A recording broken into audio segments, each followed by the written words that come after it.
Good morning, good afternoon, and good evening to you wherever you are in the world. Welcome back to Roehampton. We are going to be watching Lawn 2, which has got England against Australia. We're going to hand you over in a little bit to Joel, who will be your commentator this morning. And there'll be somebody coming in and out to have a little chat with him every now and then. First things first, let me do some thank yous. We've got some thank yous to Chris and Gail Barley, Mike Sandler, Louise and Michael Nelligan. Thank you very much to Alliance Witten, our England team sponsor. Martin Burden from Audio Hire will be helping us a little later in the week, and Duncan Catterall of Croquet and Cocktails, who's been our support for the week as well. Thank you very much. Without these people, we wouldn't be here. Enjoy your croquet watching, everybody. I'll be with you later on.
We've only seen one so far. That was by Essex in game 1 yesterday, and well, that turned into a bit of a disaster for him because his opponent just hit the super shot ball, and the Americans never got a chance in that game. They didn't hit in at all. So anyway, the Australian English one won't be aware of that, so they won't be burdened by that particular incident. But we all know over the years that Birch in particular is a big fan of shooting. He's a crack shot, so he may instruct Avery to stick out a super shot for him if they end up going first. We'll bring you the toss shortly once the players finish their warm-up. But yeah, that's the thing. So I'm expecting to see I don't know. I'm not really expecting to see a super shot. I'm genuinely expecting to see a boring east boundary opening. But we can keep our fingers crossed for something more interesting. We have, out of all of the games we've watched so far, seen entirely east boundary openings with that one exception. So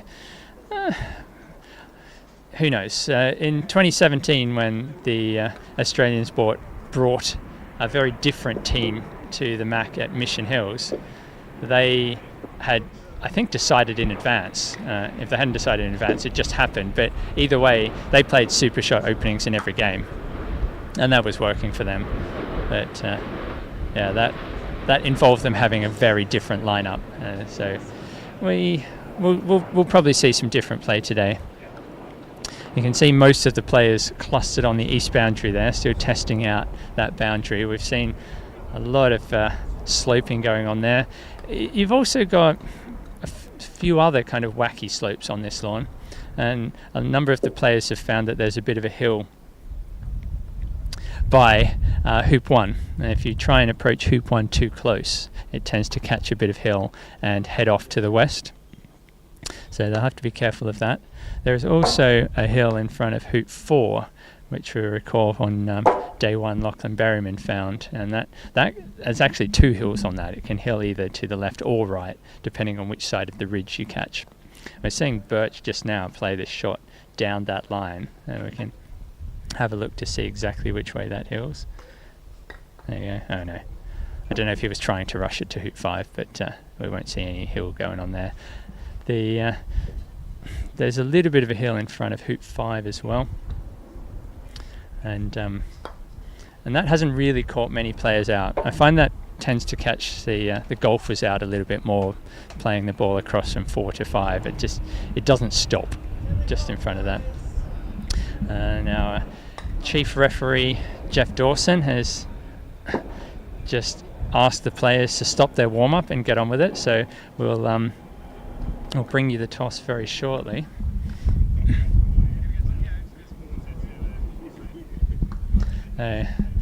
We haven't always, so far this weekend, seen the team that wins the toss choosing to go first, which is a little bit of surprising. Here's the toss.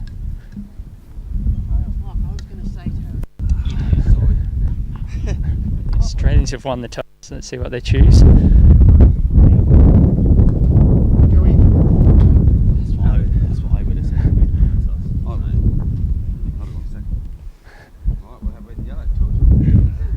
The Australians have won the toss and chosen to go first. The Englishmen have chosen red and yellow, so we'll probably switch the scoreboard over, and I'll sit down now in the commentary box and we'll get on with the play-by-play.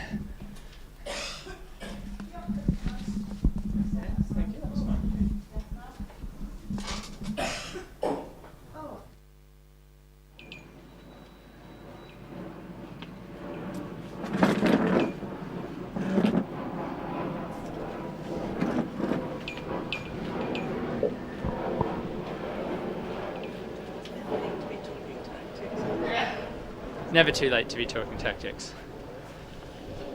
There, we got the colours the right way round already for Birch and Avery. That's good.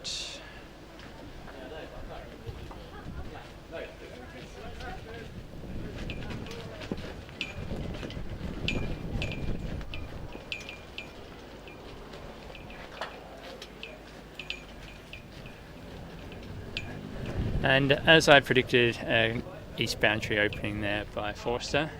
He almost didn't hit it hard enough to get it off the lawn. I don't know if that was intentional, just testing out his feel for the speed of the court. He's just had 15 minutes of hitting the ball around on the court, so that shouldn't have affected him. But anyway, he managed to get it off the lawn, so that's a good start.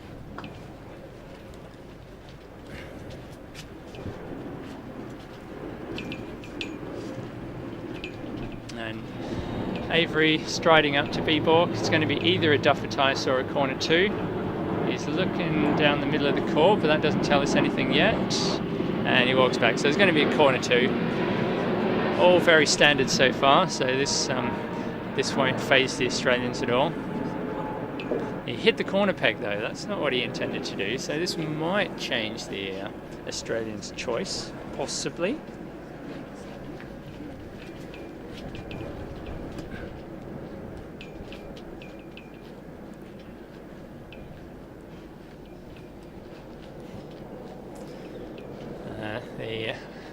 As everyone knows, the position you aim for with yellow in corner 2 is a ball to the south of the corner 2 spot, so that if the opponents miss on the right, it leaves a double target. Avery's missed that spot, but the Australians have shown no interest in doing anything up there. Pierce is now going to try and hit black on the east boundary, and he's missed it by a mile. That wasn't close. Didn't look good off the mallet, that one. So first opportunity now to Birch. Let's see how his shooting is going today. He was testing out this boundary in the warm-up. He's going to take either the short shot or the long shot at blue and black. He's not going to consider going anywhere near yellow. This is not a bad opportunity to take on the long shot here, but I think he's going to take on the short one. Birch is a big fan of taking the short shot because he trusts his shooting, and rightly so most of the time.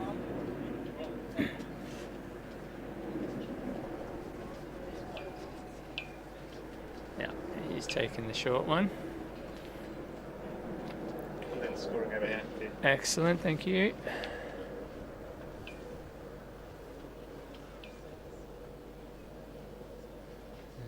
Go. It's a crucial shot to hit, otherwise it will give first break to the Australians. It's a nice flat line along here. If you centre board it. If you start that one on the right line, it will stay on its line, and he obviously did that. So excellent start there by Birch. Now he's got to figure out how to extract a break from this situation. Now he's probably wishing now that Avery hadn't put yellow in corner 2, because now he has to dig it out. It's always the trade-off when you play that corner 2 ball second turn. If you do hit fourth turn, you're the one who has to deal with it, which most people accept as a fair trade-off. And he's dealing with it by rushing straight to corner 2 now. This has actually been a popular choice this weekend. A lot of players will play to just make one from the rush on the east boundary and then deal with the corner 2 ball when they get to hoop 2. If you can rush into the corner from here, this is a superior line of play. Let's see how that rushes go. Looking good from here. Oh, he's absolutely nailed it. So there he's got a corner 2 cannon. And this is a well-known cannon, and Birch will be familiar with how to play this. The most common way to play it is as a wafer cannon, which usually ends up with the croquet ball going a couple of meters north of hoop 2. Obviously you'd prefer it a meter south of hoop 2, but the angles are such that it's not really possible to do that. But it's also completely fine to just send the croquet ball a meter or 2 north of 2. And then probably what he'd try and do is then rush black. He seems to have put blue inside the north yard line. I don't think that's a legal spot for blue, but I guess because he's arranging the cannon it doesn't really matter. But it should have gone south of yellow because yellow was on the corner spot. Anyway, he's not played for the cannon. Yellow should have been on the corner spot because it hit the corner peg. but he didn't have a cannon at all. So something slightly funny has gone on there. I don't quite understand how that came about, but oh well. The end result is that Birch has put blue half a metre to the east of corner 2, which is not really any better than if he'd just rushed straight to hoop 1. Except now he has to roll up to the corner of opponent ball rather than partner ball, which is different. Anyway, great rush to hoop 1 there, so he'll definitely make hoop 1. And then it's slightly awkward to then organise the rush across to black from there. The angle is such that he can't easily leave yellow wide. That's why he's slightly umming and ahhing here. He's probably best he can do is get yellow straightish and then maybe rush to blue after this.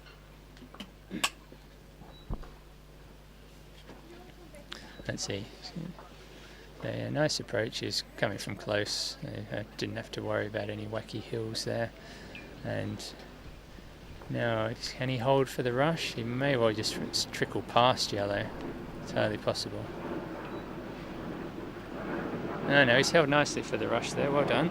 So that's Birch underway.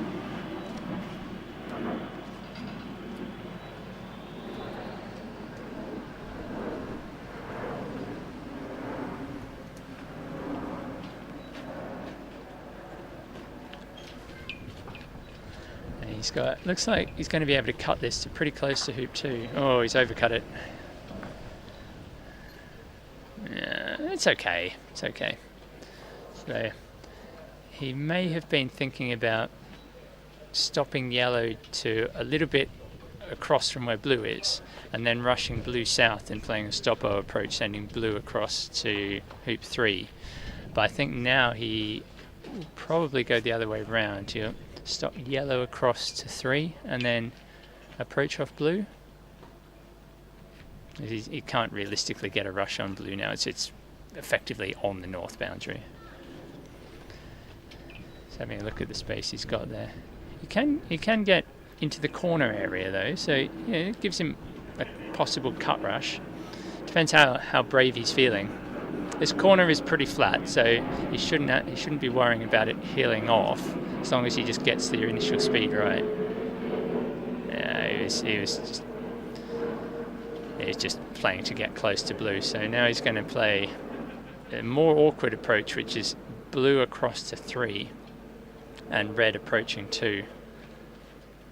This is a shot that players don't practice as much as the roll out of the corner with both balls going to hoop 2. But let's see how he goes. Red looks short to me. Is it going to run on? Yeah, it's short. And blue is short as well, so he's leaving a very tempting shot for blue at yellow there, and there's nothing he can do about that. Is Avery coming on? No, yes he is, yeah. So Avery walks on the lawn to tell Birch that there's not much he can do about this, and no amount of hitting red somewhere or scattering yellow is going to salvage this situation. Birch looks at guarding the boundary, but with blue so close to yellow, the Australians will take that shot whether the boundary is guarded or not. The length of blue at yellow is what Chris Clark would call a compulsory shot. You can't turn down that length.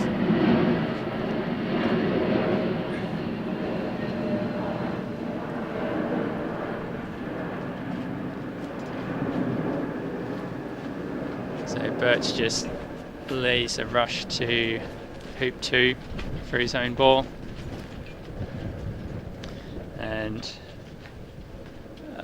Pierce is playing blue, so I'll reorder the scoreboard, assuming I have control here. I'll reorder the scoreboard to put Pierce's name first, so it's in colour order. There we go. And as I said, Pierce just can't turn this shot down. You don't get opportunities much shorter than this at this level of croquet. You've got to take them when they come.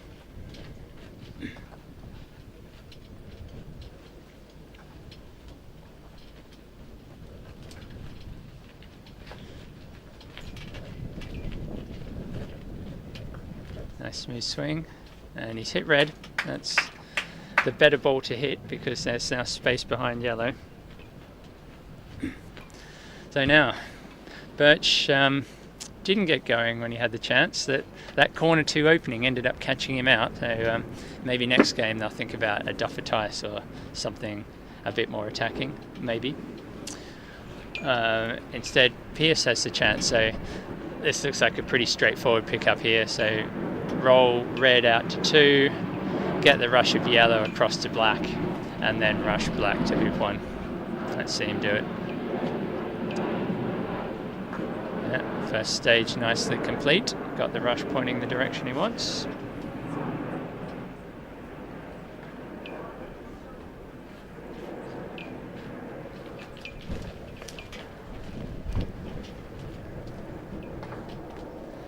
He's not hit that rush in the direction he wanted. That's going to go a long way south of black. Yeah, this is ugly. This is really not good. The chances of getting a rush to 1 now from black are really low. He's got a 5 meter takeoff to get to black. Yeah, 5, maybe 6. Along a boundary that I keep talking about being slopey, and it's still slopey.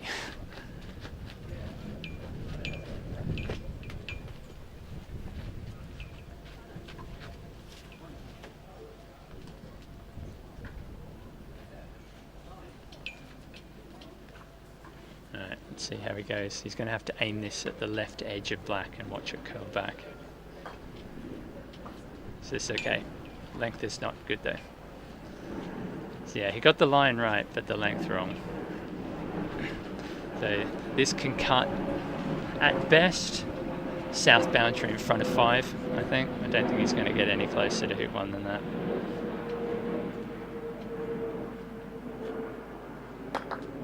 Yeah, didn't even get it that far. Yeah. Big roll up to 1 coming up.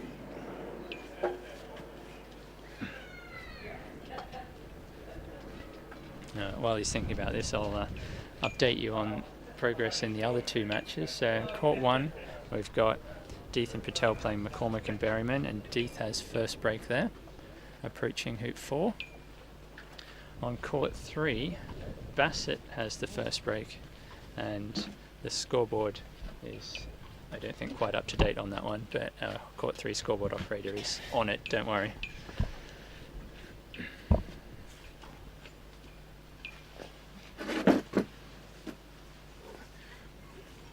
The scoreboard operator on court 3 is going to have to be a little bit quicker than he was yesterday when other people were playing.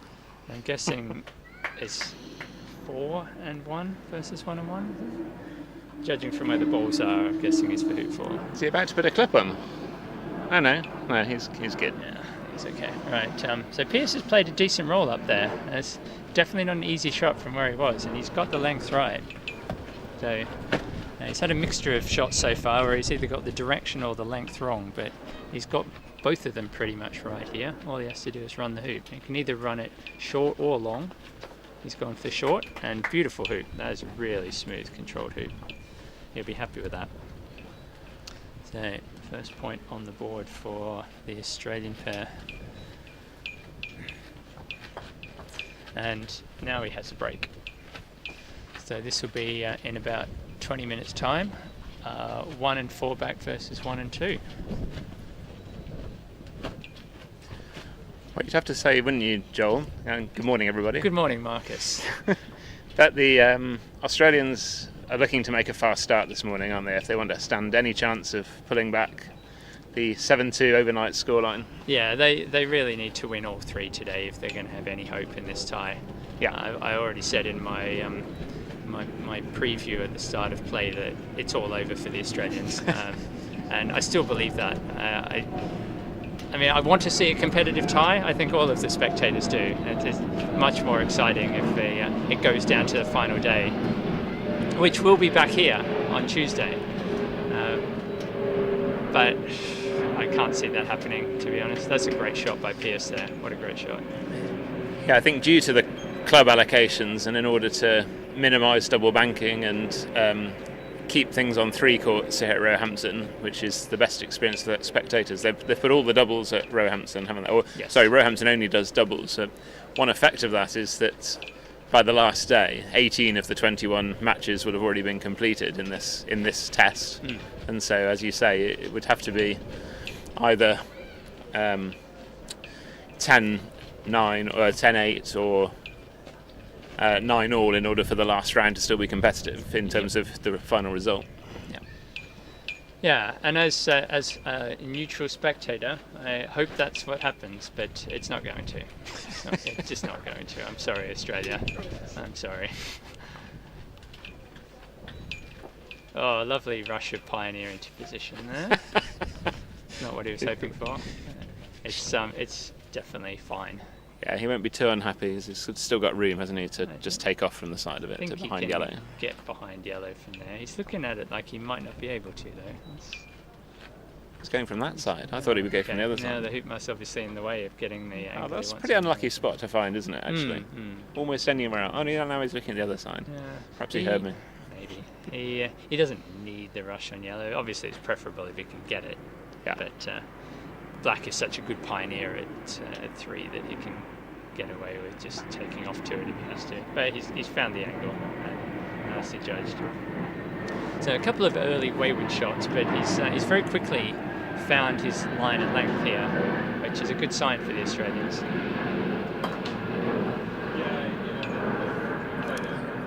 Trevor Bassett on lawn 3 seems to have had an early 3-back pioneer for some strange reason. He was fiddling around with all the balls in that area, so maybe he just wasn't able to get it out. He probably decided, oh, well, why not?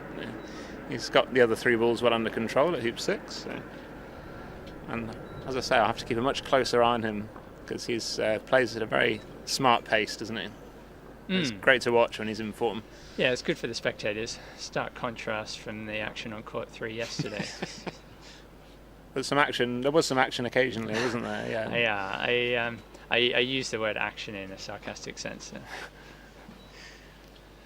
To get the best of it, you probably needed to be a good lip reader, so you could figure out all the discussions that were happening between both pairs. In fairness, I don't think any one person was particularly to blame. Both pairs were, as you'd expect, taking it very seriously and carefully. So. Yeah. Then you get that in doubles. It's in a way that you don't get in singles. Players are much more likely to just make up their mind and do it in singles because there's no one to talk them out of it or try and talk them into something else or whatever it might be. That's right. One of the skills of the game, of course, is to consider all the options, but once you have made your decision, to be absolutely firm that it's the right thing to do, because if you're still in any doubt at the time you come to play your shot, it often leads to disaster. And it's one of the reasons that makes doubles more difficult than singles. And anyone listening who plays doubles, croquet, my advice is often best to avoid interfering unless your partner is about to do something completely ridiculous. Like play a wrong ball. Yeah, exactly. Or if there's a line of play that they just haven't seen, and you think, well, actually, that's going to be a lot easier for you. But even that's risky because, as I say, it just risks putting them off their rhythm to go and tell them, and then a mistake often follows. What about alternate stroke? Oh, I don't know if you heard that on the microphone, but our wonderful camera operator has asked, what about in alternate stroke doubles, which of course is not currently allowed in the MacRobertson Shield. We had a good discussion yesterday about alternate stroke, and Interested to hear Marcus's. Yesterday's commentators were firmly of the view that this should be an alternate stroke event, but Marcus can offer his possibly differing opinion. I don't have a strong opinion on it either way. It is being talked about, and of course there are those who say, and I think rightly, that alternate stroke is maybe a more doubles form of doubles, if that makes any sense. I said it was a better test of partnership. That was my phrase. Yeah.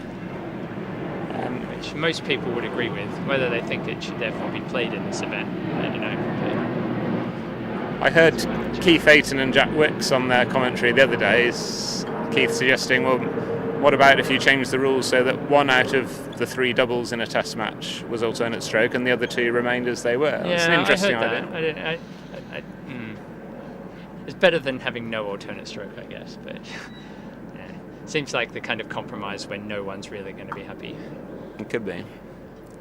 I personally... He's overhit that Pioneer a bit. Yeah, he wasn't happy at all. As soon as he hit that, he knew he'd overhit it. I wonder if he will try and put black up there. No. I think he thought he might, but Yes. he's not... He was in the wrong place to try and do that, really, which he would have been aware of. I think if he just had have hit that last rush straight, centre ball, it would have gone kind of towards hoop 1. And then he would have had space to send it up to 6, but he massively overcut. Maybe he was trying to cut at the other side of the hoop. Anyway, he will have to deal with red as it lies now, which shouldn't be a huge problem because he's got black and yellow so close together. He will be able to engineer a very short rush to get up to red, and then should be able to get a rush back in front of 6. Okay. So he's going to put yellow to the right of 5, is he? Oh no, he's going the other side. I just thought, given where... Oh no, because he wants black to go to 2 back, probably. Probably wants black at 2 back, yeah. Yeah, ooh, just run off down the hill a bit with that one. Really tough playing those sideways across the hoop like that. Should be okay though, these hoops aren't too tough. There we go, no problem. To 6. On court 1, Deeth has already completed his first ball to 4 back.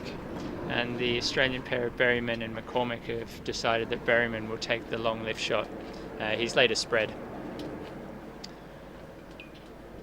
So we might be able to catch Berryman taking that shot in the background of Pearce, considering his options here.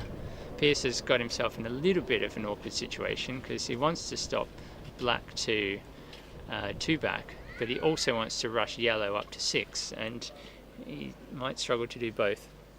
I agree.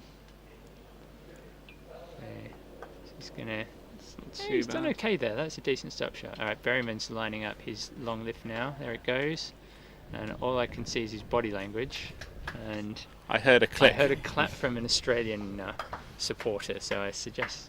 I heard a click that suggested he made solid contact with one of the balls he was aiming at. Okay. Yeah, Hearing's better than mine. So...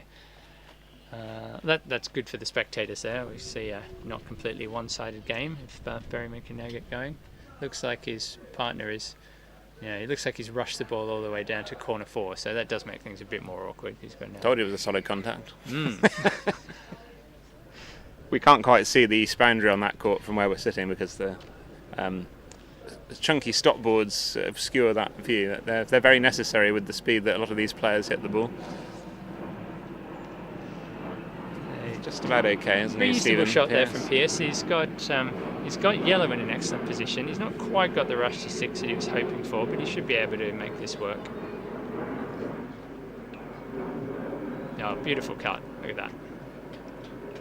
That is a brilliant shot. That's a bit of a confidence builder when you hit a shot perfectly as you intend. Even though it's a fairly simple one, just to absolutely get it as you wanted is really good. It good. helps settle some of these early game nerves when you don't have a difficult hoop approach and don't have to worry about where the rush is going after the hoop. That's exactly how you try and take the pressure off yourself in this situation, or any situation of an important game, is just make every single shot as easy as you can. Yeah. What leave should we be expecting here, Marcus? That's a good question. I feel I should know because I think this has got NSL written all over it here. With red at hoop 2, you can park red on the wire of 2 and then yellow on the wire of 4. I think that's what I'd be doing here. He's got the balls all set up for it. Well, as I said yesterday, it depends a lot on what his partner would like, and I've played Stephen Forster a few times, so I really ought to know what his preference would be. But I think I probably agree with you, Joel, that I think he does play the so-called MSL with the tight ball on hoop 2. Yeah. Red has gone a little bit too far past for my liking to be able to place it really tight on hoop 2. He won't be able to get it on the wire from there probably, but he will be able to still hide it from the end of B ball. Should be good enough. And I would feel, that with that ball, it doesn't matter if a little bit is sticking out, because the shot at it from B-bulk with the other ball just gives the opponent everything if you miss it. So it has to be a huge target, I feel, before it's worthwhile. Yeah. It's quite often, I think, players will be willing to leave that huge target, and opponents often don't even look at it when it's the most hittable shot on the lawn. Yeah, sometimes you just got to take your shortest shot and hit it, haven't you, for Yeah. sure.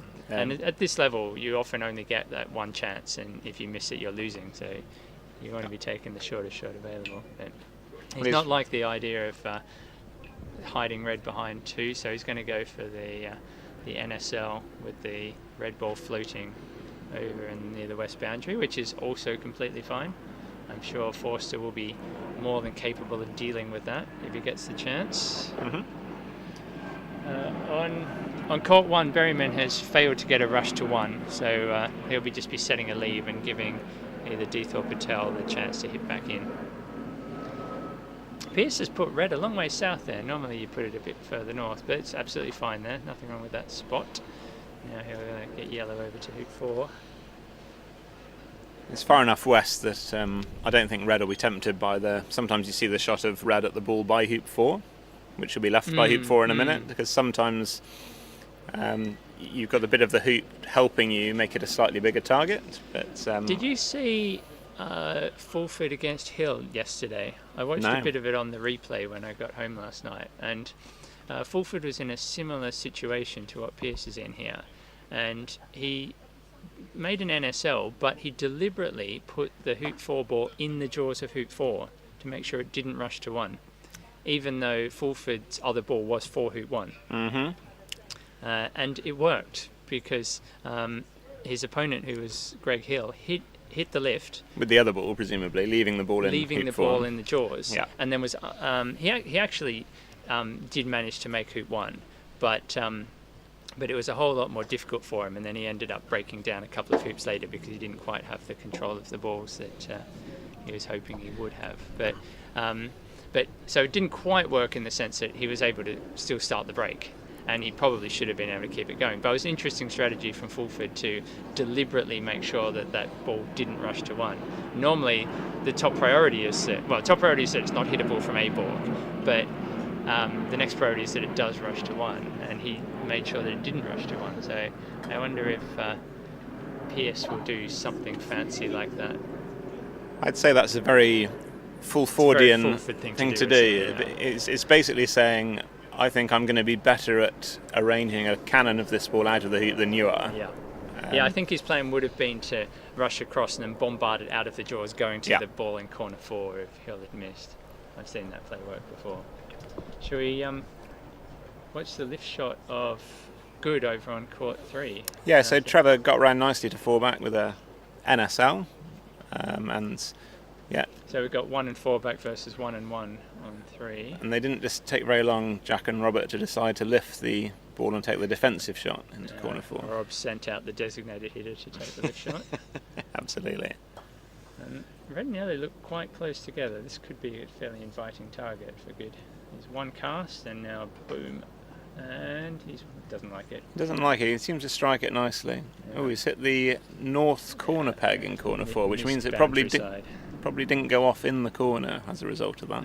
Just north. Not that it matters too much, but if could be as much as a yard north of the corner, which will make it easier for Greg. Makes a little difference. Pearce has got himself a little angled on 3 back, but no problem. Pokes it through nicely.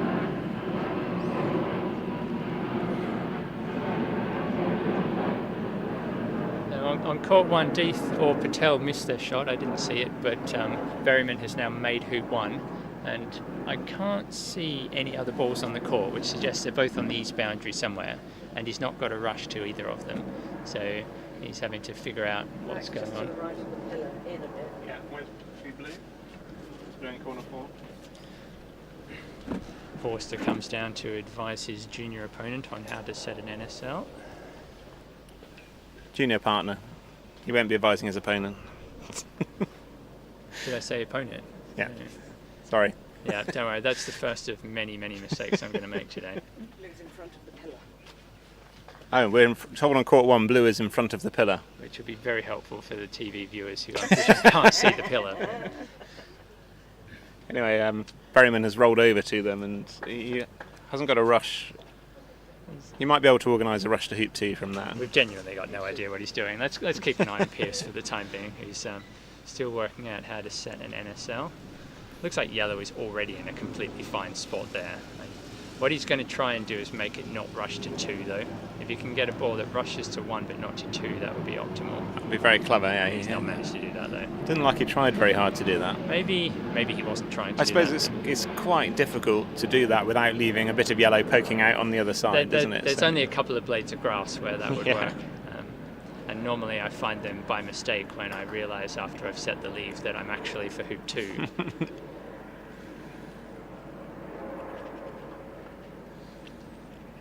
I just wanted to take a moment to compliment the Roehampton Club on their biscuits selection. This morning we've got, in addition to Oreos, bourbons and chocolate chip cookies, we've got jammy Dodgers. I mean, what a treat. No expense spared here. Absolutely not, no. What used to be the home of the Croquet Association. Did it? According to the history posters inside, yeah. I hope to take the viewers on a tour of the clubhouse at lunchtime today. So if we have a suitable break in play, and I'm not so hungry that I can't do a bit of a video tour, I'll take you inside and show you a bit of the history of the Roehampton Club and croquet. It's been going since the very early 1900s. Since 1901, in fact. Yeah, that'd be a All real. the posters up the back will inform you. Yeah, that'd be a real treat, because inside the clubhouse, what looks like some quite new and colourful pictures and information about the club's history and recent successes and past successes. It's a really great display, actually. All put up just for this tournament. Really? Are they not going to be a permanent fixture? I expect they'll be disappearing fairly soon, but who knows? Who knows? They only went up 2 weeks ago. Anyway, so England on court 2 here have made the same decision as England on court 3 and decided to... Lifting the hoop 4 ball. Yep, take the defensive shot. That's the right choice.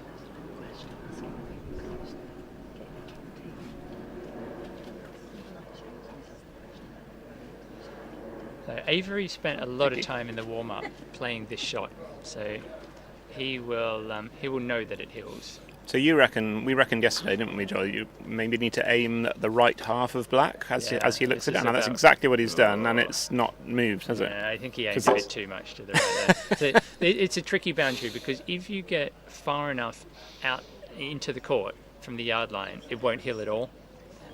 It will sit on the flat. But if you just get over the other side of that ridge, then off it goes. And I watched Avery hit 2 shots down that boundary. One of them he hit on pretty much that line, and it stayed straight. And then the next one he started probably what would be on the line of black, and it disappeared off the boundary about 4 or 5 metres north of the corner. So it sort of suggests it's an almost impossible shot to actually hit. It's not impossible, but you do need to know how to play that one. You either hit it much harder. If you can hit it hard enough that it will hold its line as far as black, and then dive off. Or you play it on a bit more of an angle, so that it spends most of its time on the flat. Yeah, we didn't see many shots of that nature hit, did we, yesterday? And none. In fact, every shot was missed down that boundary. Well, there you go. So. Hill has made hoop 2 on court 3, and he's got a ball nearish hoop 3. So he's looking to finish from here, isn't he? Well, ideally, yes, but obviously work to do. It'll be a delayed triple. Delayed triple going on there. Berryman's going on, so he's got a break under control now on court 4. So he's done quite well from that position. He's done very well. So that'll be an equalising break now to a 4-back, I expect. I don't think we'll see any TPO type heroics from him. He's still establishing the break, and he's already up to 4. I'm told by one of our wonderful technical engineers that somebody on YouTube has asked the question of whether I was close to getting in the team. This year or ever? Well, I suppose I don't know. Actually, I guess. I intended to get the YouTube stream up today so I could respond to some viewer questions. So I'm going to do that as we speak. Great idea.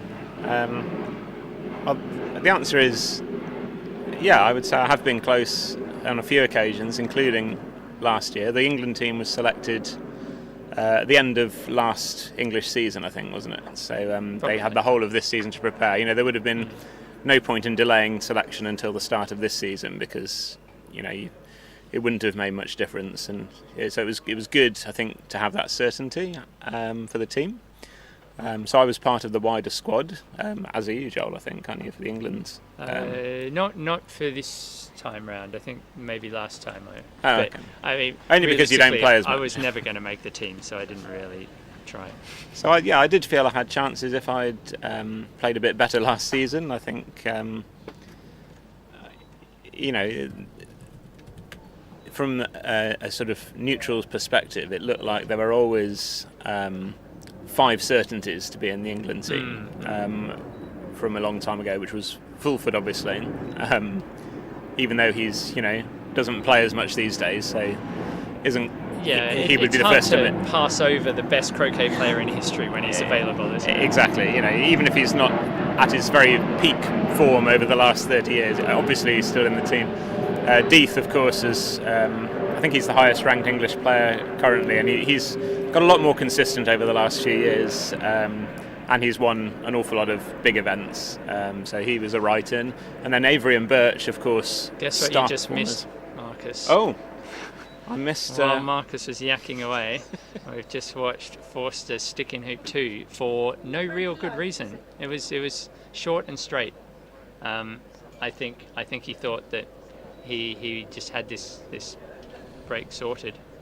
We established yesterday, or I was told, that the black ball is the biggest ball on all 3 of these courts. So I presume you would have taken a close look at that to make sure it wasn't in contact with the hoop on both sides, which, if it was, would entitle him to potentially replay the shot. It looks pretty middle-ish, doesn't it? So you probably would have been able to have a look, and of course you have a look, and if you see a gap, you think, that was just me. This is remarkably similar to the second game yesterday when Fordyce failed to get past hoop 2 on a finishing turn. He didn't stick in it though, but Birch has done what Birch does and hit. Yeah, nice shot. And the crowd goes wild. So. And that is, of course, his hoop. So he's got plays 1 average croquet stroke, and he's got an immediate 3-ball break. And a TPO if he wants it. I suppose so, but yellow is in corner 4. Going to hoop 3. I don't think. You were saying yesterday, weren't you, that last Mac there was only 2 TPOs in the entire tournament? I think I said that. I don't know if that's actually true, but it is definitely true that I said that. Owen Hill has done something bad on court 3. He's left the lawn with his clip on hoop 4, which now, once again, I've failed to update the score. He whizzed around the first. There's a lot going on here, folks. I think we're doing our best. Hill must have missed the most difficult shot in croquet, which was taking off from hoop 3 to a ball in corner 4, and he's clearly not got close enough and missed it. I think you're right about that, yeah. That's what the ball positions say. Birch has just managed to tickle black and keep it in the jaws, so he'll at least get a pop in, even if he doesn't TPO. Yeah, that's exactly what he wanted. Yeah, this will be. He won't even be looking at the TPO. It's to his advantage to get black through hoop 2, so black and blue will then be 3 and 4 back, which makes their triple peel, if they get back in, a bit more difficult. He looks a bit no, he's not unhappy. He's just surveying the scene, looking at where he's going to get exactly where do I want to rush this to blue, or do I want to try and rush it to yellow. I think he's sensible in just going to rush it across, play a standard croquet stroke to hoop 4, and he can get yellow in a minute. Jack has overhit his shot out of corner 4 and not got a rush to hoop 1. That was supposed to be a rush to 1. But he can cut it to probably the middle of the south boundary quite easily, and he'd still be odds on to make the hoop from there if he chooses to roll up to it. His partner Robert is coming on to advise him. Birch is just going to play this as a 4-ball break, isn't he? Or if he can get black deep enough, that's a long way short for black. Now that makes it trickier to pick up the corner 4 ball now. I suppose you just wanted to make sure he's got an absolutely tight rush to hoop 3, which is fine. It'll be interesting to see whether he'll be playing, I'm sure, to get a forward rush after hoop 3. Do you play in an ideal world, Joel, to get this rush to corner 4 and maybe try and possibly get a cannon if you play it really well? Or ideally, yeah, I guess that would be plan A. Or do you try and... It's so hard, though, trying to run the hoop to a spot where you have a rush pointing at corner 4. Yeah. But yeah, if I get that, I would definitely be taking it. But well, he didn't try very hard to get any sort of rush, and he's just taken hoop and happy to run into black. He's just going to 3-ball this for the time being. So he's decided not to play the most difficult shot in croquet, which is the take-off from blue to yellow, but partly because, unlike Greg on lawn 3, he doesn't need to hurry. Yeah, he's not trying to do a triple. So maybe now he'll play for a rush to yellow after hoop 4, do you think, and try and dig the balls out that way? Because he will want to get yellow as soon as possible. Yellow in play, and rushing to the corner after this hoop is one way to do it. Another way is to get a rush back up the lawn after 4 and then take off to the corner and then play a big croquet going to blue, and he's just looking at whether hoop 4 is in the way of getting to blue from the corner, and his body language says it is very much in the way. Yeah, I think he's just rushed black to that annoying position where the hoop is exactly on the line of where you would want to place your escape ball. I think blue is in the position where hoop 4 is in the way of getting to blue. Of course, the other option, which 20 years ago I might have done, is just play the hoop approach, run it to the boundary, hit your 6-yarder at the ball in corner 4 without thinking about it. Yeah. I don't do that anymore, and nor will Jamie, I don't think. Jamie won't do that. But he could take off. Well, yeah, as you said, he's just ignoring it for now, which is fine. He, depending on whether hoop 4 is in the way, he may turn around now and take off to yellow. That was what I was suggesting. No, I think he's going to just leave it. He's just happy to play a controlled 3-ball break. Yeah, I think the problem was that the hoop was in the way of yellow. Let me check that. So Jack is safely through hoop 1 on court 3. As I predicted, he recovered the situation from not getting a rush, and he hasn't got a hoop 2 pioneer. His nearest ball to hoop 2 is just north of the peg. But he's also got red well into court near hoop 4, so he'll be trying to manipulate a few rushes, and he only needs to play some averagely good shots and he'll have a break. I had a quick check, and hoop 4 was in the worst possible place for getting to blue, so that's why he's just left yellow in the corner. Well, good on him for checking that, because some players would come to yellow and then realise there was a problem, so he's smarter than that. Yeah, I think this isn't the first time he's played this game. Speaking of which, let's get out the stats on Birch, because we haven't had a chance to talk about Jamie Birch much yet this tournament. So he was, as I was saying earlier before we had some excitement on the court, he and Avery were the England's star players of the last Mac. They went undefeated in the doubles, and I think they were both 8 out of 9 in the singles, or maybe one of them was 9 out of 9 in the singles, I can't remember. Birch didn't lose a match in the last match. Yeah, so he was whatever out of the same number in doubles and singles.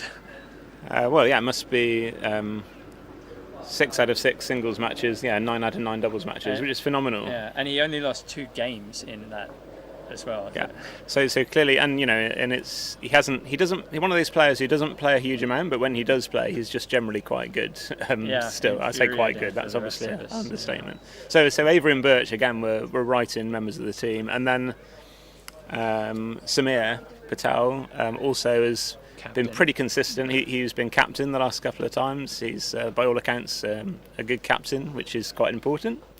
But more importantly than that, also an extremely good player. He's almost always involved in the final stages of big events on the British circuits, and so he was a pretty solid choice for the 5th pick. So there's only really one spot up for grabs in the English team, and it was very much up for grabs, and I was sort of in the mix for that. But if I'd been picking the team, even being biased, I wouldn't have picked myself over Jack, because Jack just had a phenomenal couple of seasons. He has, yeah. I think it was. I think in the end, an easy choice for the selectors. I think so. Jack made it easy for them by just being consistently very, very good. And what most impressed me about Jack actually was his performance in the Solomon Trophy last year, when the British team, because it is Britain in the Solomon Trophy, which is a match against the USA, historically have won it easily, but the last couple of decades, USA have, really fought very well in most of the matches. And last year, the US team was actually quite a bit stronger on paper than the British team. But the British team pulled off a pretty famous victory, I think. They did, yeah. And Jack was a large part of that. He played some great turns under real pressure. So. What a great preparation for this event, so well done to him. So not for me this time, or there was a couple of other events in the past when I was sort of in the similar position of being maybe 8th or 9th on the list out of 6. If it was a team of 10, I'd like to think I'd get in, but I'm still gunning for next time, already thinking ahead to New Zealand 2030 is likely to be the next event, I will be looking to target that. I'll be completely honest about that. Whether I'll make it depends on whether I can reach some of the form I've occasionally shown in the past, and just need to be more consistent as well. And hope that Fulford, Death, Patel, Birch and Avery eventually retire. No, absolutely not. I mean, yes, I know what you mean, and it is tempting.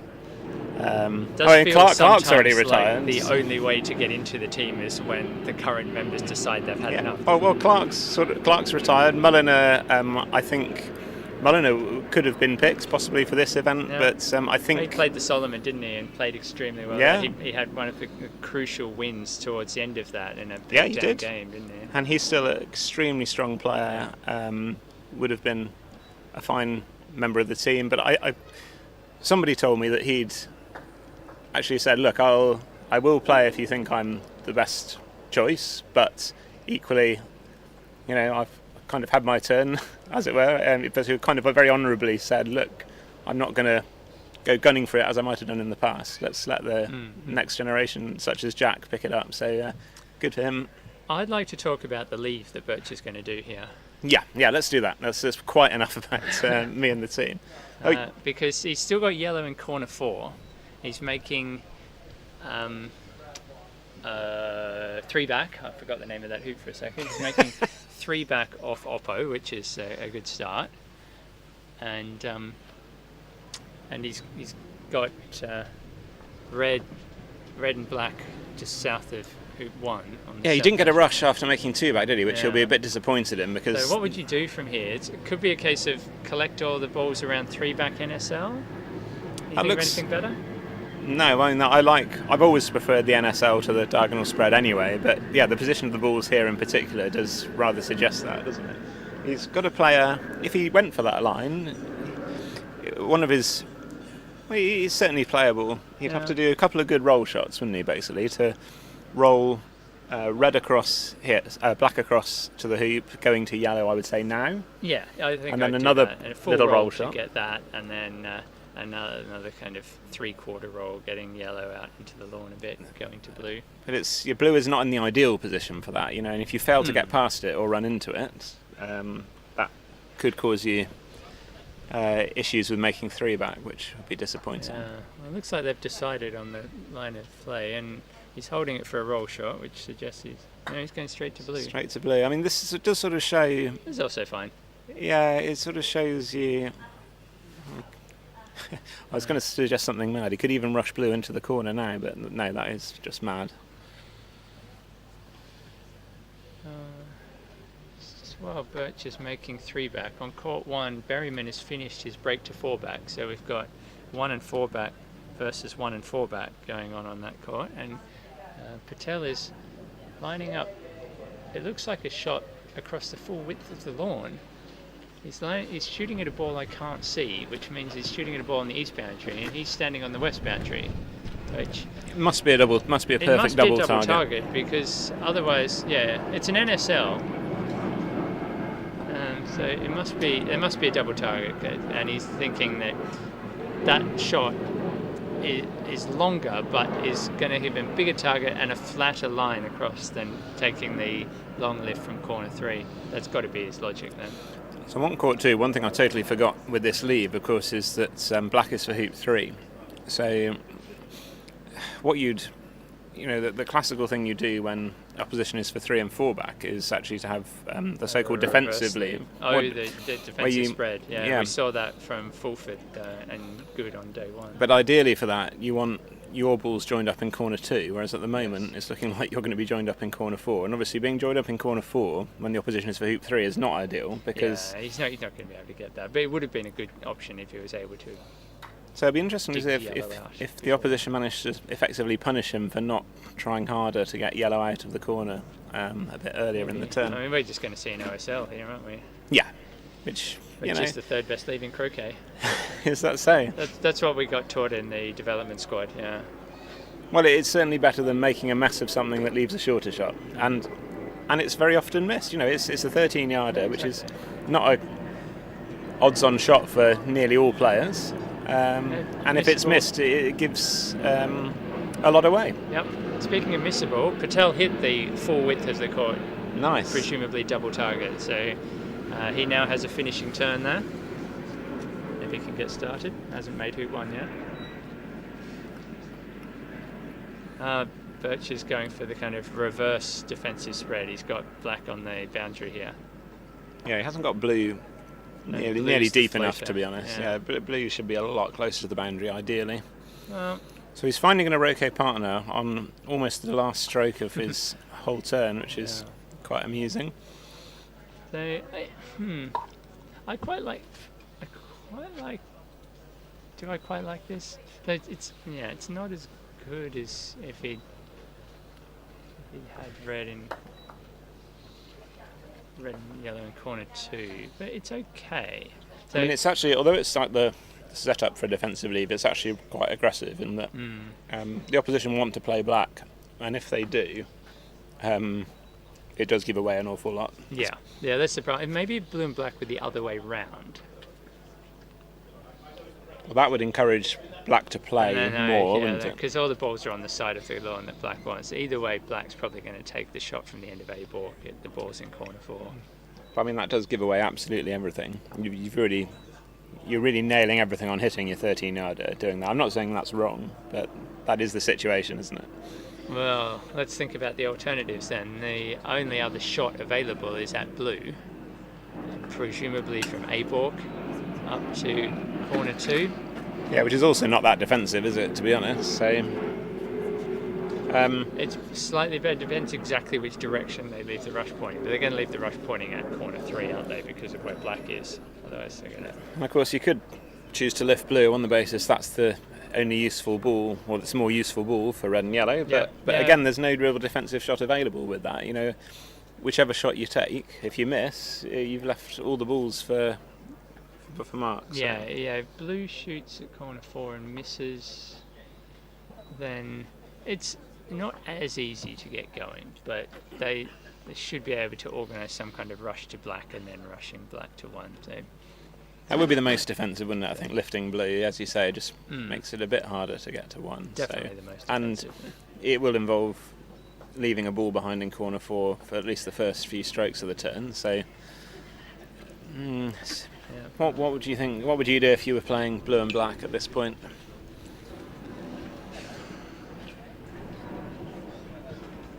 You've got to hit something, don't you? Otherwise they're going to especially against a player like Mark Avery, who's so reliable on triple peels, or even also he doesn't break down on triple peels very often.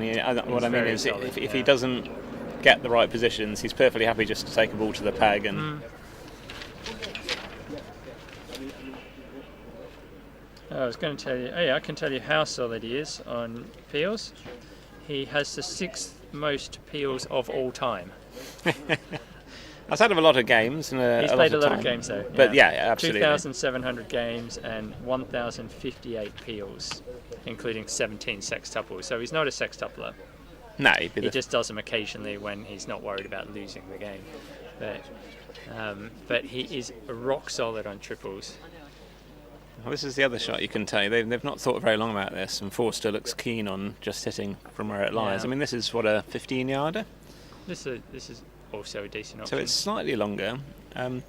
Whether Birch has left him a tiny ball and a quarter, possibly, You've looking got like. a little bit of hill to worry about here. He has, and he doesn't hit it that hard, Stephen, does he? Definitely doesn't hit it hard, no. He likes to stroke the ball. But he'll be well aware of the slope. And no, that's going to die off. Yeah, I think that started left and stayed left, didn't it? Yeah. Although he's flapping his arms about like maybe it hilled a bit. It probably did, yeah.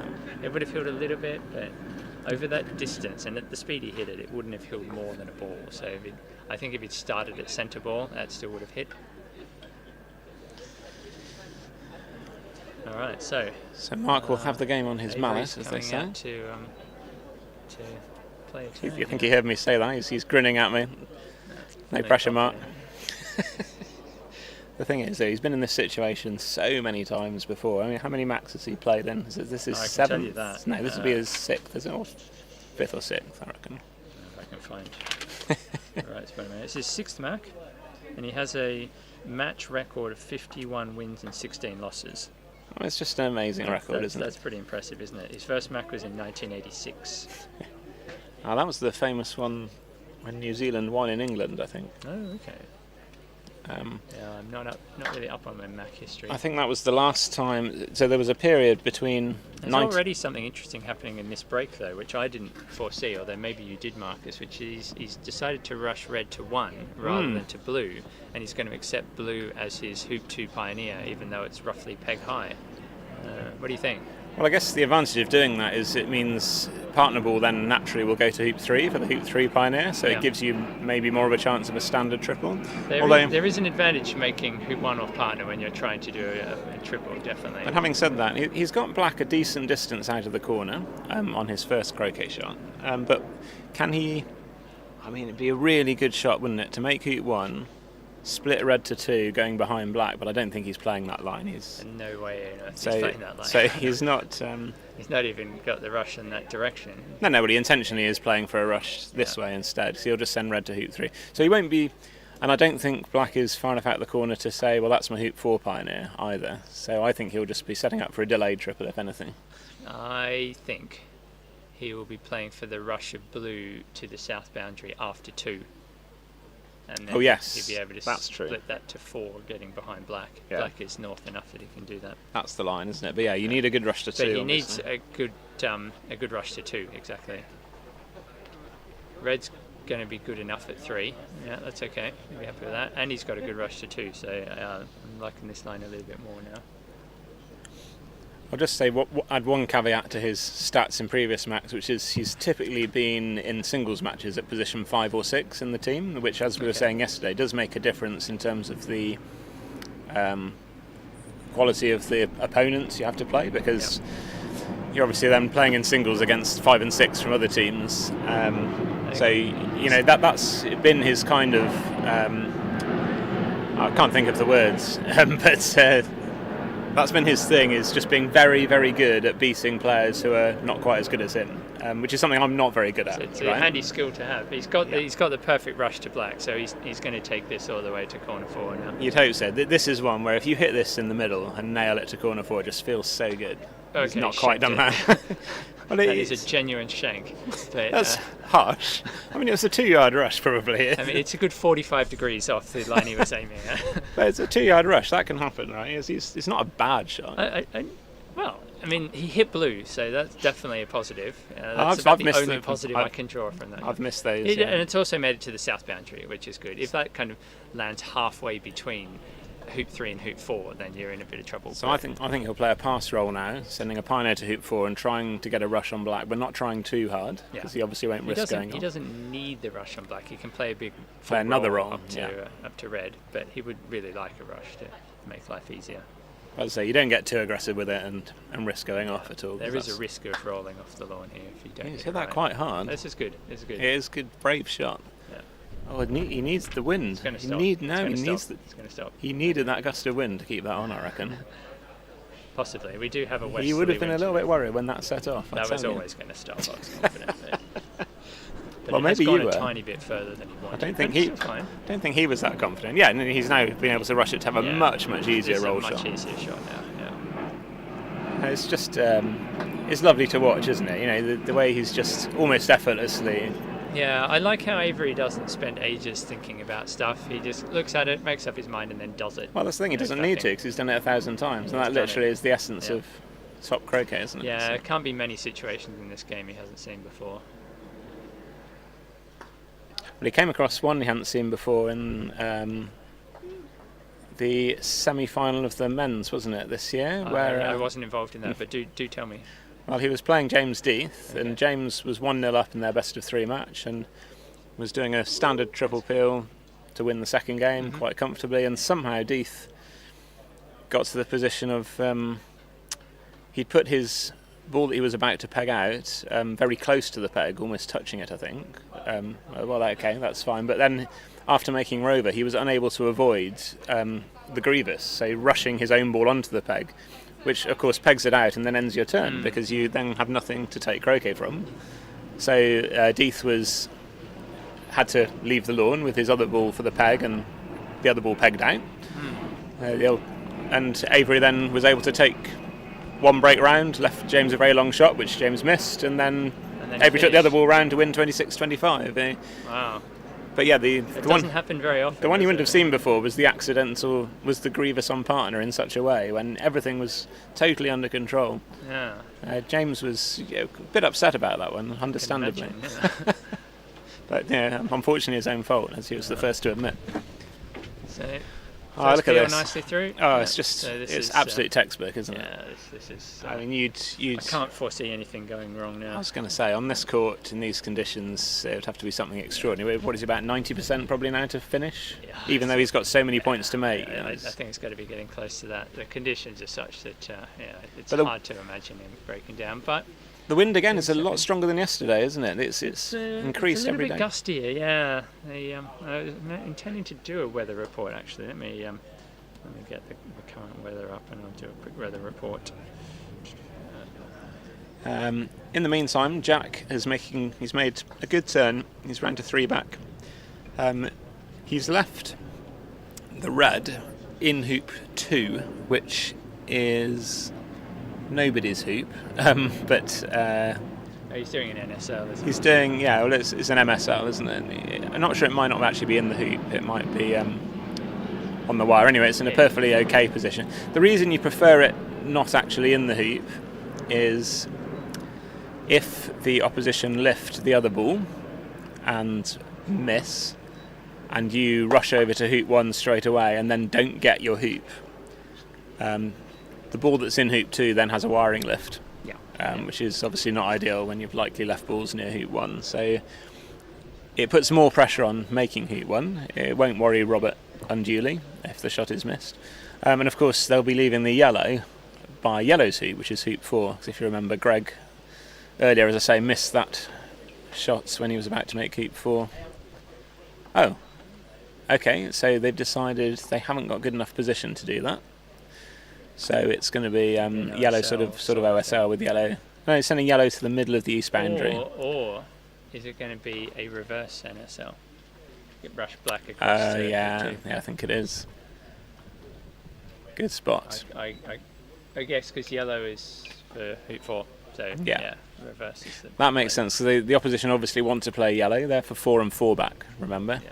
So they want yellow is for hoop 4. They want to progress that ball if at all possible, and.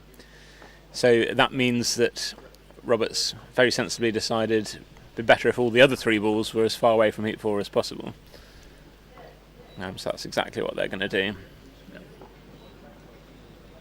Meanwhile, Avery continues with no problems. He's now moved Peely across to hoop 6, getting ready for the penalty peel after 6. What's going on court 1, John? Patel had the referee out. It was to do with placing a ball for a croquet stroke in a position where the striker's ball is still able to run the hoop. So he got the referee out to check if the croquet ball was still in the jaws of the hoop. Yeah, and it's I important. can see from the way he's playing it that he got the result he wanted there. It's important to have that ball marked before you try and do anything with it, just in case you move it accidentally. So as long as it's been marked, it can just go back in the accurate position. Yeah. So he's on a standard triple also, isn't he? Because I can see the clip has gone from 4 back. He's on a standard triple, yeah. He got the 4 back peel. I think he jaws it after 4 and then came back and rush peeled it. So it's looking really pretty good for England, you'd have to say at the moment, wouldn't you? Yes, you would have to say that.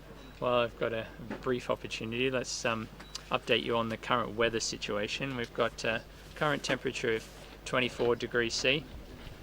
The wind is coming out of direction of 310 degrees at 13 knots.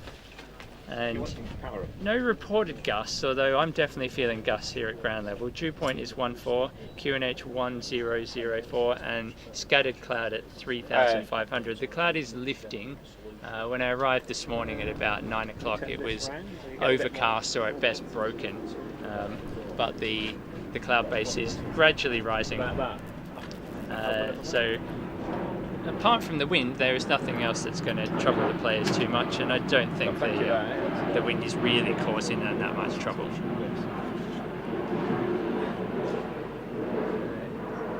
There's a 10-knot crosswind for the planes on Longfino to Heathrow as they come overhead, but again, they're not causing it. It's not causing them any real trouble. It's a headwind, isn't it? It's a crosswind. Well, looking at the flags and the direction the It's planes a, are flying. The word I was looking for wasn't quite crosswind. It's coming from a quarter. It's quartering headwind. So it's got a crosswind component. Thank you. And the crosswind component is 10 knots, and the headwind component is 8 knots. Interesting. Yeah, I wouldn't have predicted that looking at the flags, but of course the flags are down at ground level. Yeah, about 10 miles from the runway. Yeah, exactly. I'm looking at the meter for Heathrow itself, so that's it may be very slightly different there. Visibility is good though, 10 kilometers or more.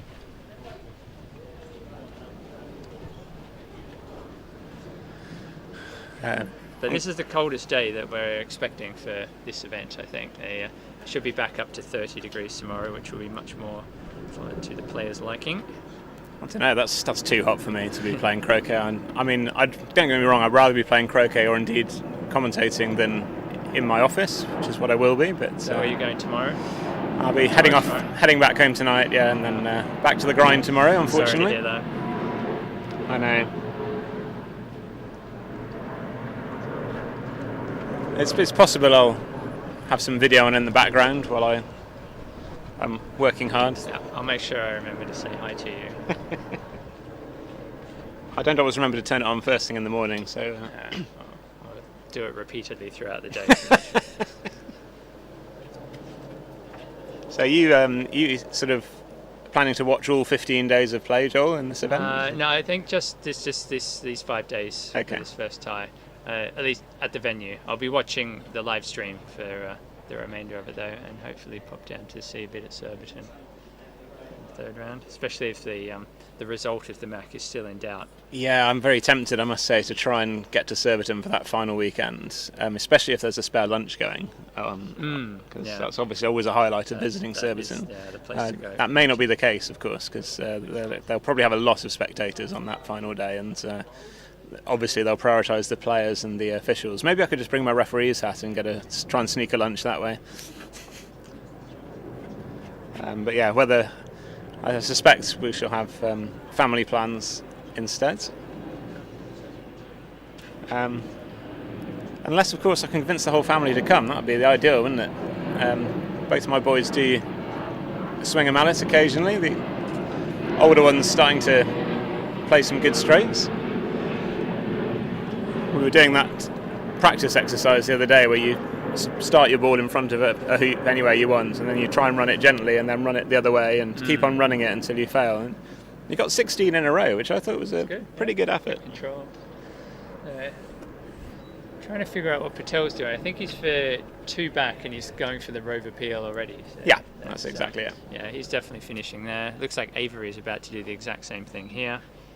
And Robin and Good are still busy setting their reverse NSL. They're still lining up exactly where they want the ball. I don't know what. It's hard to say what the issue is without knowing exactly where red is. Yeah, I don't know. Maybe something's gone slightly wrong. Yeah, I think they're a bit worried that maybe red might have an open shot at the balls as they lie. So they're just being very careful with the final placement.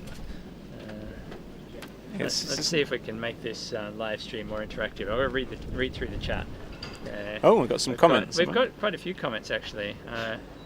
Current viewer numbers are 65, which is comparable to what we had yesterday. A lot of Australians putting "Go Aussie" type comments in the chat there. Well, they need you guys. They really do. I'm not going to say anything rude at all because they really need your support at the moment. The beauty of it, of course, is these. As we know, all these matches are best of 3, so it's not over by any means. But and in fact, there were times earlier when all 3 Aussies were on the court, weren't they? And just had, well, in fairness, on court 1, Berryman played a good turn, but just the leave wasn't quite perfect and let Samir have a double target, which he hit. Still a good shot by Samir, so still got to hit it. A bit unlucky there maybe. And then on court 3, unfortunate miss, but as I say, most difficult shot in croquet, so I'm not going to criticise Greg for that. And then court 2, probably Stephen Forster will be most disappointed with how he ended his turn in the middle of heat 2, which did give Jamie a sort of easy chance. Avery's managed to rush peel. He's Rover, rush peeled it to. Well, he's rushed it into the jaws, into not a great position, but I think he'll be okay. Luckily, because where Black Black's is far enough north. Yeah, so he's actually fine. Here, fine. So yeah, that's, I would say, a great shot. And he's got Blue in quite a nice position up at fullback to do the straight TPO once he's finished his own triple, hasn't he? Which you don't often see TPO on the score sheet. No, especially not in the Mac. It's probably never been done in the Mac. So he's got the opportunity to make history here. I'm almost tempted to say that a bit louder, that it won't make any difference. I mean, he obviously won't be doing that. The best way to win a TPO game is to peg 3 balls out, actually. As I said yesterday, I'm a big fan of pegging 2 balls out at the end of a TPO. But if you can peg 3 balls out at the end of a TPO, that is a really guaranteed way to win. Especially if 2 of them are your team's balls. Well, 2 of them have got to be your team to guarantee the win. If 2 of them are the other team, you've just guaranteed a loss. So, exactly. You've got to make sure to get that the right way around. Oh my Avery word. has stuck in 3-back, having done all the peels. I believe there's a name for that. Yes, his doubles partner of a long time, Mr. Morm. I think they played together. No, they didn't play together this year, of course, because this year it was all Mac team doubles. But oh, that's very sad. So Okay, he'll be. So how did he? That certainty finish has disappeared. He's just a bit careless, I think. It was like the actual reason that error has a name is you've done all the peels, everything's under control, and he just relaxed a bit too much. I think just took his eye off it. He was slightly angled on the hoop, but not in a way that should have stopped him from running it. But he just clipped the near wire a tiny bit, and that's what caused him to stick in the jaws. But he didn't. He was approaching it from slightly behind, I think, wasn't he? Which suggests he didn't get the rush he wanted on it, and it was just amazing how these tiny little things can just add up eventually to an error. Yeah, actually, that reminds me of. I was unable to see any of the comments while I was commentating yesterday, but I read some of them when I went home. And Chris O'Byrne, who is a big fan of croquet live streams, replied to my suggestion that we should have someone keeping track of unforced errors in croquet. Yeah. And he suggested that it's difficult to tell if something is an unforced error because the error has actually occurred a long time before the turn breaks down. Stephen Forster has just asked us to turn our volume down a little bit. We probably don't need to speak quite so loudly into the microphone because we've got a better microphone now, haven't we, than we had for the first day. Well, or two. we've fixed the microphone. It's actually the same microphone, but we've fixed the audio settings from day one when we were basically inaudible. Which some might say was an advantage. I mean, this breakdown of marks is particularly terrible, isn't it? Because as you'll see in front of you, it's left Stephen the opportunity for a standard TP immediately, starting from hoop 3. That could not have been a worse position to give away. Oh, he's slightly overhit his approach on both balls. I don't think it will cause him any trouble. That's about the angle that Avery where Mark was, yeah. But the Australians are more used to playing with quadways, and that will be an advantage for them. Yeah. So on court 1, the Australians didn't fancy any shot that red by hoop 2 might have had, so they lifted the yellow from by hoop 4, which, as I say, is the ball they wanted to play, took the shot at blue and black over on the west boundary by level with hoop 2, and then missed, which has left Fulford with all the balls, and he's underhit his rush to hoop 1 by 3 yards, so he's 2 yards due north of hoop 1, which is exactly where you don't want to be, but as we've said many times, with the hoops as they are, he should cope. Okay, he's got a little bit of angle to slide past the hoop. So, I mean, what a win this would be for Forster. This is too close. It is too close. But and I think he might have yellow and everything in the way. The hoop in the way of getting red to hoop 4 here. That's a little bit unfortunate, but really, of course, you should not really be anywhere near it. That was the classic rush where you don't try and rush it to the blade of grass. You try and rush it to an area where it's all going to be fine. And he's missed his area there. Only by a little bit. He might be able to play an open cannon here. Yeah. Oh, nice, good spot. That's very nice. Yeah, it's recovered it quite well, hasn't it? Not perfect on red, but you don't mind red there, do you? Robert has made hoop 1 on court 3, so he has a standard triple peel to do with 2 balls by hoop 2, one of which is practically in the jaws. So he's, again, heavy odds-on favourite. Oh, Patel's TP has just come to grief. Wow, I'll tell you why in a second. Go Aussie indeed.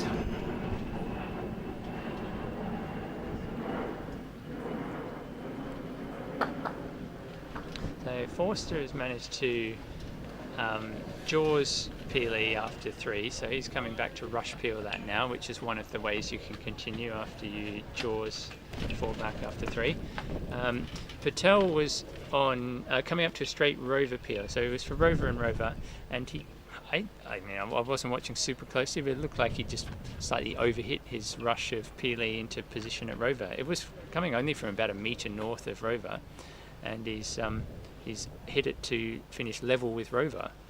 So it's impossible to get the peel. Yeah, impossible to peel. So he's now consulting with partner whether it's impossible to peel before rover. It is still possible to peel after with a couple of bombarding tricks. But I don't think they will try those. That's kind of a high risk strategy. Well, especially when the opposition are, the opposition are 3 and 4 back, I think, are they? 3 and 4 back, yeah. I can't see the clip on 4 back, but.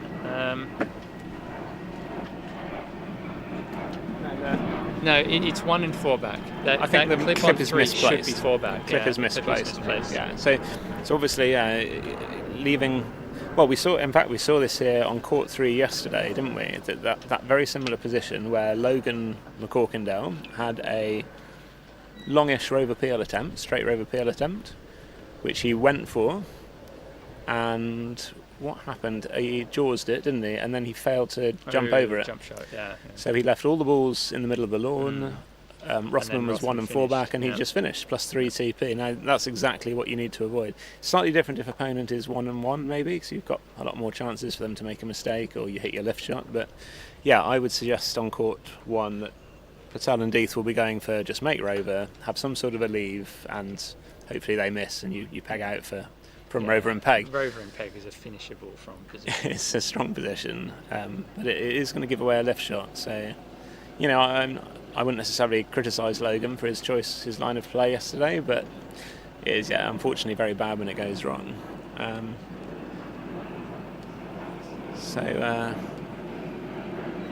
Forster and Fulford are both still progressing nicely with their respective triple peels. Oh dear. So that's fine. I mean, it's not ideal, but he'll be able to cope with that. Well, what will he do? Will he try and, when he approaches Super 6 off yellow, send yellow towards 1 back to get a slightly better 1 back? Yeah, that's one option. He could. Another one would be hit yellow or possibly red as the first ball after making 6. Rush it to far enough north that it can then be sent to 2 back, then go to Peely, peel it, and then rush across after the peel. Yeah. That's kind of like a wily continuation thing. I was going to say, yeah. No, he's decided to send Peely to 1 back. That's also a reasonable option. Yeah. I think I mentioned on day 1 about Forster's finishing ability, but to remind those of you that weren't watching at that point. Also important to point out that Stephen Forster is a Victorian, so yeah. Yes, he was born in 1900, I believe, so just within the Victorian period. Different kind of Victorian. This is the proper Victorian I'm talking about, yeah. And his peeling record is 30% of peels per game played. So yeah, that's just very solid. It is good, and just to remind viewers, that stat is 30% of all games, so that includes wins and losses. Yeah. So that implies that you probably roughly double that is his number of successful wins with a peeling finish. So he's very good peelers, no doubt about it. Yeah, he's done this before, and he's also hugely experienced Mac player and really good sort of clutch player in these tense situations. I haven't recorded how many Macs he's played in actually. This is, I read in the programme, this is his 6th, I believe. That sounds about right, yeah. In fact, I've got a copy in front of me which I can just refer to. Yeah, it's an analogue copy on real paper, which is great. I love paper. Wolf, it looks like he's done the 4-back peel over there. Thank you. All on schedule. Oh, no, that's the wrong one. Deeth and Patel are doing half a vertical spread. They've got yellow in the jaws of rover, and the other ball way over on the west boundary.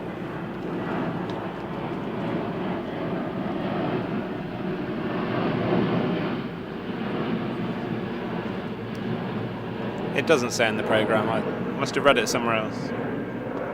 Anyway, you don't need us to. You can look that up if you want to, if you're interested. Let us know if you find out. Any other questions in the comments we can address? Not much of it. So there's a few people who, for some reason, aren't a fan of Stephen Pearce wearing a baggy green cap while he plays croquet. I'm not quite sure what the source of that controversy is, but there's more than one person who doesn't approve of that. So the baggy green, of course, is the classic Australian cricket cap, isn't it? Yeah, and they wear it playing cricket, so I don't see why you couldn't wear it playing croquet. But well, the question is it in fact a cricket hat, or is it a croquet version of the... It's a croquet version, yeah. It's got like the 2026 Mac written on the front of it or something. Oh, so presumably they've all got one. They do, yeah. They do. I agree, it's maybe a bit over the top if one of the team has gone rogue and decided they want to make their own hats. It's been a standard thing. I've seen them wearing them in the past at Mac. So, interesting. Is it a sort of stolen valour sort of thing from the cricket team? I don't know. Yeah, well, I don't know. Maybe the controversy is that it should only be the Australian cricket team that gets to wear baggy green caps. So I don't know. It doesn't look that baggy to me, to be honest. It looks more form-fitting, the one he's got. So anyway, Forster has done what I suspected he would, which is try and rush Peely after one back into peeling position, and he did, but then has not got the peel. Yeah, that's it, right. He'll have other opportunities. He's still okay. Yeah, he's got a good two-back pioneer. Troy McCallum is complaining that the camera wasn't pointing at a shot that Forster played at some point. So sorry about that, Troy. Yeah, you get what you pay for with camera operators, I'm afraid. I think they're extremely good value myself. Extremely good value. We should probably double their salary, actually. I think they would deserve that. Maybe triple. For sure. That reminds me of a conversation we had yesterday. Was that the letter? About length units or something, was it? About what? Some to with units of measure and. Oh yeah, I was querying whether wind speed does always scale. Yeah.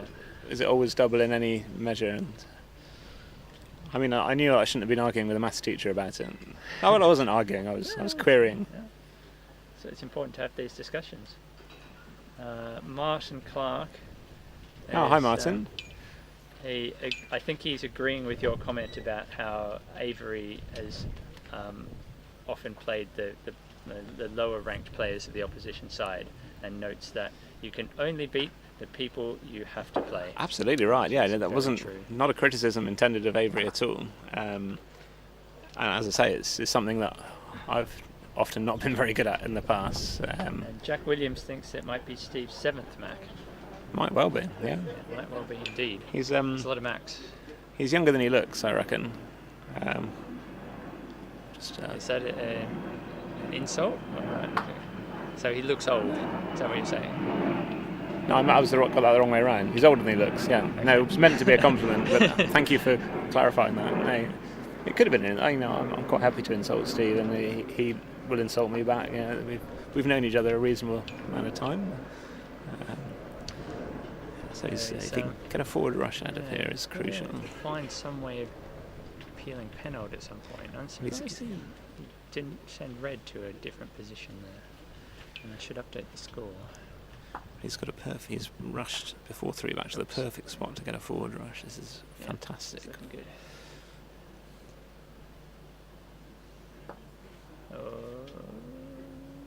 It's okay. It's slightly overheaded. It's a bit disappointing, given he was running that hoop from 4 inches away. Just over. Cuttable. Yeah, nice shot. Robert Fulford is still progressing and failing to update his score as usual. On court 1, the Australians, I believe it was Berryman, missed the lift, and Deeth is just finishing off now his run rover, and partner is already at the peg. Oh, so Patel off the hook there for that mistake. I mean, Patel will be particularly disappointed with that, given he was first attempting that rover peel going to 2 back, so a hoop early on the standard schedule. So clearly he didn't make it then, or going to 3 back, or at rover. He'll be disappointed, but very relieved that the lift was missed. So that. Yeah. Anyway, so that's 1-0 to England over on court 1. Yep. Plus 17, I suspect. Yeah, they corrected the erroneous 4-back clip at some point without any interference.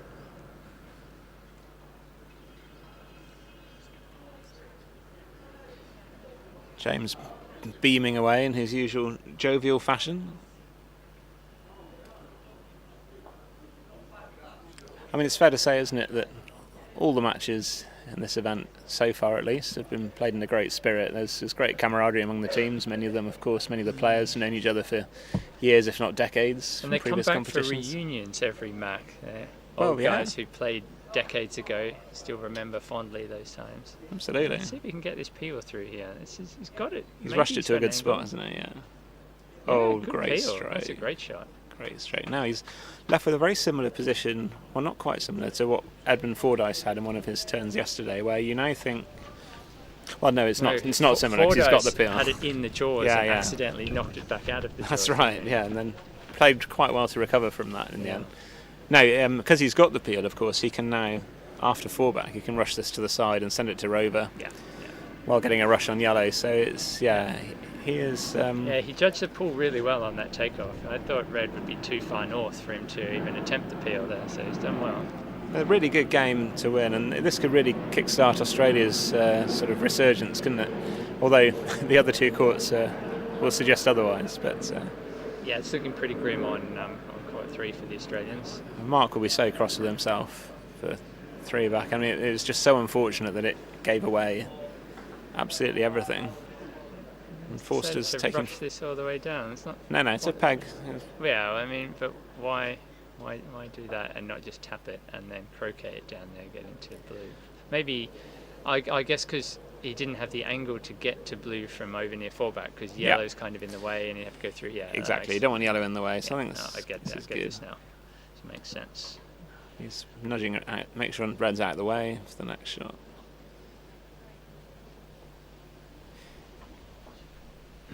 Yeah, we were saying yesterday, weren't we, that Forster had that fantastic match in last year's World Championship where he beat Zach Watson.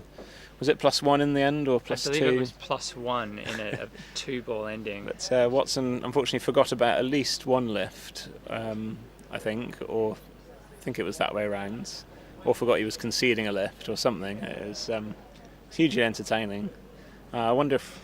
I don't know if we'll see a repeat of that matchup when Australia play the USA later in the event. Well, we can only hope. I don't know how is Forster ranked compared with his teammates. I would suspect he's quite high up, so we may well see that match. Forster is the 3rd ranked. So, Oh, is it? Of course, which doesn't necessarily mean he'll be at number 3 in the order, because there is some flexibility in how teams. Plus or minus 50 DG.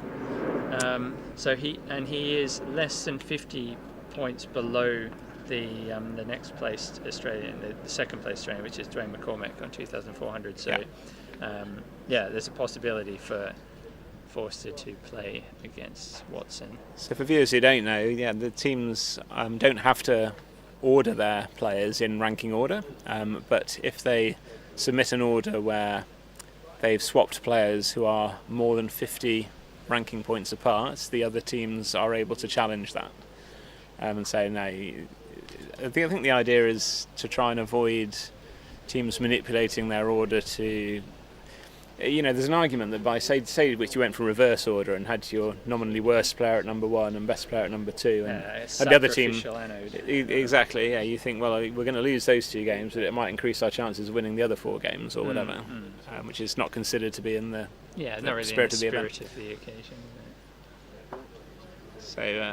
So anyway, so whether Australia, I could look up what they've done for this match as to whether they've changed that order or if they've just gone with something in the rankings. But I mean, if I were them, I would be tempted to have Forster as in the number 2 spot on the basis of his experience, and he's a real big match player. Yeah, he rises to the occasion. And right, let's watch the end of this. He's in pretty good position. He doesn't have any kind of deep or straight ball. He's got red as a side ball, I think.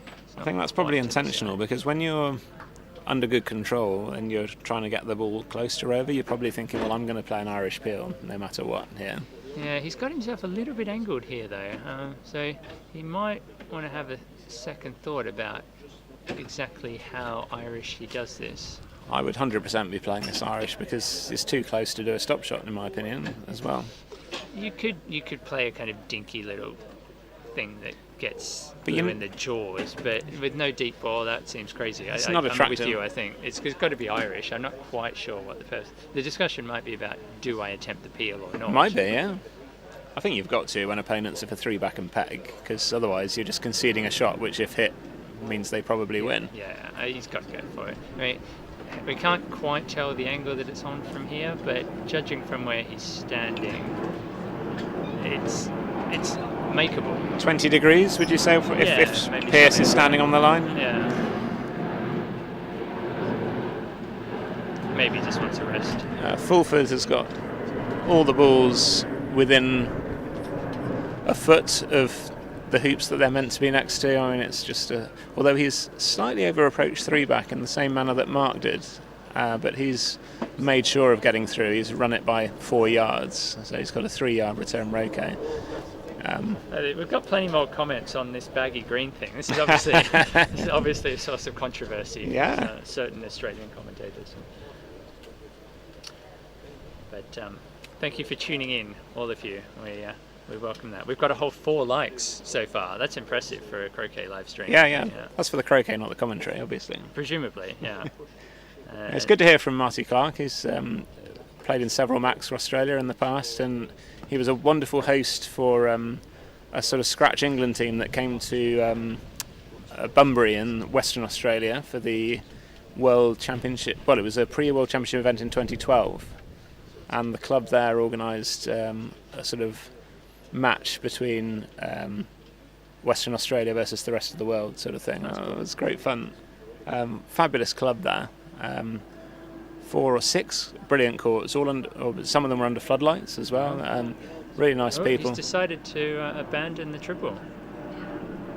Well, I mean, yeah. Yeah, I mean, we can't see the angle that he had from here. He obviously felt that it was too angled to go for it. I guess, as I was saying earlier, similar to Logan yesterday, they're sort of banking on, let's get a good lead, leave at least a 13, 14-yard shot. Yeah, a good lead is better than 4 balls around Rover. Exactly, which is almost guaranteed to lose. So. Yes, exactly. But I always say the best way to stop your opponent winning in the next turn is to peg your 2 balls out. Oh, well, he may well do that. He'll at least peg red out, I suspect. Of course he will, yes. Always when he's going for, he might be able to leave blue in the jaws as well. And then that's have 2 strong, off. isn't it? Yeah, that's strong. Because he's not conceding contact, of course. It's only a lift. Yes, so, that's right. So it leaves. He may even not want it to be in the middle of the hoop. He may just want it to sit in front of the hoop. Yeah. So that, assuming Mark's the only ball left, will then have his only shot will be at a ball that's you either have to run hoop 5 almost to hit it. Oh no, he's going for a full-blooded peel. Yeah.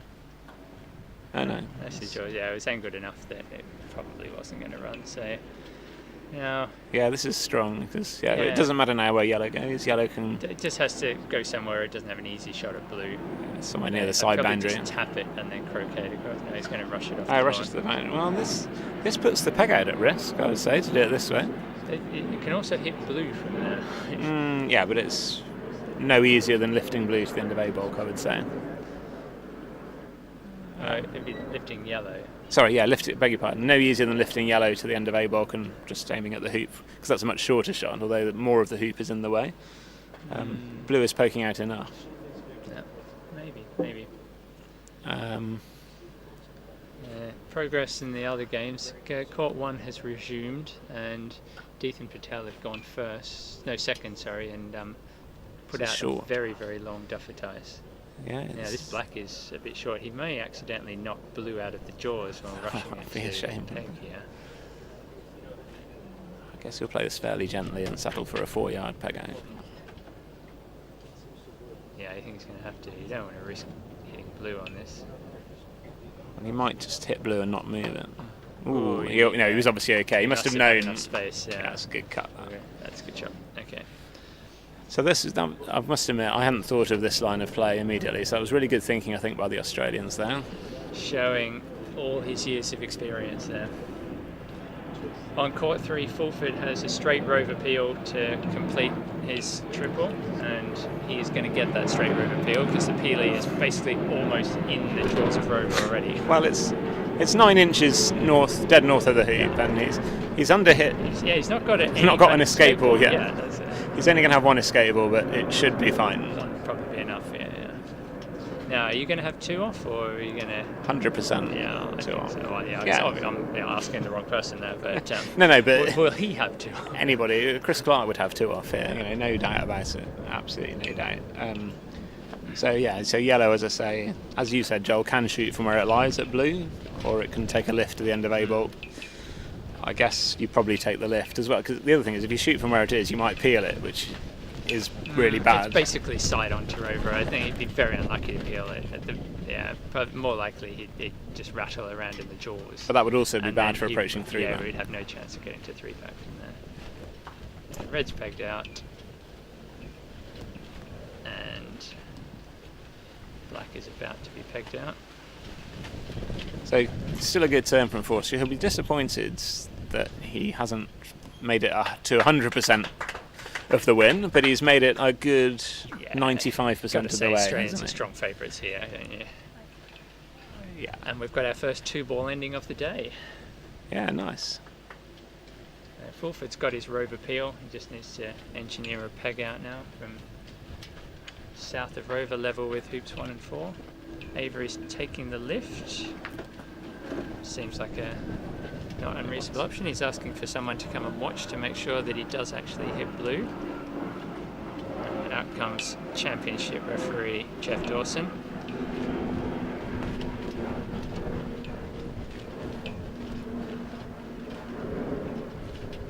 Checking to make sure that blue is not touching the wire, or if it is touching the wire, where it's likely to go. Yeah, it looks like he's positioned himself whereby if yellow hits the Three wire. triples at it, and Oh, centre good balls shot. it. No, this is game on still.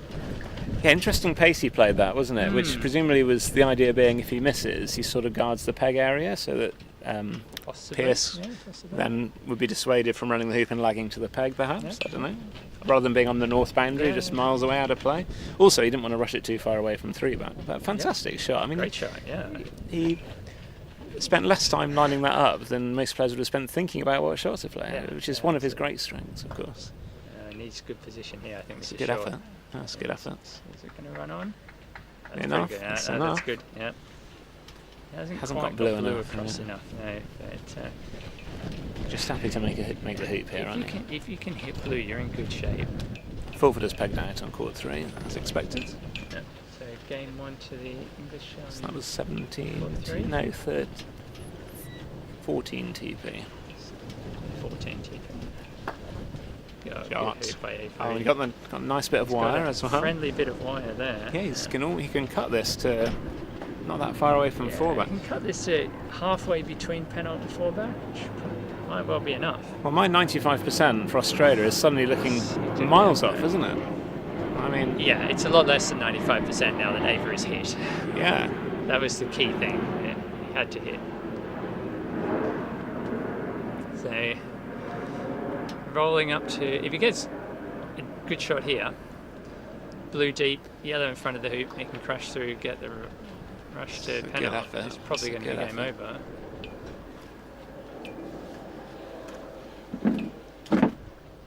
Marcus has gone off to do a bit of reffing on court 3, so I'll keep you updated on Avery. This is where the excitement is at the moment. The Australians have the first break on court 1.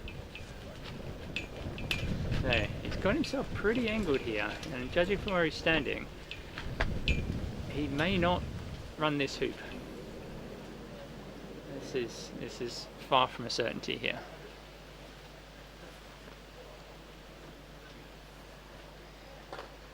Hit the near wire, and that's not a terrible spot unless he's accidentally crosswired himself from blue.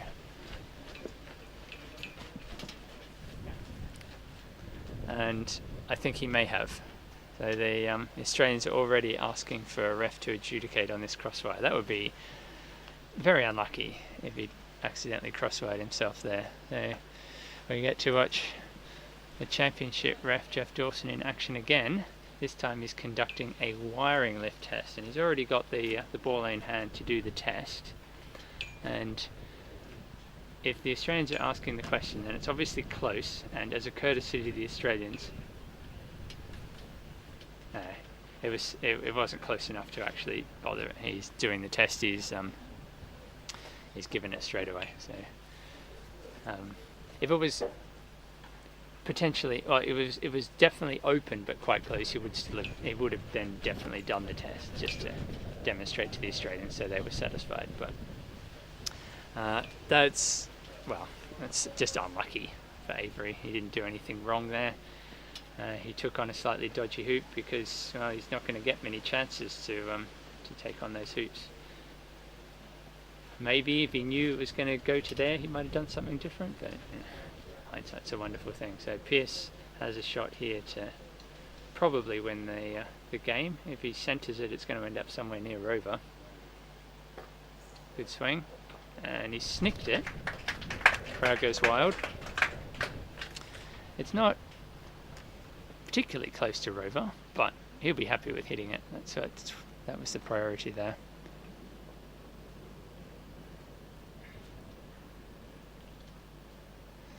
So this will be this is a chance now to get a game on the board for the Australians, having gone game down in both of the other two matches. The two Stevens, who were the only Australian pair to win their match on day one, are looking to continue their good partnership form. One good roll up is all he needs. He'll send yellow deep so he can crash through Rover to the boundary. He's watching it. He wants it to slow. Oh, that's just okay. Yep, he's using the force a little bit there to get blue to slow down, and it did. So he'll be very happy with this. Things can go wrong here though. He may stick in the jaws. He may run it by just enough that he doesn't have a swing at yellow. Let's have a look.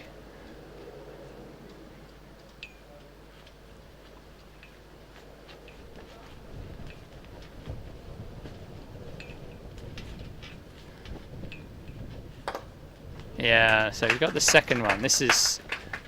I don't think he'll take this shot. He doesn't have to. There's no reason to take this shot.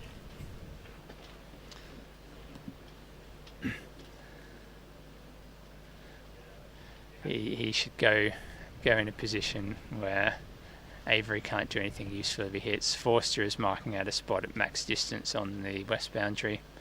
I think that's a good spot for it, yeah. They're going to have a chat about it, but he wants to be in a position where Avery only has a long shot. And if Avery chooses to not take the shot but take position at 4 back, then Pearce wants to be in a position where he can realistically hit the peg.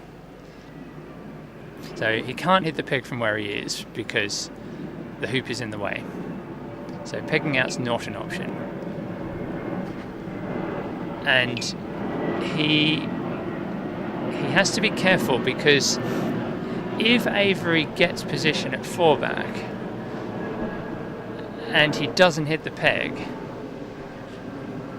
on his next shot, then Avery can take position at penalt and then Pearce can't approach the peg. So what will probably happen is Pearce will go over to where they're standing now. Avery will take position at 4 back. Then Pearce will lag to the peg. Avery will run 4 back and then take a shot at blue. That's the likely sequence of play here. Lots of things may go wrong with that. The first one of which is that Avery won't get the position at 4 back that he wants. That actually won't change the next couple of shots though. I mean, it would change the Avery running 4 back thing, but if Avery slightly, I say, over approaches 4 back and ends up side on to the hoop, for example, then Pearce will just lag to the peg, trying to get behind the peg from Avery's ball, leave him no shot. but he probably won't get behind the peg because that would be a really hard shot to play. So he'll end up leaving Avery's shot from 4 back at the peg, and if Avery hits it, it's going away from his hoop. So that's almost certainly what's going to happen. So here's the lag to 4 back, and that's not on line, and it's hilling away. So this is scenario 2 that I was just talking about. So now we'll see Pearce lag to the peg, sort of. I think they're going to be a little bit cautious here. I don't think he's going to try and land it on the peg or try and hit the peg. I think they're going to be looking for somewhere that's close to the peg. Oh, I don't like where they're looking now. I wouldn't go there. But yeah, they're looking for something slightly closer to the peg that is wired from Avery's ball, and they're looking for hoop 6 to be the wiring hoop.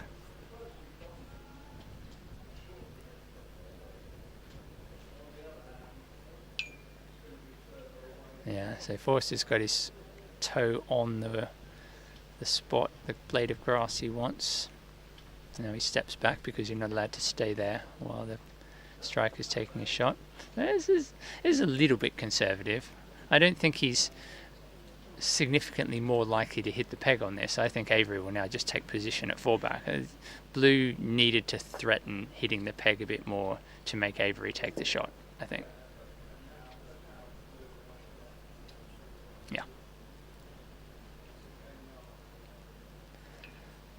And Avery just looks at him and says, right, well, if you think you can hit the peg from there, do it. And that's exactly what they're going to try and do. Now the question is, how hard do you shoot at the peg? Jim Dutton comes on and stands right over the peg to check it very carefully. So how hard would you hit this? So the 2 options are: you shoot hard to take any hill out of play, make sure the ball stays on line, or you trickle and he's going to shoot hard. And he's missed it. Okay, so I think trickling was the play there. He didn't even actually need to go for the peg at that point. I think he could have just trickled to 2 or 3 meters southwest of the peg, ideally cross-pegging from Avery, making Avery take the shot away from his hoop. Now Avery's got no pressure on running this hoop. So he'll just stroke it through and take position at penalty.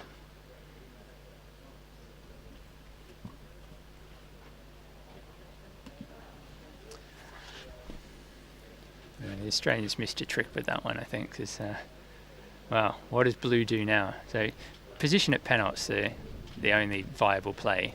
Pearce can't approach the peg now. Avery, he's played this sort of right. I think that's going to come in. It's a little bit short.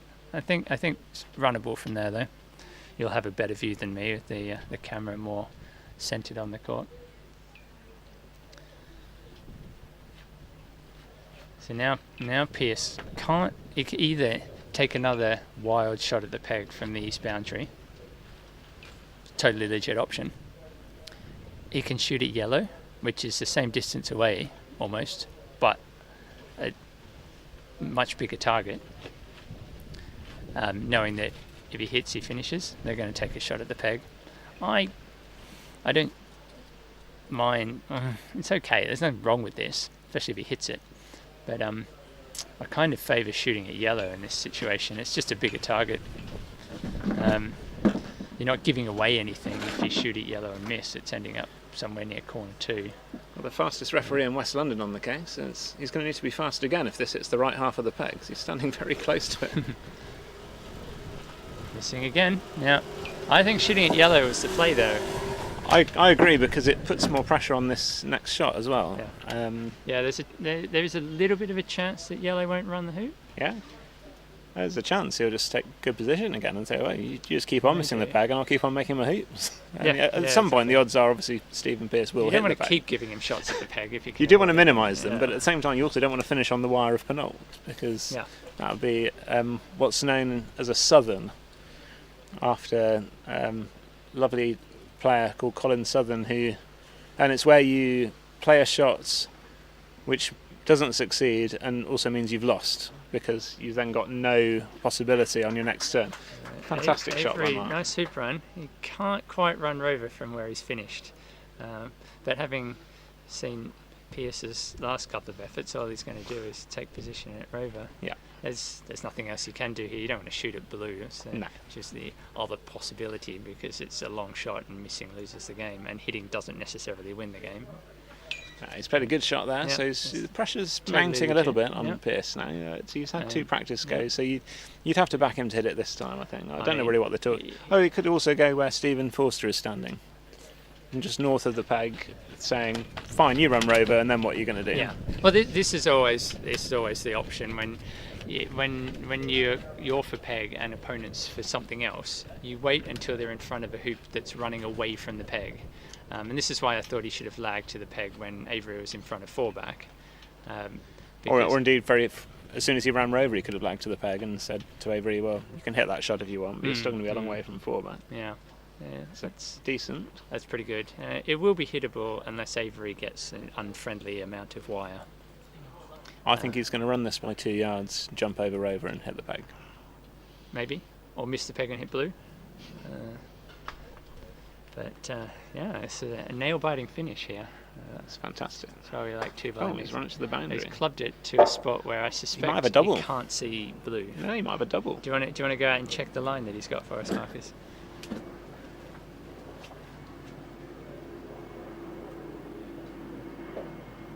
Avery's so quick to play. We've probably played it by the time Marcus gets back. He's going to shoot at something, and it will be the peg. What a finish! What a finish!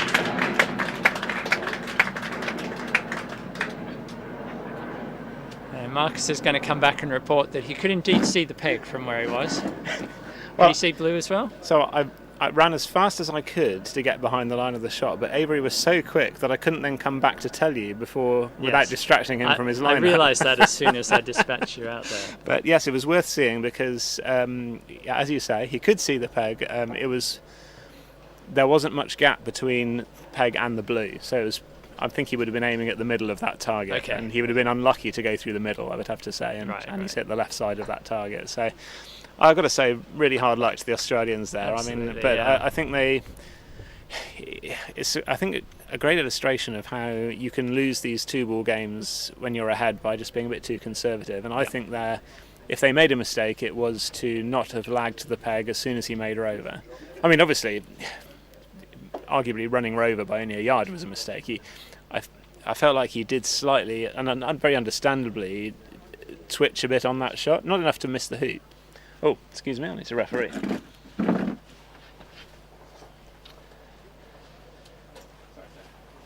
Yeah, I think I don't know if I necessarily agree with Marcus on that one. Marcus is a better 2-ball end player than I am, but lagging to the peg was an option. I don't know if... Well, he couldn't... Because, straight after running Rover, Pearce couldn't lag directly to the peg because Rover was in the way. So I guess Marcus is suggesting go some number of metres to the side of the peg. But blue was so close to Rover that I think the closest he could have got to the peg would have been 6 metres or so, which I guess is okay. That's a distance that then Pearce would have felt fairly confident that he would have hit the peg from, I guess. But if he's close enough to hit the peg from there, he probably also would have felt Avery was close enough to hit him. So I don't mind that they went over to the west boundary after Rover, but I do think he should have gone much closer to the peg. Just wait for the moped to depart. He should have gone much closer to the peg when Avery was in front of 4-back. There was definitely an opportunity there to generate a shorter peg out than what they ended up getting. So I don't know if that's what they'll be discussing now, but I do know that they'll be disappointed to have not taken that one. Forster will be disappointed, firstly, that he didn't finish his triple. He had a very dicey looking straight Rover PL opportunity, which I think most of us in the commentary box agree was not a wrong choice to turn down, and it was a totally reasonable option to have 2 off with leaving partner in the jaws of Rover. Avery just played really well in the ending. Sometimes you just got to tip your hat to your opponent and say, well, pretty much did the right things, and you played better. And yeah, that may well be the case for this. It's hard, apart from maybe not generating quite a shorter peg out. The Australians didn't do much wrong. Avery just played really well, which he often does. So the Australians are just having a short break. Avery is probably waiting for his heart rate to go back down after that dramatic ending, and then we'll be getting underway shortly in game 2. Let's get you up to date on the other 2 courts. So court 1, a reminder that the English pair Deeth and Patel won game 1 by 17. That the Australians have the first break in game 2, and Berryman is now a round to 3 back, and he'll be setting an NSL. So that will be 1 and 4 back versus 1 and 1. They're going to have a chat about the leave, but that's exactly what's happening. And on court 3, they have just resumed after Fulford completed his triple. So game 1 to Fulford plus 14 TP. Game 1 to Fulford and good, sorry. But the triple was done by Fulford. And now they're in the opening of game 2, and I have absolutely no idea what's going on in there, but Marcus has been over there reffing something, so he'll be back shortly to let us know exactly what the situation is. And in the feature match, the Australians are slowly walking down to find the Englishmen and suggest that they're ready to resume game 2. And if we remember what happened at the start of game 1, we saw the Australians win the toss and choose to go first, and Forster trickled his first ball black off the east boundary, and then the Englishman went into corner 2, and then it was miss and then hit. And before we resume though, our chief referee Jeff Dawson is going to check that the hoops are all okay. Forster reordered the clips on hoop 1 so that they're in the same order as the colours on the peg. Nothing wrong with that. I remember James Deeth telling me one time that he does that deliberately so that when he's standing over at hoop 3 or something and wondering which colour ball he's playing, he can tell by which clip is missing from hoop 1 which ball is in play.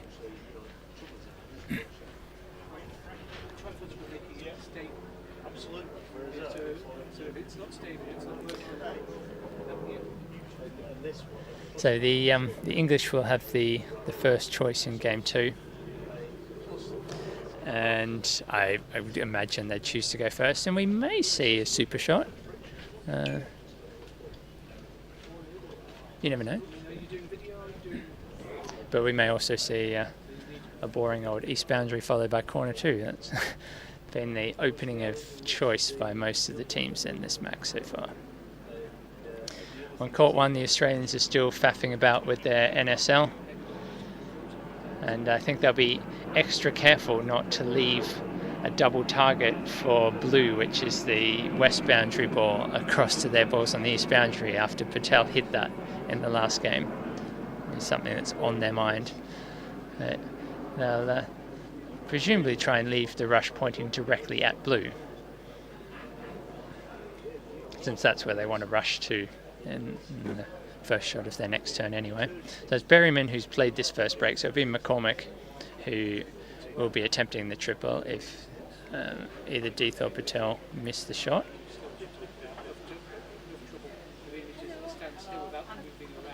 No, I've got a new job for you. Oh, okay. Okay. It's basically a massive collection. whatever the mess was on court 3, they seem to have finally sorted it out, and now I can tell you that Good, playing with blue, has the first opportunity for a break. He's played a croquet, loading hoop 2 with one opponent ball, and is just about to rush the other opponent ball to hoop 1, and he's underhit the rush by quite a bit, so he'll be playing a reverse takeoff to 1 from 3 metres northeast of the hoop. The hill's in his favour here, but these can go wrong.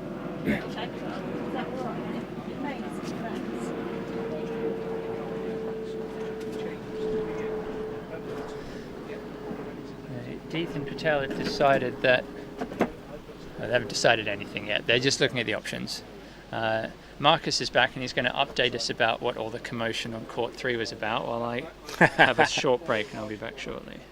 Thanks, Joel. It was quite an interesting one where Jack had accidentally, I think he'd rushed one ball into another near the boundary, and then when he'd yarded the ball that had gone off the court back on, it was obvious that, and the third ball was in the yard line area, and it was obvious it was going to be a cannon. And then Trevor just called me on just to query the rules on that point, because he told me that in Australia the practice is that if you haven't called someone to adjudicate on the exact position of the balls, you're not entitled to claim the cannon, essentially. The ruling is that the balls should just be placed a millimetre apart on the boundary so that you don't have a cannon.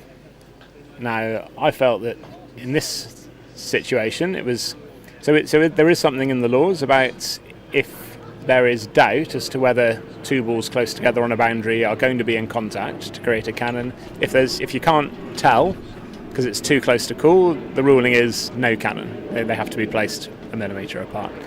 I felt that this was something slightly different in that there was no dispute over the positions of the balls. It was clearly a cannon. The only dispute could have been, has the ball been yarded on correctly in the first place? But none of the players were disputing that.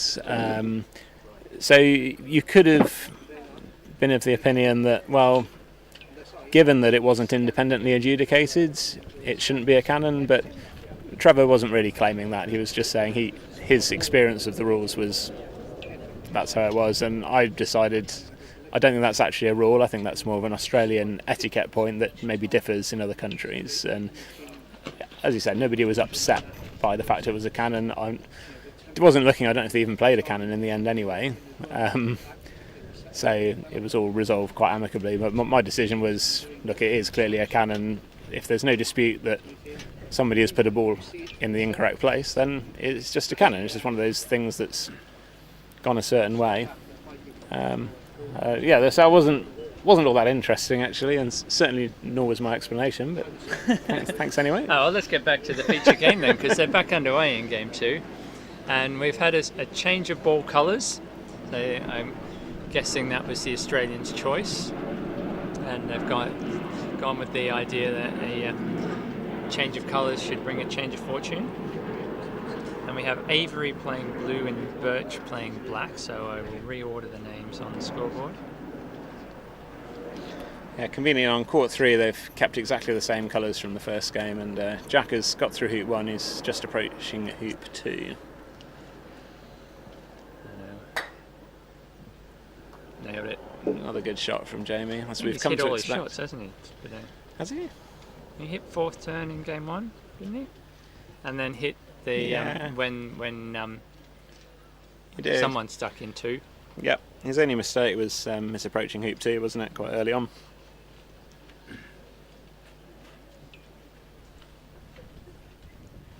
Court 1, Patel's looking at the long lift from corner 3 down to the balls on the east boundary.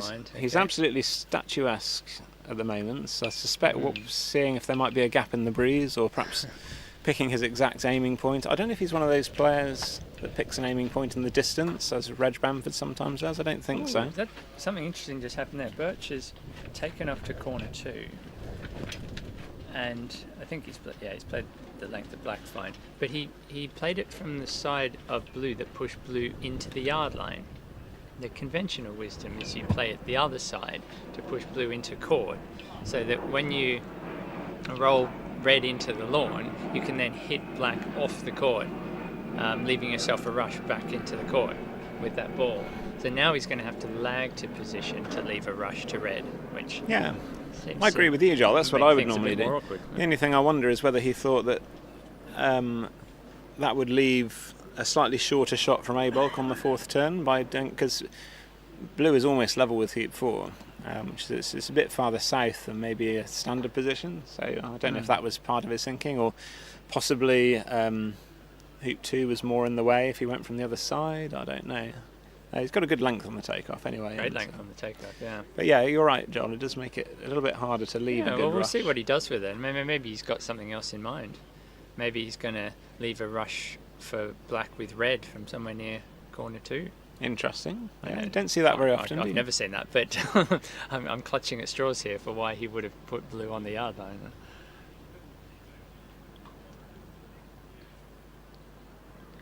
Here's an interesting fact. All 3 matches have the Australians playing red and yellow at the moment. Oh, that's convenient, isn't it? Yeah. And it shouldn't come as any surprise that all 3 matches have the English playing black and blue. Jack has sadly not approached hoop 3 very well and failed it, but it is off partner, so there's no long shots. No gimme for the Australians. They have a choice of 11 yarders, I would say. Avery's come on to confirm that Birch did indeed push blue onto the yard line, so now he's having to play this lag that I was talking about. He's playing it down the rush line though, isn't he? So that's good. He played a good stroke actually, didn't he, out of corner 2. I'm not very good at that shot. He's played that pretty well. Yeah, it's on the spot. Yeah, it's a nice roll out of the corner, so that he only had to play a relatively short distance to get that into position. But yeah, next time I'm sure he will take off the other side. So Samir didn't has missed. See it, Patel. Oh no, he hit. Sorry, he's hit. So he's taking Croquet on the safe boundary. Yeah. In fact, it looks like he's engineered a rush on. I think to hoop 1, which has not gone very near hoop 1. Yeah, it's gone to the end of A-ball. Yeah, So he's now looking. I think he's looking at. Shall I try a huge roll shot up to hoop 2 where there's another ball? Or has he made hoop 1 and rushed to there after that? Let me check the scoreboard. No, he's still for hoop 1 according to the scoreboard. Well, of course that may not be accurate. Australians on this court are taking a tremendously long shot. Now, and this does surprise me, especially down this boundary, which, as we've said, is... Yeah, this is madness. I mean, I understand it if it was 1 and 4 back, so you're making a triple more difficult, but all this is doing is making your 5th turn break a bit more difficult, which, in fairness, did cause Jamie some problems in the first game, didn't it? Because he did have to leave a ball in the corner, so maybe they're thinking, well, actually... That's worthwhile. I disagree. This is such a long shot. Yeah, I don't think down an unflat piece of lawn. Yeah. And he's a good shot as well. So that's going through the middle. Through the gap, yeah. He allowed too much hill there. Never going to hill by that much. So I'm surprised at that because, these players, any of the players in this tournament, they're going to make a 3-ball break round from this position. So, you're not really... offering much defence, I don't think, by this tactic. We've had a few interesting comments since I last checked here. 6 courts at the Bunbury Murrabinda Club. The Murrabinda Club. It was a pleasure to have you. That's Martin Clark. Thank you, Martin. Yeah, I couldn't remember the name. Thank you for reminding me of the name of the club. Super club. I hope it's still going well. And then Beale family. From New Zealand. Responding to the previous match still about pegging out 2 maybe, says absolutely terrible tactics by Australia. We don't know exactly what that was referring to, but clearly that family is not very happy. Chris O'Byrne doesn't think that they should have had 2 off. He thinks it should have been a 3-ball ending. Hi Chris, good to have you with us. Interesting. We haven't really talked about that possibility, have we? I think it's important not to forget that Mark Avery did play 2 or 3 very good turns during that ending. The best one being hitting the lift from the end of A-Block in the first place at a ball that he was wired from. Yeah. So he had to pretty well get in the jaws to hit that. It wasn't much sticking out. So to hit, obviously, if you miss that, it's game over immediately. If you hit the hoop, because he played it gently as well. So if he'd hit the hoop and not made the roquet, he would have been right there for Stephen. But yeah, we do. I think the consensus is probably that when Pearce failed to run Rover by far enough, that he probably should have just lagged to the peg at that point and said to Mark, look, you can hit this 12-yarder if you want. You're going to rush it a long way away from your hoop. And the pressure's really on Mark then, because any mistake by Mark on a 2-ball break is going to be likely instantly fatal. I think I was just saying before I was called away to referee that as the ball that's ahead in a 2-ball ending, you often lose by just being a bit too defensive, and I think where Australia went after running Rover was a great example of that. So it was still, what a fantastically exciting game for us all to enjoy. Yeah, that's what the crowd wants. What else have we got? Oh yeah, Royal Tunbridge Wells Croquet was concerned that the Australians were claiming an advanced lift, whereas in fact it was a wiring lift after Avery failed 4 back. Yeah, he was really unlucky to manage to bounce off to a wired spot, which gave the Australians a good opportunity to finish. If it hadn't been wired, they probably would have taken the shot, but it wouldn't have rushed it near Rover. And Beale family's come back to say, well done, Mark, and the Aussie tactics for the endgame were clueless, so they're still not happy about those Aussie tactics. If it's a cannon, this is Greg Fletcher. Hi, Greg. Shame you're not here with us this year. So if it's a cannon, then it's a cannon. I don't understand the dispute. But well, I'm done with talking about to be fair, I'm not going to harp on about it. But to be fair, that is what Trevor also said. He was just making sure that everything was within the rules. And as I say, I think it was just a slight etiquette or interpretation difference between Australian practice and what I expected. So he was quite happy with it being a cannon. And someone called Baker 221B, could be a Sherlock Holmes fan, says officious Oz referees have been treating players as guilty of incompetence until proven innocent in recent times. I can't comment on that. Haven't played in Australia in recent times, but it is a bit of. Nor have I, to be fair. But it sounds fun though. It's a bit of a recurring theme, I think, in that, Australia, it does feel like it is sometimes slightly out of step with how the rest of the world officiates the game. So, well, they are a long way from the rest of the world, in fairness. I don't know what it's like in New Zealand. I think New Zealand, I have, again, not for a while, but I think the New Zealand approach tends a little bit more towards the rest of the world than Australia. Anyway, it's as I say, all resolved perfectly amicably. Someone else adds, as an Australian player, sounds about right. So it doesn't sound like there are many Australian players who would like their refereeing, though. Do come and play in England, guys, if you want top quality refereeing going on here, I can assure you. And very green courts. They were out here at 7 this morning watering these. They've been nicely flooded today. And they've been rolling them every day, you say, haven't they? With a green paint roller to get the nice colour on them, I believe. Is that right? Oh, they do sometimes paint them green, but I don't think that's what they were doing today. But yes, they have been known to paint them green. You can tell if they've been painted because the soles of the players' shoes will be green when they come off. So I was actually joking to begin with, but I think you might actually now be being serious. No, I've played here when the soles of my shoes have been green when I've come off the court. Yeah. I'm imagining some sort of giant crop sprayer behind a little tractor that just coats the entire surface in green paint just to make it look nice. It was explained to me as being the colour that the fertiliser is, which I'm a bit sceptical about. Well, that is what could I well was be told. true. Yeah. So interesting here to see whether Mark in front of us is going to do what Jamie did. He's going to show Jamie how this is done. I think he is. Yeah, he obviously is disappointed he's run hoop 4 by that far, because he should really have got a rush directly to yellow here. So he's not going to be able to do that now. But yeah, he's just going to. So like Jamie, he walked over to have a look to see what his line to get to red was like. And it's hoop 4 obviously isn't in the way this time. So in fact, he might be able to take off. Or it might be, and he's just intending to get a rush on yellow. Yeah, he is. But he's again not risking it very sensibly. Yeah. So yeah, one good split shot here, but this is a standard shot, isn't it? Everyone should be able to play this. Half roll. So on court 3, the Australians missed their half chance, as it were, which meant that Jack was able to continue on his break, which I need to update. score-wise. He's just made hoop 5. It has meant there's a ball. I also need to update the score in this one. I've done it at all in this game. There's a ball. Avery's playing blue and he's for 5. There's a ball left behind in corner 3 on court 3, but Jack has the other balls for a nice 3-ball break. So he obviously will be needing to get to that ball in corner 3 sooner rather than later to negotiate a lead.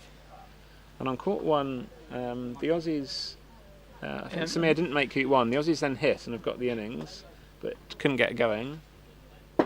Deeth has just shot and missed. Yeah. Partner in corner 4, and the Aussies are joined up in corner 2 with 2 balls in corner 2, 2 balls in corner 4. Classic, absolute classic. The clip position is 1-on-1 versus 1-and-4 back, so this would be an opportunity for a finish from the Australians there. McCormack has a TP to win the game. That was an incredibly quick ball round from Berryman, wasn't it, in that game? Yeah, I mean, we were so focused on the 2-ball ending here, I guess time flew by without us realising. But yeah, well, actually, all 12 players here today, I think, play at a good pace down there. There hasn't been a point scored for 18 minutes in 19 minutes now on court 1. Yeah, they've had a bit of interaction in between. Obviously, Lachlan Berryman's turn ended with a leave which Samir hit, but then Samir was unable to get it going, and then there's been another change of innings since then. Yeah. So Mark's made a much better fist of getting this ball out of corner 4. So he's going to be sending partner to 1 back, so he's going to need to do a bit of a switcheroo at some point with the pivot, but I'm sure he can manage that. In response to Chris O'Byrne's comment about the lack of plane spotting going on so far today, the problem we have in the morning, at least until tomorrow, is that that Heathrow's on 27 left, which goes directly over the tent that we're sitting in, so we can't actually see the planes, so we can just hear them. And then there's a massive tree that blocks the view until they're pretty much on short final at Heathrow. It's a 787 that's just gone overhead now. It's on, by the time you can see them, it's too late to see the livery, isn't it? Of, the airline. In the afternoon we'll get a better view of them when they switch to 27 right, and then tomorrow they'll switch it around, and so in the morning they'll be on right, and then in the afternoon they'll be directly overhead coming through. So I'm going to ask the obvious question: why on 27 right will we get a better view? Because that will make them. Oh, be more behind us. Be more behind us. Yeah, they're not directly over the tent. The tent and the tree will be more out of view. Yeah, I see. Okay. Okay, so Avery up to 1 back, and Avery, when he's playing on his own, is an NSL guy, but Birch is more of a spread guy. So, what do you think? Should we see Avery play? Well, he can't realistically do an NSL now because he's got partner at 1 back. Well, no, you still can. You can just arrange all 4 balls around 3 back. You can always do that, yeah. So it's a perfectly good way of doing an NSL. You can't do an MSL that way, but you can still do an MSL now by putting red into a position. Yeah. I thought it looks like that's what he's intending to do, actually. I thought Birch was an MSL guy rather than a spread guy, but I could be wrong. Well, maybe I misremembered that. Yeah. And if anything, I'd have said the exact opposite, actually. Okay. But I have no. That's all right. We say a lot of stuff in this commentary box. Some of it may be true. If you can't prove it's wrong. Yeah. Speaking of which, on the comments, if there's anything you'd like to hear more of or less of, try not to make it too personal, but I'll take whatever. Yeah. Please do. If you want to hear less of me, I'll go and get some lunch. It is feeling like lunchtime, definitely. The Sunday roast at the Roehampton Club is worth coming for. So if you're looking to possibly enter a weekend tournament and you see there's one going at Roehampton, keep the Sunday roast in mind as a reason to come and play here. Nice. Do you get any change out of 30 quid for it, though? Would be my question. Yeah, you will. I think it's around the £20 mark, I think. It's not too bad for London, I suppose. It's reasonable, yeah. The food prices are not ridiculous here, just the membership fees. I was going to say, well, thanks for subsidising that with your membership fees. So you keep doing that. Yeah. You get you actually have a quota, don't you? Where as part of your membership fee, you have to pay You effectively start a tab, don't you? Is that right? What at Oxford and Cambridge, at least at Cambridge they call a KFC, a kitchen fixed charge. It's a fixed amount that the undergrads have to pay each year. So you've got to make the most of it, right? But yeah, is that a similar system here, where as part of your membership fee, it's relatively small? No, it's not part of the membership fee. That's in addition to the membership fee. But it's money you get back as long as you use it at the club, right? Money you must give to the club that they will in return give you food for. £300 a year for that. I sort of get it. I mean, I guess it encourages people to come and use the club rather than just. Because there's a waiting list, right, as well, isn't there, for members, I think? I think so. So, you don't want people sitting on as members but then not actually making use of these amazing facilities. I mean, if I lived here and had a spare few thousand of annual income, sure, I'd probably do that. Yeah, if you come and use it regularly, it maybe doesn't feel like too bad a value. Do you play tennis here as well? Golf? I haven't done. Squash? I've never tried. I played golf many years ago, but I'm told this is a good golf course. Spoils a good walk from my experience. I really struggle with golf because obviously the ball's too small. So I find myself doing some really good swings at the air just above the ball and also at the ground just below the ball. Yep. But making contact with the ball itself I find much too difficult. Damn near impossible, isn't it? Yeah. So Good is just about to make 2 back, and he has 2 balls over by 3 back. It's his first break, isn't it? For Good. So that'd be 1 and 4 back there. Oh, McCormick's got in, and he's got a break. Yeah. He's been going for a bit now, so he's running hoop 2. He's running hoop 2 with all the balls, so this is a good triple opportunity now. Yeah. So the only thing he needs to organise, his partner is his pivot at the moment, and he will need to get a good rush on it over to his hoop 3 pie now. Yeah. So what are we looking at? Avery's just going to do an NSL. I don't quite know why he needed to call Birch on for advice. Well, yellow's sort of in the wrong place. He could be unlucky here and get a bit of right wire and hit the yellow, which wouldn't be ideal. Yeah, you ideally want to run just past it. But as I suspected, it's still okay. But this is a really tricky shot to play. So I tend to aim these directly at the middle of the wire of the hoop, so that it creates a bit of a backstop if I slightly overhit it. One thing a lot of people forget about NSLs is that yellow ball, or the equivalent of it in another game, doesn't have to be on the wire. There's actually quite a large area to the northeast of that you can land it on, where the opponent still won't have a backswing at your balls on the east boundary. And a lot of people aim really close to the wire and then end up trickling just into the jaws or just past the wire and leave it open from a ball. You're absolutely right. I'm just saying that from this particular position. Yeah, if you try for the perfect spot, the wire as a stopper, I think is what you're saying. Right? Whereas if you try for the perfect spot and just overhit it by an inch, you might just leave a completely open shot, which is hopeless. So, I mean, I think there might have been a brief discussion there of, well, should we just abandon and go for an OSL type leave? I think they're still sort of thinking about it. Yeah, you could do a full-foot and stick yellow into the jaws of 3 back. You could. He is a good touch player, so that's exactly what you said.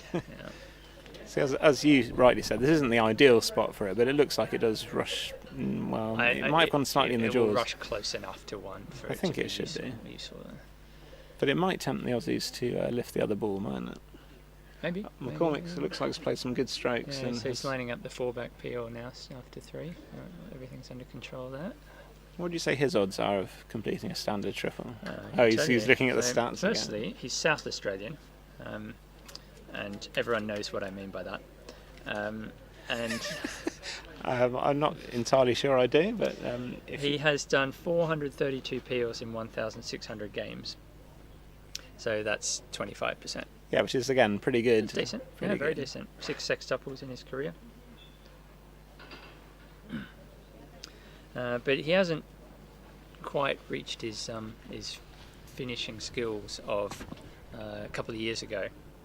He's been a little bit down on form last couple of years, so he'll be quite keen to keep this under control enough that he doesn't face any tricky shots. He did win the Australian Men's Championship, didn't he, last year or the year before, I think? That I have not written down, but I'm sure. I'm sure he's won that tournament at least once in the past. But I'm talking about maybe the last 6 to 12 months. Sure. Form dipped a little bit, but he's still the second highest ranked Australian in the team. Well, you know what they say: form is temporary, class is permanent, and Dwayne has neither. So Well, maybe he can show a bit of class in this turn. We'll find out soon. I'm being very rude. I feel like that's the sort of comment he'd make about himself. Again, we've known each other a fair amount of time. I first played him in 2012, I think. And yeah, I feel like that's the sort of comment he might make about himself. I'm not being gratuitous. I am being gratuitously rude, but I feel like he'd enjoy it. I hope so, anyway. I really hope so, because he's bigger than me. You really hope he doesn't listen back to this commentary. Yeah, because, well, by the time he does, I might be 150 miles away, so it should be all right. He could probably beat me in a fight, but he'd have to catch me first. It's all good fun. Any other comments from the YouTubers this morning? O'Byrne confirms what I said. Birch is a spread guy. Thank you, Chris. Well, Chris would know because he's a club mate of Jamie's at Reigate and at Surbiton. Chris is a very good player himself. He used to really enjoy his company at the Nailsea tournament down in the southwest, and I gather he's been struggling with injury problems lately, so I haven't seen him on the courts, which is a real shame. I hope, send him my best wishes and hope he might get that resolved and be able to return to playing. It's a great player to watch, Chris, isn't he? You remember seeing him play? He's got a fabulous Solomon swing that is just, really smooth and sort of swings gently but hits hard, if you know what I mean. So times it well. Yeah. So yeah, great to see you back on the courts, Chris, if you ever can. No, it must be tough.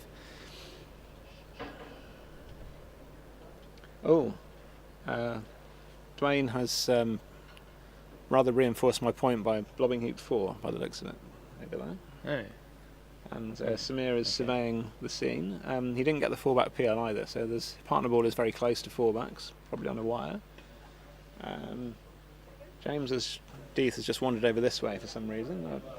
Not clear whether he's looking for his mallet or a cup of coffee or possibly a beer.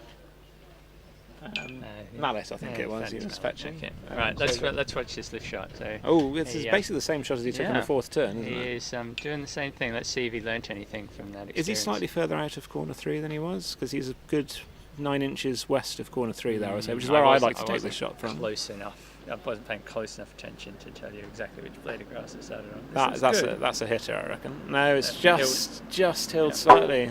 Yep. So frustrating. They know that this hills. They just can't. We definitely should have kept a count. You reckon it's 0 Rocays down this boundary, don't you? 0 so far. In 3 days of the tournament. Yeah. Well, 2.5 days. I mean, that is quite the stat. And you'd think that the players would be aware of that. But the thing is, it's so seductive as a shot to take just because it buries this ball in corner 4, and you always think if you give your opponent a delayed triple, you've got half a chance. Except to get all but the very best. But I say that Jamie Birch is among the very best, so I just not convinced it's the right tactic. Yeah, I agree. So this was an MSL effectively, because he is rushing directly to hoop 1. It's underhit that. Yeah, he didn't get the best contact. I think he just didn't quite get a flat contact of mallet on ball. What do you think of Birch's mallet? Yeah, it's new, isn't it? It's is it a Reaver? I believe it's a Reaver mallet, and it's not the only Reaver mallet in this tournament. Oh? No. Matthew Essick is playing with him. We didn't really get to see him use it yesterday. I think no, he didn't. He didn't take croquet, I think, yesterday. No. We saw him use it in quite a bit of practice, didn't he? And Birch has caught the hill at hoop 1, so he's left himself more angled than he would like. It should be fine. It's missable, but it shouldn't miss. If that makes any sense. Yeah.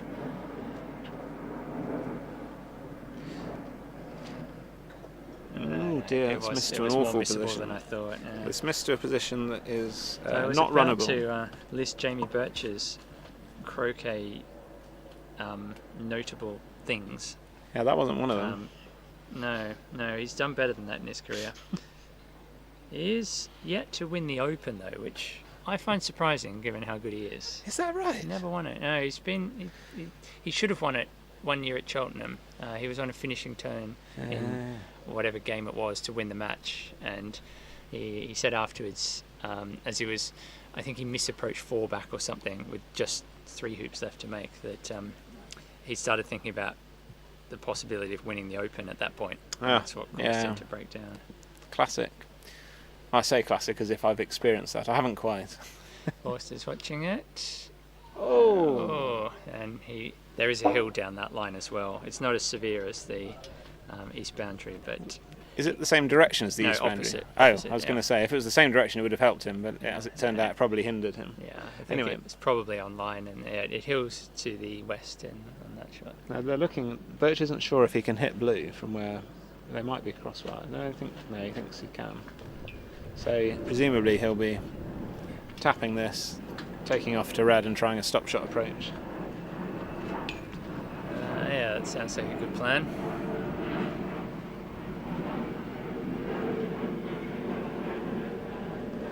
Good has finished his break to 4 back and has left what looks like a decent NSL for the Australians to think about. They're still one of all the other clips of hoop won in that game.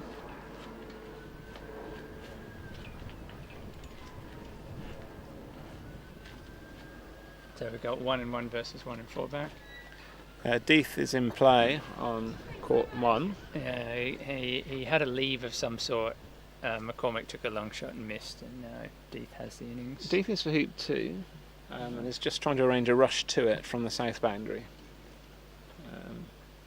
He has a ball right by hoop 3, which hasn't moved for about 4 turns. Approach. Here we go. Looks good. It's just, that's okay. That's a good shot, actually. Yeah, you wouldn't want to get closer than that, would you? That's right. Yeah, I was just about to say if it goes any closer than that, it starts to heel off. But he's good there. Oh, wind's getting up, which he won't like. But presumably the holes through the middle of the mallet slightly help with that. He managed to cope. Bit of Murray control. That's where you unintentionally hit more wire than you intended and get yourself a forward rush, despite hitting it quite firmly. So good for him. Right. Jonathan Kirby has just arrived in the commentary box. Great to see you. Yeah, fantastic. Well, would you like to do a bit of commentating? I need to have a break. You can have my seat if you want, and talk about Birch's triple peel. Be great. Go for it. Welcome. The scoreboard is there. You need to press buttons every time. It's always nice to have a different voice on the stream, and as I'm sure most viewers will know, Jonathan is a former MacRobertson player himself. Is it 2 you competed in, or was it just 1? 2006, 20 years ago. Amazing, isn't it? Scarily long time ago. And what a tournament that was. I mean, that was Rich River, Australia. Great Britain at the sort of peak of its powers, really. And of course, these days, unless you were to decide to switch allegiance from Scotland to England, we wouldn't be able to select you, which is a shame. But you wouldn't. No, I mean, I was talking to Phil Cordingley earlier, and he said, "Oh, you'd get into this team, wouldn't I?" So I'd probably get into the team that's playing in Nottingham at the moment. The Scotland team. Probably.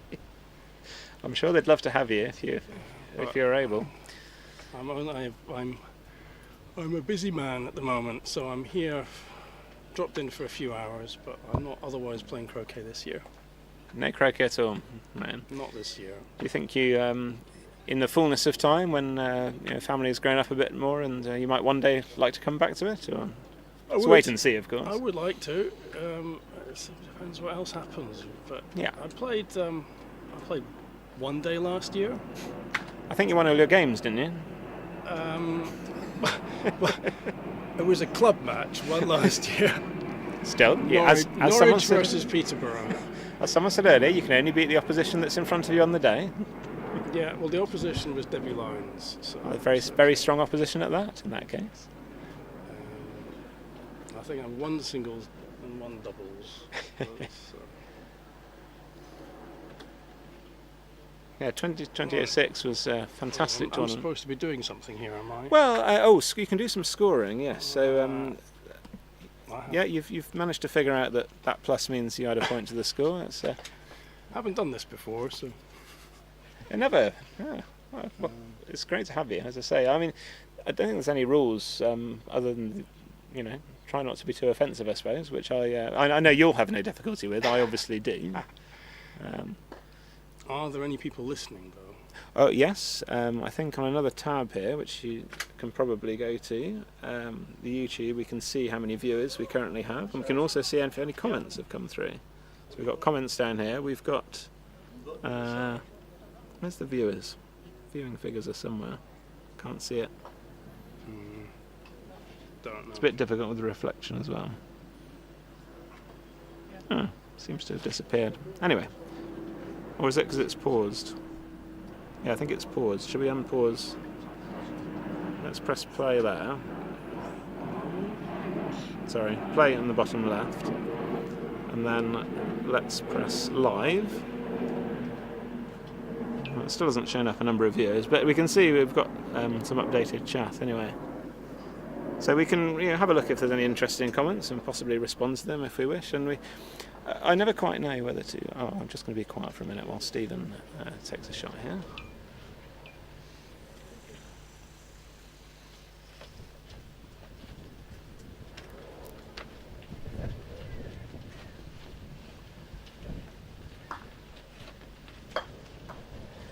Yeah, we probably should have been paying attention because clearly Birch has made an error. Well, Birch has missed his pioneer for. Did he miss the pioneer, or was he going for the ball in the corner? Was he? Oh, I think no, he was. yes. I think he was playing the most difficult shot in croquet, wasn't he? From taking off from the blue up by 4-back to the ball in corner 4, and he either went off the lawn or he, judging by where it ended up, he went off the lawn. Yes.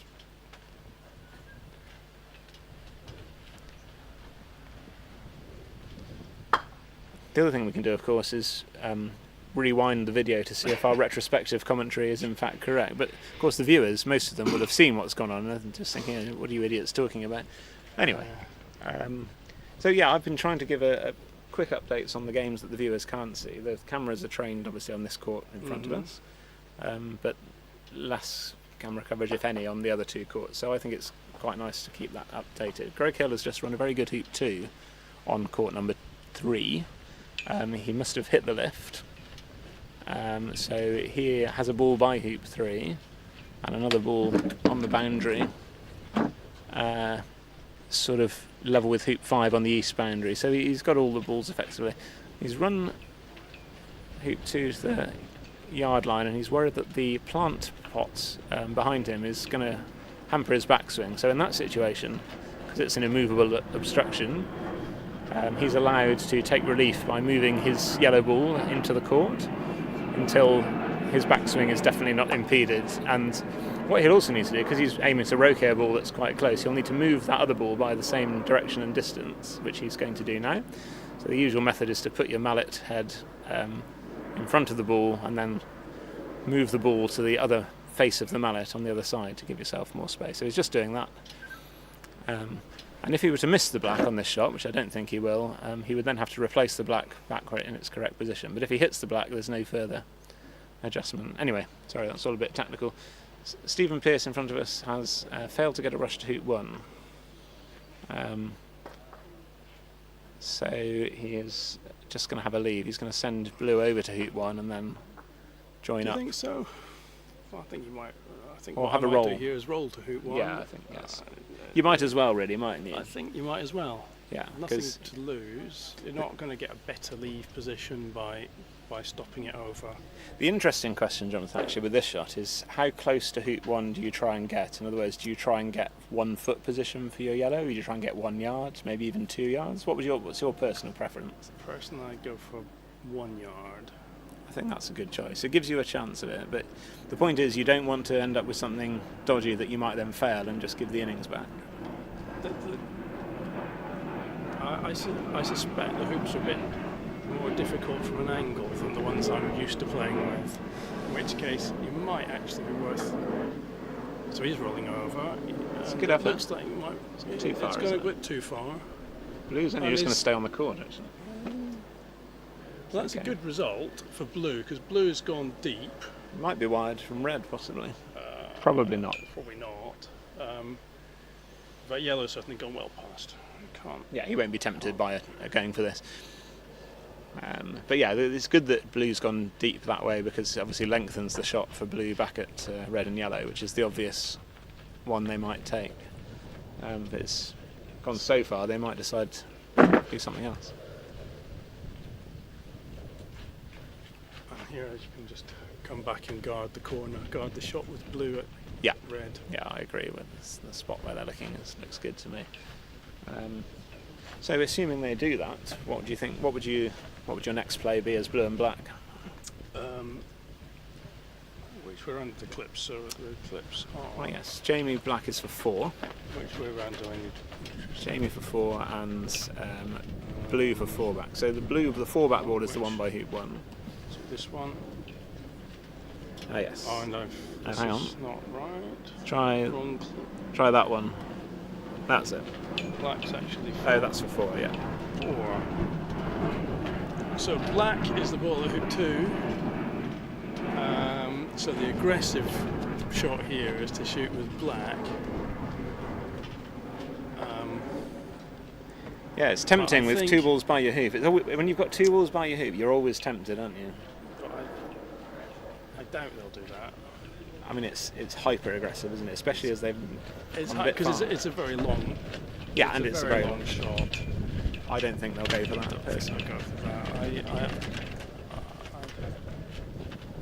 I think they'll want to. Well, I mean, will they want to move the blue? Because normally you move the blue, right? Because it's by hoop 1, but it's so near to the boundary. You're sort of wondering. I still think you move blue, personally. It's interesting. If you look at this, how do you get?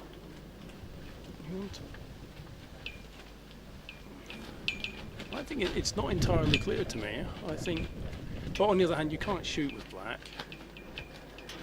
If you shoot with black, either blue or red and yellow, then you're giving away a lot. Yes. And it's a very long shot. So I think probably blue at black is the shot. What do you think about blue to corner 3? That's the defensive. Declining the shot. That's the defensive one. Is blue to corner 3. That's your only defensive option, really, isn't it? I always think. Well, black to corner 3. I always think if you're going to be defensive, be as defensive as possible. If you're going to be aggressive, be as aggressive as possible. The middle ground, I find, is rarely right. Not always. I find that's a reasonable rule of thumb to use. I think it's always quite interesting when you walk onto the court at the start of your turn to think, right, what's the most aggressive option for me? What gives me the most? And then what's the most defensive option? What gives them the least? That can help clarify your thinking, even if you don't end up taking either of those 2 options. Yeah, it's a good thought. And the one thing that one good piece of advice I got along those lines once was, remember, your aggressive option is always to take a shot. You always have a shot, which occasionally, early in my career, I forgot that my opponents had wired me, and I didn't think that I should have a shot. It didn't occur to me that I needed to have a shot. Okay, so blue at black. This is the he's hit it. Good shot from Mark. Just walks up, waves the mallet over the ball once, puts it down, backwards, forwards, clack. It's absolutely fantastic, isn't it? Well, he does all the work in the stalking, actually. Yeah, but all the aiming work in the stalking, which is a really good skill to have. Well, we all do to some extent, but my style doesn't, I feel, allow for that. But playing with Irish grip, which I think you did for a while at least. I still play with Irish grip. Still do, yeah. When I play, yeah. I find that you can't just take one backswing for anything more than a very gentle shot. Mark plays with Irish grip too. He just has really strong wrists. Well, there you go. So, yeah, you're absolutely right. Well, I personally find it very difficult to generate a straight, smooth and big enough backswing with just the one backswing. That's the main reason I cast over the ball, but also to get a rhythm and try and time it correctly.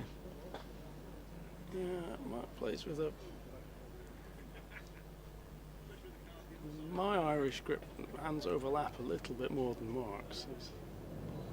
He's come down, he's about 2.5 feet from red. He probably wants to hit yellow. But I think he'll hit yellow, won't he? Yeah, and you're always. What I'm worried here is that Jamie's walking onto the lawn. I don't think he should be. I think he should just leave Mark to get on with it. Because the thing that happens here is Jamie will talk Mark out of taking the shot. Might do, yeah, unless they're just discussing they might probably discuss what to do afterwards, yeah. But that should happen after the next shot. I agree, yeah. In fact, I was just saying earlier on the commentary that exactly that sometimes walking on can be severely detrimental. However, they probably... There is an alternative here.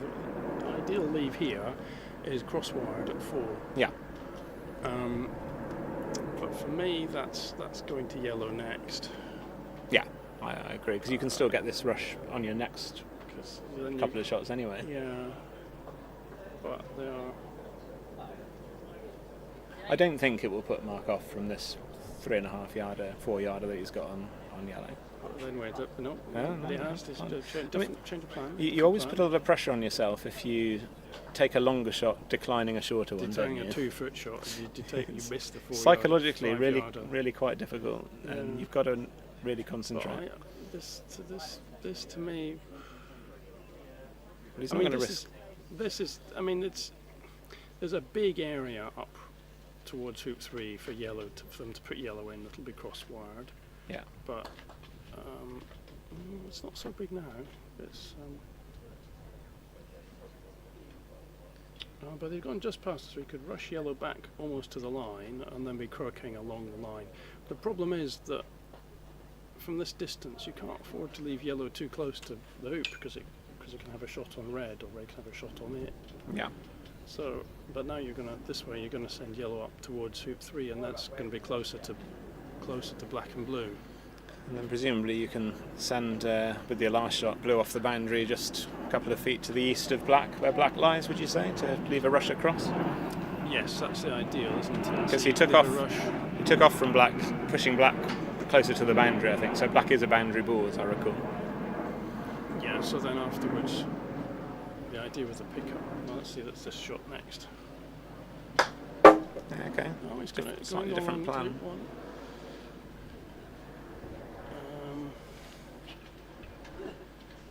Okay, it's not what I expected. He might still put it to where you were saying and just... Yeah. He might. It's not the end of the... If you put it nearer sheep 3, it's not the end of the world if you don't get it crosswide, is it, really? Well, He might be just leaving it here. You don't even need it cross. Well, I wouldn't leave it there because you're leaving a ball at their hoop. That's true. I think it's going towards corner 3, but if it goes that close to corner 3, you don't really want it crosswired because you want to tempt them to shoot at red. Well, they won't, will they? They'll move red. And for that reason, you don't really want to leave it right in the corner. You want it well in lawn, don't you? Yeah. So that you can rush across and get a rush on it to hoop 4, assuming they move red. Which, as I say, I'm pretty sure. Mark has this fantastic roll stroke that most players can't play that under that much control. Yeah. At this point, I think it's the wrong shot. He's left yellow way short. He's got a clear shot on red. I mean, of course, it's very risky, but it's not that long. It's not that long.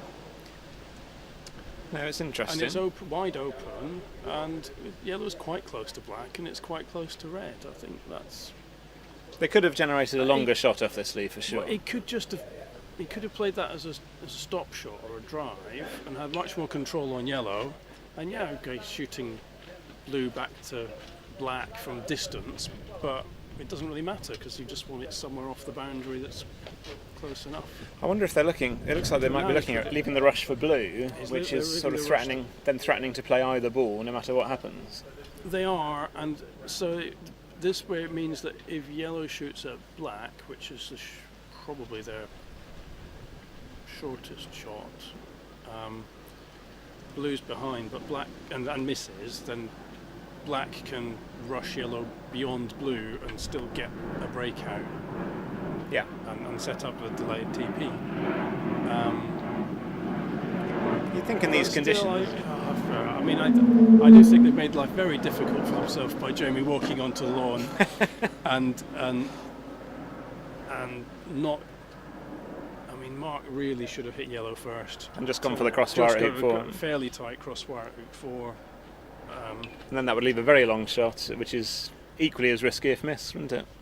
If that had been the case, if that had been the lead, it would have been much better than this lead. It would have been much long. I mean, the only downside to that, it really depends on your opponents here, is that if you crosswire them and lay up in the far corner of the lawn, then is absolutely clear what shot they should take. It's a do or die long shot, and that psychologically it's quite easy that, okay, I definitely have to do this. There's no doubt in my mind Yes. at the point we're taking the shot.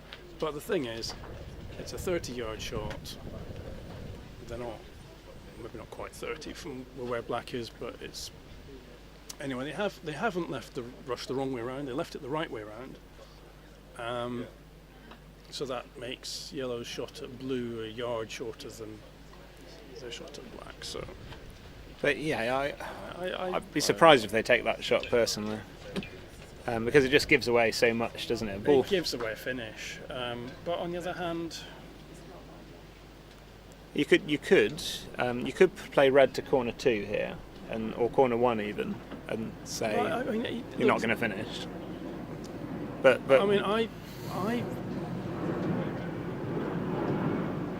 if I was playing on this lawn 20 years ago, I think there'd be no doubt in my mind this is a yellow to shoot. you've just got to hit. Well, the other option is red to shoot at yellow, which looks equally stupid, but that may also be the shortest shot. It gives away slightly less, doesn't it? In terms Doesn't of give at the least ball you're at moving the ball at the hoop, but well, yeah, but yellow is what, level with hoop 6 and a couple of yards off the line of 3 and 4. It's not if you're approaching it from nearby. if they shoot, Okay, so Jeff has come on and is marking red. I don't understand. I'm not quite sure. I think the players have decided to break for lunch. It's probably, but I'm still not sure that why. Makes sense, yes. Well, maybe it's windy enough that possibly a gust of wind could move the ball. I don't think it is. No, I suspect it's just if they're stopping for lunch, it's just they don't want anyone to wander on the lawn and knock the balls accidentally. Yeah, unlikely but possible. Yeah, or even a stray ball from another course, I suppose. Could, in theory. Okay, so a long discussion about what will happen. Well, it's still interesting to It have, will isn't be, it? We won't find out for we'll another find out. 45 minutes or so. But I was just thinking, if red shoots at yellow here and misses, Jamie might be able to rush blue in front of 4 back immediately and possibly do a peel going to the red, which will have missed to the north boundary, and then it's get a rush to 4. That'd be quite an entertaining way to start the turn, wouldn't it? That's the kind of thing I used to think I could do, and I never did it, and it's not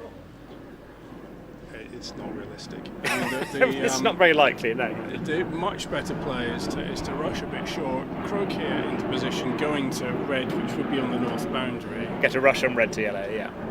Well, it should rush on red Ideally, short of yellow. To rush. Yes, and you just you've got to pick up the break.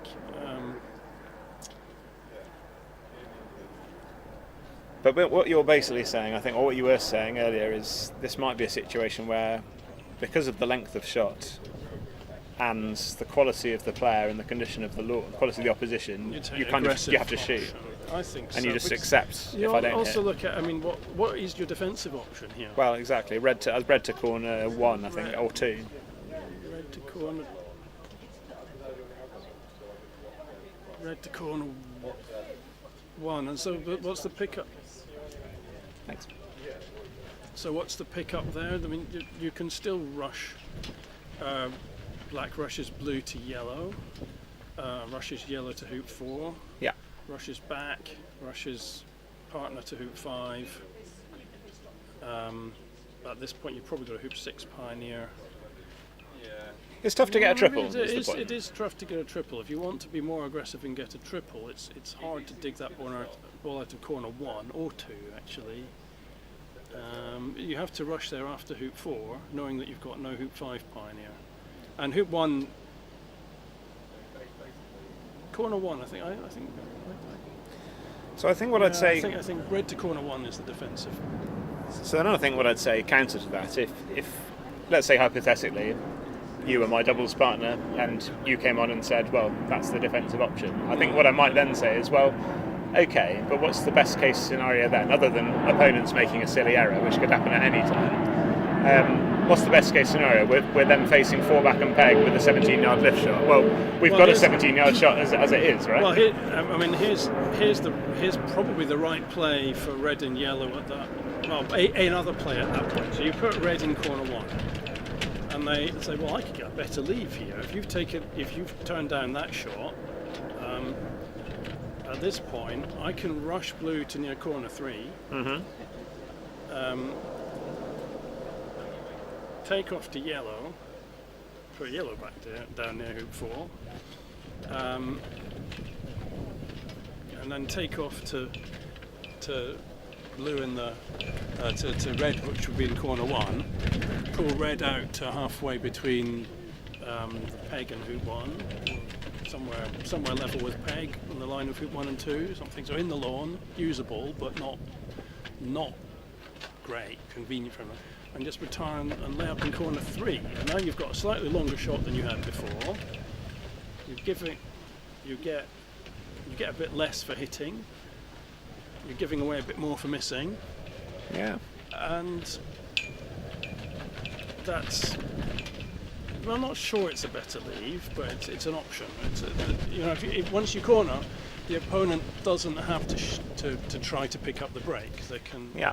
And once you say, "Oh, I'm going to keep cornering if you're giving me this," you're sort of saying, "That's I'm waiting for you to make a mistake, either in the defensive play or next time you're on a break and you break down." I think what it boils down to at this level, doesn't it, is that sometimes you've just got to take that aggressive shot, even if it gives away a lot, because you won't get a better opportunity than what you currently have. And I think this might be that exact sort of situation. Also, it's not very long, is it? Yeah. I mean, the shot there is... Was it 15 yards, was my estimate? Yeah, I think something like that. So as I say, what if you don't shoot and Jamie just goes to the peg and then you've got another 15-yard shot, but you're a lot further behind in the game? And you're still going to lose if you miss, right? Yes, and of course they might be playing on their mind that they're 1-0 down. That should that make a difference? Do you think it makes a difference? It's a good question. I feel like I want to say it shouldn't make a difference in terms of you're trying to get your best chance to win every game. Yeah. And yeah, that applies whether you're 1-0 down, 1-0 up, or 1-0, right? What do you does, think? but psychologically it's different, I think. The worst thing for me psychologically is to have not had a shot and then they go and finish anyway. That's the worst psychological position. Yeah, and Stephen Mulliner was always in that camp.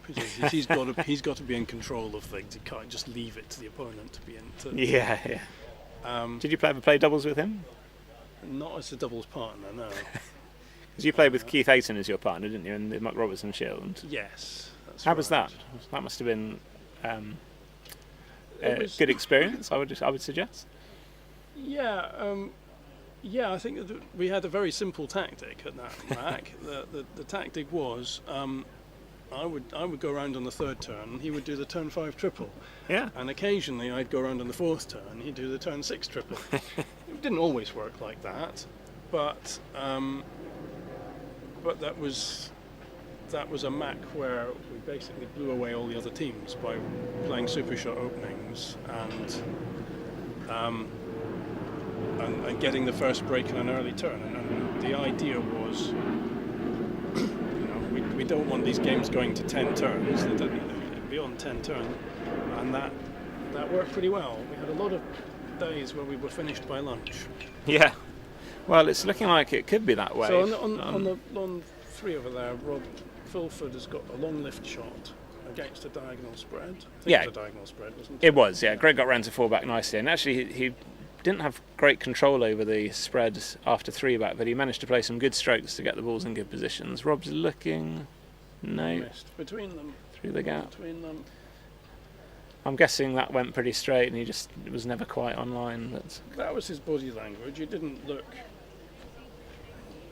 excited at any point, did he? no, or devastated that it had dived away. And it's hard to Yeah. tell. He's pretty hard to read, actually, Rob, isn't he? He just sort of gets on with it. He's seen it all many, many times.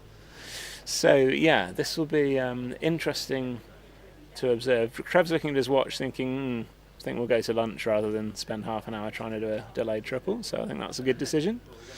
And Court 1, I think, has also gone to lunch. So I think that's Mike used to go to lunch also. Sounds like a good plan. Thank you, Marcus. Okay, thanks, Jonathan. Well, I hope you can come back, maybe do a bit more this afternoon if you'd like to. And yeah, we'll sign off from here for now and try and be back with you for the resumption.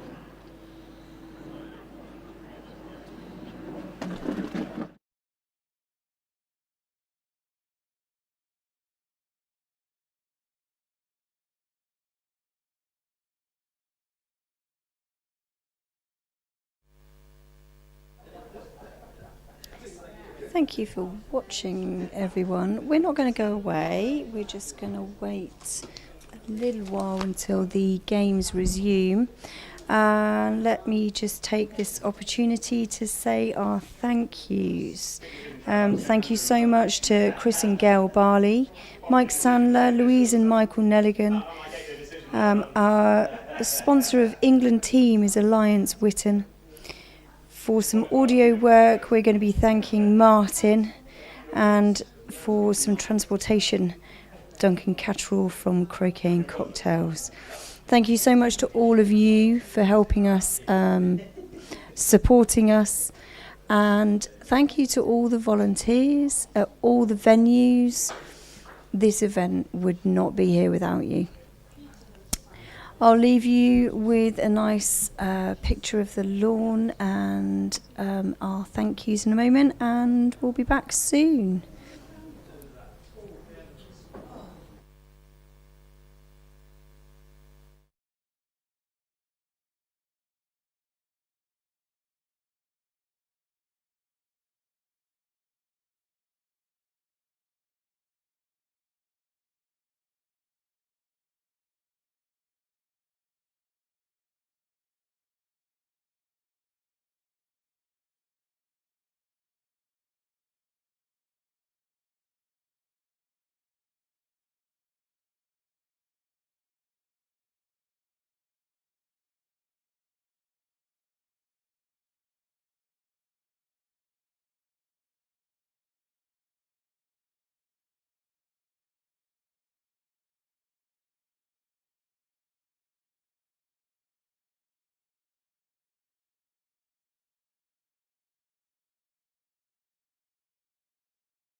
I'm good to go. Let's do it. Switch your camera. Yeah, go for it. Okay, off you go. All right, ladies and gentlemen, we've got a bit of a treat for you today. I'm going to do a lunchtime show to keep you entertained while the players are off at lunch. So I'm going to try and show you a bit more about the Roehampton Club than what you've seen so far. Here in the middle of court 2, so we can see I'm doing the camera and talking at the same time, so this is definitely going to be successful, but we'll see how we go. And I may get too far away from the broadcast equipment that I cut out or something. Who knows? We'll see what we can do. So standing in the middle of court 2, we can see the game involving, well, the players we've been watching is currently paused in this position. And there are 3 courts here, so you can see there's court 1, and then court 2 is the one I'm standing on, and then court 3 is that one. And then there is a 4th court, which I can't actually show you, but it's bushes in there. It doesn't say us. This is this in the background already.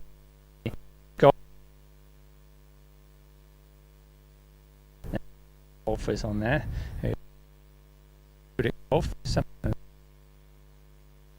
You can see the flagpole in the background, and just behind the flagpole is the first tee for what is an 18-hole golf course that is, well, it's not technically central London, but it's more or less central London.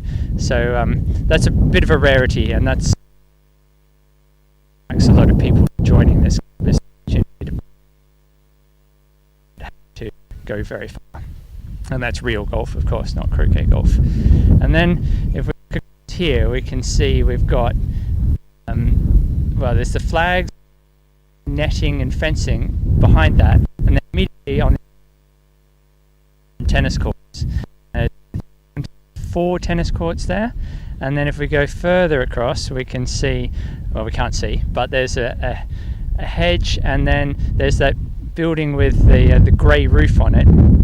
And on some days, slightly today, there's a bit of a pink tinge on the face of that grey roof that's facing us, because right in front of that is a set of clay tennis courts. So we've got hard court ones here, and then we've got clay ones over here. And then you can see a couple of people having a hit over there, and they're playing on grass tennis courts. So we've got hard court, clay and grass, all within arm's length of each other. And there's 1, 2, 3, 4, 5 grass tennis courts as we look all the way down there. And on top of the 3 croquet courts, the second one of which I'm standing on, we used to have croquet courts going all the way down as far as you can see to the yellow brick building at the end there. They used to all be croquet courts. As well as that, and I may as well take advantage of this, you can see there Airbus A321CO on long final for 2-7 left at Heathrow. As well as having croquet courts all the way down there, I think that would have made 6 courts if you go all the way down. The tennis courts across the top here also used to all be croquet courts. So in total there were 12 croquet courts here back in the day. And I'll get to more of the history in a minute. Coming around this way, you can see there's a building behind a big old plane tree, which is the main clubhouse. So that is where the players are currently eating their lunch, or at least most of the players. The club has put on a free lunch for the players each day that they're here, and it's not something that as a mere broadcaster I'm entitled to, but handed us the lunch. So well done to the catering team for that, I'm guessing. And then further around, again, we can't really see it because there's a hedge in the way, but you can see the concrete kind of pseudo-classical style thingy over there, and you may be able to see a tennis ball bouncing back and forth. There are another 4 tennis courts over there, so loads of tennis in this place, mostly tennis and golf. The croquet is a relatively small thing, although back in the day it was the main thing, that and polo. And then the building just to the left of that is the gym, and I can see someone's legs going around on an exercise bike at the moment. Maybe you can see that as well. There's like a full-on gym thing up there, and then downstairs, actually we can see it around here, there's that kind of grey tiled slate roof thing. That's the indoor swimming pool, which is about 20 meters in length, I would guess. Swum in it a couple of times. By the time you push off the end and do a couple of kicks, you're basically at the other end and time to turn around again. And behind that building, there's no way I'm going to get the camera far enough to show you behind that building, is the outdoor swimming pool, which is even shorter than the indoor swimming pool. So the Australians who are watching right now will be fairly underwhelmed by the length of the swimming pools available here, but that is the nature of swimming in this country. I think there is a Wikipedia page that lists all of the 50-meter swimming pools in the country, and you can probably count them on 2 hands. I think it's something like that. You may have seen it before. You can see the 1320 on the big screen over there. That's a big screen they stick up in the summer to broadcast things like Wimbledon and other major sporting events. I think there was some rugby or something on there the other day. As a Victorian, though, I would have no idea what that is. And that has been showing the croquet most of the time we've been here, but for some reason or other that is broken at the moment, but we were seeing the croquet on that earlier. And then coming around here, you can see there's Court 1, and the players have a hut there, Court 1, and you can see Lachlan Berryman and Dwayne McCormick enjoying their lunch. And just behind them is yet more tennis courts. So these are more hard courts, and in the winter they stick a big inflatable bubble type thing over the top of that. Just before I go into that more, I can't really see the screen, but hopefully I'm pointing at that. That is a 7879, I think. Looks like it. Delta Airlines. Yeah, I'm going to say 787. Maybe not. That's hard to tell, that one. Didn't get a look at the of it. I can't see any chat at the moment, so no point correcting me. But there we go. So that's pretty much a tour of the whole thing. Now you can see the clubhouse. So normally on the broadcast you don't get to see the clubhouse, but that is the clubhouse for the croquet, and that's separate from the main clubhouse. And then over on this side you can see our commentary box there, and then there's the little players' hut and some spectator chairs for Court 3. So that's the whole croquet setup. I would love to be able to show you Court 4 because that's the prettiest one of all of them, but I'm afraid that's far too far away. Maybe if you like what you see, you can come and play a tournament here, and you can get a slightly better view of it. Let's see if we can spot this plane. So there we go, coming overhead. That is an Egypt Air 777-200, I want to say. No, I'm wrong about that. It's a Dreamliner. Yeah, 7879.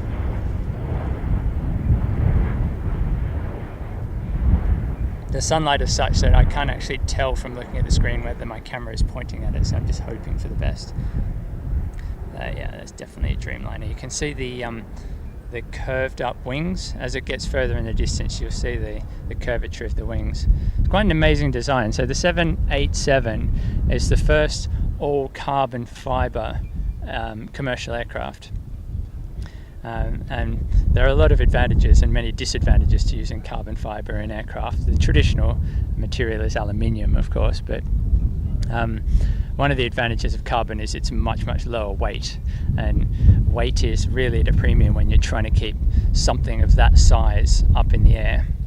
And the less it weighs, the less up force you need to stop the weight dragging it back down. And the other thing is carbon fiber has a lot more ability to flex, or at least I think it does, and that allows the wings to curve a lot, which in testing they found they could curve the wingtips well above the top of the fuselage before it snapped. There's a huge amount of curve in the testing. Obviously in real life it doesn't curve anywhere near that much. So this is British Airways. This is much smaller planes. This is an A320. It's not an A320. This is also a 787. This is a 787-8 Dreamliner, and you'll see as it comes past the curved up wings as well. So there's two Dreamliners in a row here. Looking directly up at the plane, it's quite hard to spot it, or at least it is for me. Not the angle I'm used to seeing it on, but yeah, you can see as it goes into the distance. We've got a bit of fluff off the wingtips there as well. It's quite cool. Yeah, you can see that the humidity's up a bit today because of the cloud cover, so that's what provides that. Are we still on the air? You're going to run out of battery. Okay. Let me plug you in. Okay, one sec. I can do a. I was going to go and show a bit from indoors, so we can probably do that while we're plugged in. I don't think it's going to reach, I'm afraid. But you can turn it round. Yeah, well. Like this. Do you want to do this? That's going to have to do, I guess. Okay, So. let me go and switch onto your other camera. One moment. Oh, are we not on this camera at the moment? Oh, okay. Okay, cool. So. Continuing on, I'm doing my lunchtime tour, James, of the clubhouse. So you carry on. I was hoping to give you a tour actually inside the clubhouse, but my camera has apparently run out of juice. It had a whole 10 minutes of juice there for that, but you can get a tiny view in there, so you can see the players are looking at him at the moment. There's some history of croquet at Roehampton posters up in the clubhouse. They've just been put up for this tournament. I presume they're not going to stay up there permanently, but they're just there to give a bit of a sense of the history of this place. It was the original home of the Croquet Association.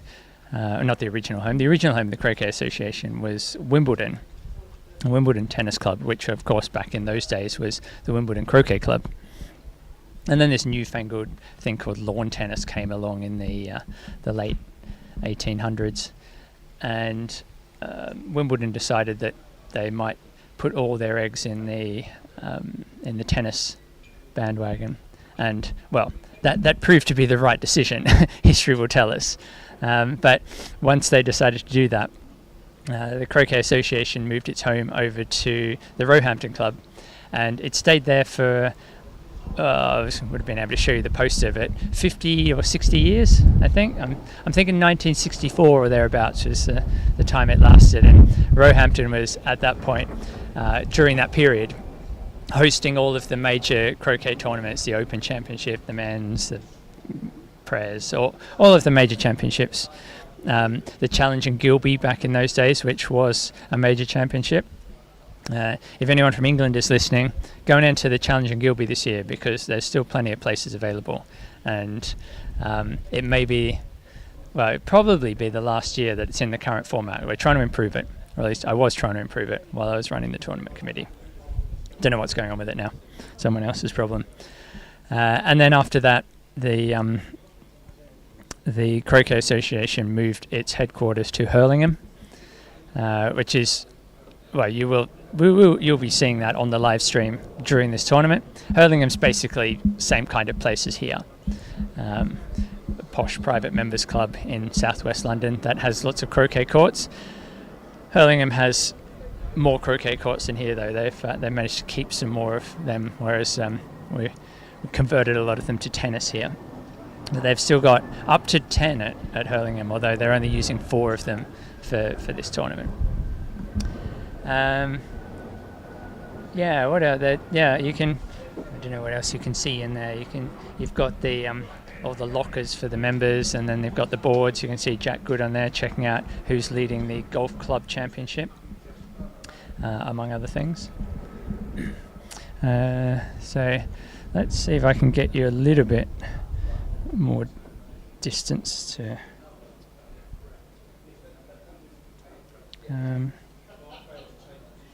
Right. I'm not sure. I have no idea what you're actually seeing at the moment. Maybe you're not seeing anything, but It looks like my camera has completely died. One sec, I'll see if I can resolve this situation. Oh, the second ball. Okay. I think the It's camera has losing completely signal. died.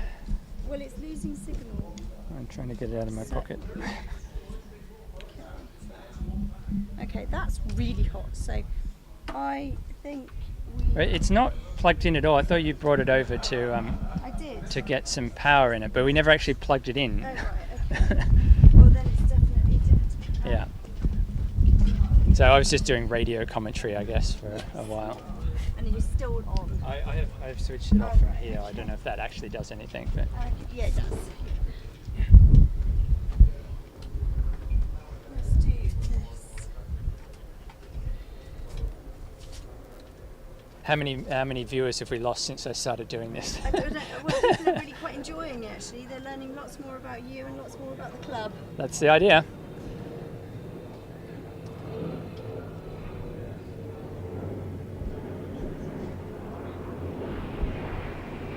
Oh, there's the Egypt Air triple. I was off by a couple of planes. Guess they can't hear you. I'm switched off at the moment, yeah. I would like to have the camera not under the tent so we can see the planes. I don't need to move it far, just to here. I'm sure the cables will reach that. Okay. Oops. You're killing me, Joel. You know that? Literally killing me. I haven't had lunch and I'm going to start getting bumpy. Yeah, you go get lunch. I'll look after this. Yeah, the problem is nobody's looking in there. So when this goes dead, everyone's looking at Yeah, nothing. that's fine. This game's going to resume pretty soon anyway, I hope. It is. And then I can talk about croquet rather than aircraft. We're about to go. Excellent. Okay. We're just about ready to restart here on Court 2. You'll be pleased to know you can stop listening to me prattle on about planes. But while I've got the chance, let's watch one more go over. So who can figure out what this one is? It looks like a narrow body. You can see it's slightly crabbing to the left there, to the right. It's right. Yeah, I think that's got A320 written all over it. Yep. We just missed an Egypt Air triple just before. Having loads of technical difficulties, this is a highly professional production, as I'm sure you'll be aware. And we're very much making this up as we go along. But I hope you've enjoyed the lunchtime entertainment. I'm going to move the camera back off the court now because the players are actually resuming. Here we go. And we've got a wonky camera showing Stephen Pearce about to take the first shot after lunch. There he goes, and through the gap. So let's get you up to date on the situation in this match. So it's Avery and Birch playing blue and black, and Pearce and Forster playing red and yellow. We're still in game 2. The players have had a lunch break, and Avery and Birch are 4 and 4 back, and then Pearce and Forster 1 and 1. They're yet to get started. So I'm going to see if I can figure out how to make this picture level. Actually, I've got our technical director and technical director on the case at the moment, so I'm sure they've got things under control. I will sit down and keep describing playing the game to you. So looks like Birch stepping out to play, I'm guessing, black. I've lost track. I've been off having my lunch. It was an excellent roast beef lunch today. Avery hasn't stood up, so it's definitely Birch playing black. And he's just going to try and figure out how he can dig out a standard triple from this situation. I guess rush yellow away and then stop it across to 3, getting the rush of blue to also 3. He's just a bit worried, I guess, about playing that stop shot along the boundary line. He's not really tried. He doesn't need to get yellow all the way to 3. as long as he gets a good rush of blue to 3, and then he could peel going back to wherever yellow is, and that could be middle of the north boundary, and it would still be fine. No, he's overhit this. What's he done there? Oh, he's for hoop 4. What am I talking about? Yeah, this is what happens when you have a long lunch break. Yeah, he's for hoop 4. I really hope you're not watching on this wonky camera.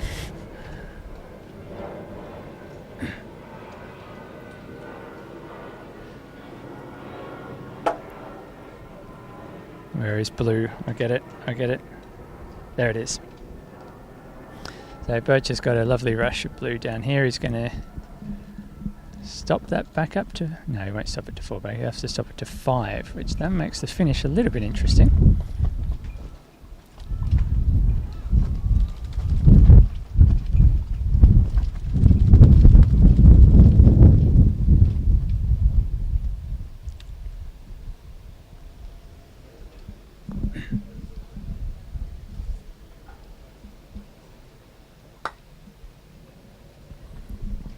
Nice shot there. Blue is spot on. I don't know if you can see it. Might be the tent pole in the way, but he's got a perfect rush to 4. That's alright. He's just snicked it round to the east of 4. Now I imagine he'll play for the rush back to yellow here. Let's have a look. And he sent red quite deep. He's going to hope to run this hoop past red.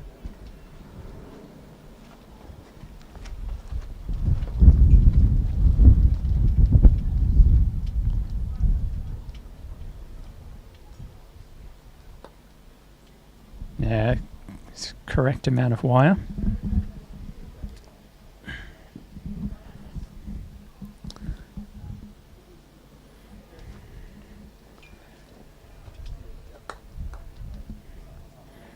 No, so he wasn't planning to rush to yellow. He's left himself...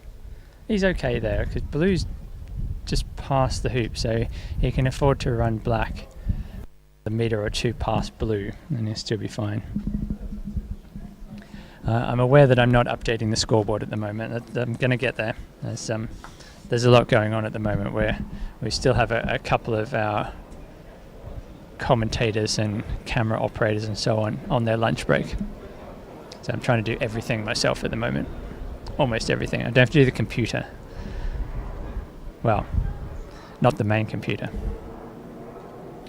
So how's Birch going to get this finish organised? I think one option is make this hoop with a rush to 4 back, rush blue to 4 back, and peel it going to yellow. That would be that'd be one way to do it. That would be probably plan A. But he's very close to hoop 5, so he probably won't get a rush to 4 back here. It's got reasonable separation with blue there, but gotta be careful here. Yeah, so it's cuttable to 4 back. And he might get lucky.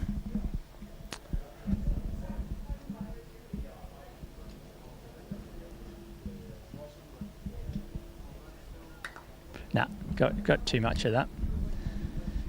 Now it's a little bit awkward. If he wants to park blue at... If he wants to park blue at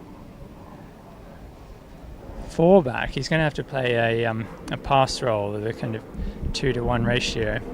Don't know what his pass rolls are like, but pretty sure we're about to find out. Yeah, it couldn't get 2-to-1. It's got maybe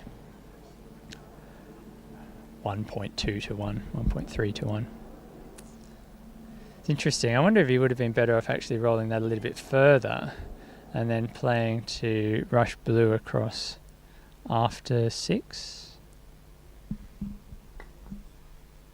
Yeah, this is tricky. So now he's well, he can't send yellow to 1 back and rush to 6. So cue ball and the object ball have to go in opposite directions. So yeah, one option now is put yellow at 4 back. That's still his 1 back pioneer. I think that might be, no, he's not doing that.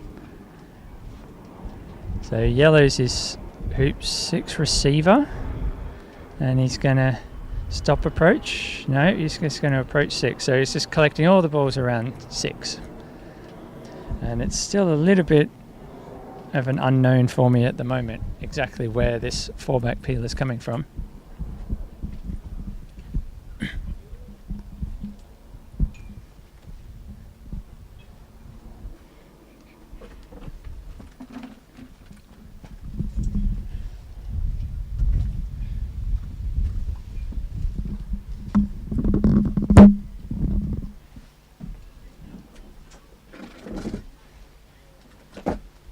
He's run 6. That's fine. I'll get back on the scoreboard now. Let's see if we can update you. So it's 6 and 4 back versus 1 and 1. Current state. Players also resumed on court 1, but luckily I don't have to do the scoreboard for that one.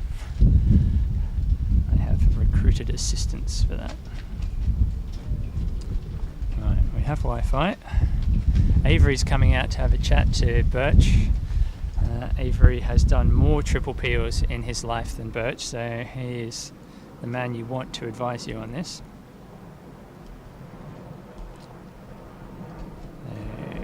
1 back and 4 back versus 1 and 1. Right, hopefully we now have the correct score on the scoreboard. Technical director is ignoring me, but I'll assume that it's fine until I hear otherwise.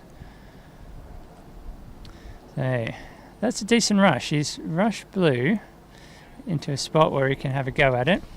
He checks with Avery, who says go for it.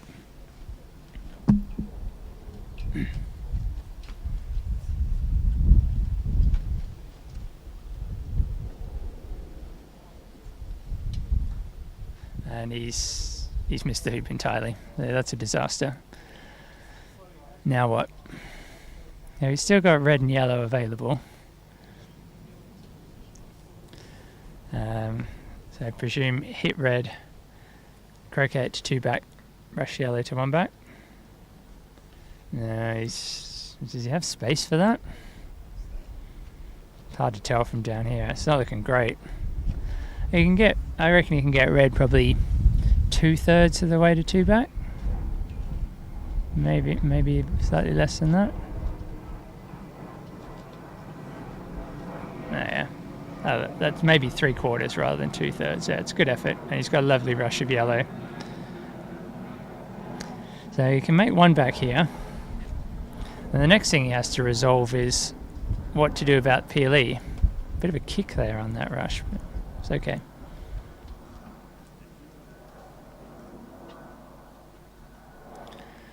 So take off, make 1 back with a rush back to blue. No, he's not taking off. He's playing for the rush to red. So I think this means he's abandoning.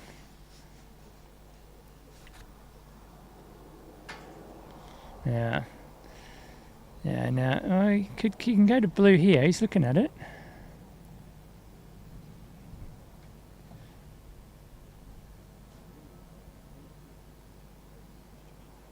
You can't get north of blue though. I think it's just gone too deep to get any kind of rush on. So I think he's going to be playing to red now.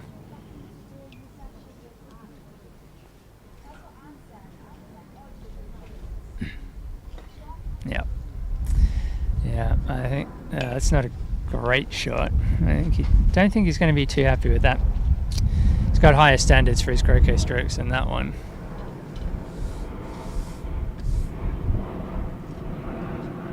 But he is straight at least, so as long as he centres red, he should end up something pretty close to the hoop.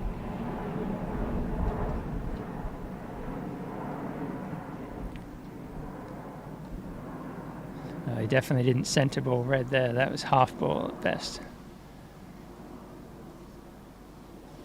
But 2 back's a nice one to roll up to from there, so I still don't foresee any problems. He's gradually putting more and more stress on this break. This will take a bit of a hill. Yeah.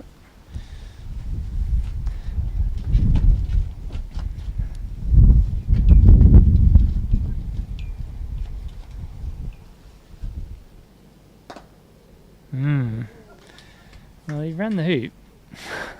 That's about the only positive we can get out of that one. Now, red is straight, and he's got the hoop on his backswing to try and hit it.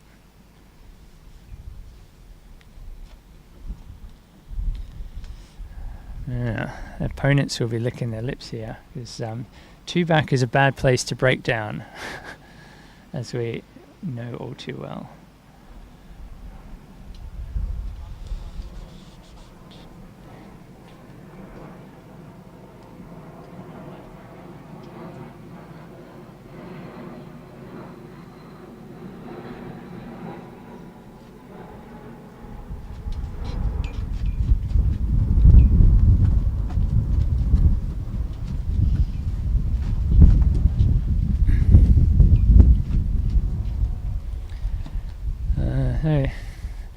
Championship ref Jeff Dawson has come out. He's getting some markers out, so he has to mark the position of the ball in case Birch faults, and if he faults, the opponents have the option to have the balls replaced, and that's why they're being marked, so Jeff knows where to replace them to. And Birch is playing this, it looks like, as a sweep. Avery is out supervising, and one of the things he has to be careful of is not having his arms resting on his legs. He still isn't ready to play the shot, he's just looking at the options. It's quite a long distance, and sweeps are pretty good over short distance. But yeah, the longer the shot is, the harder it is to control the direction of it. Avery's saying, what about if you try it with the mallet upright? And I don't think he likes upright. I don't think he likes the mallet lying down either. This is tricky. Avery's decided he's just going to leave it to Birch to play the shot. Probably wise. I think only bad things can happen from taking this shot on. But he doesn't have any other option. He has to play it, because you can't leave red there. Putting 2 balls in baulk is as disastrous as putting 1 ball in baulk, really, here. So it gives yellow an easy rush to its hoop if he just leaves it there.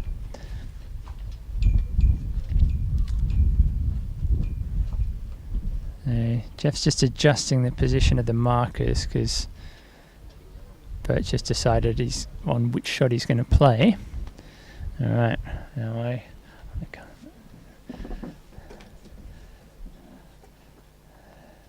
His arms are free from his legs, look like clean contact, and he snicked it. Oh, never in doubt, was it?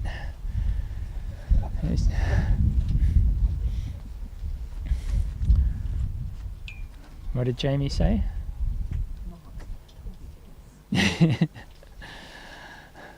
And Mark helpfully told Jamie after he hit it, I told you to do that, which is it's good advice, it turns out. Yeah. So the break is still going.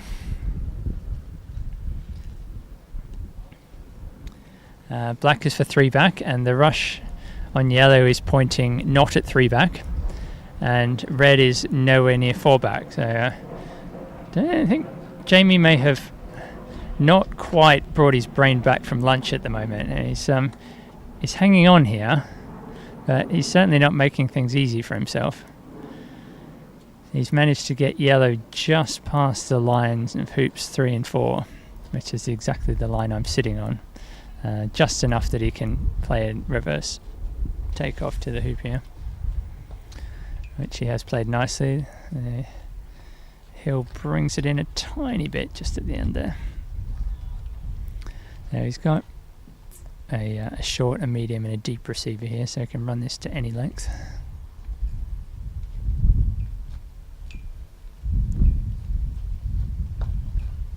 Yep, nicely done. I saw someone in the comments suggesting, what about a straight triple? I can assure you that he will not be doing a straight triple.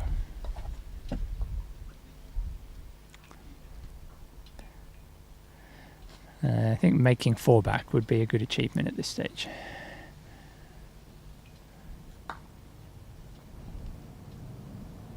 That's a pretty good shot. Okay. Normal service has been resumed. He's remembered how to play croquet strokes.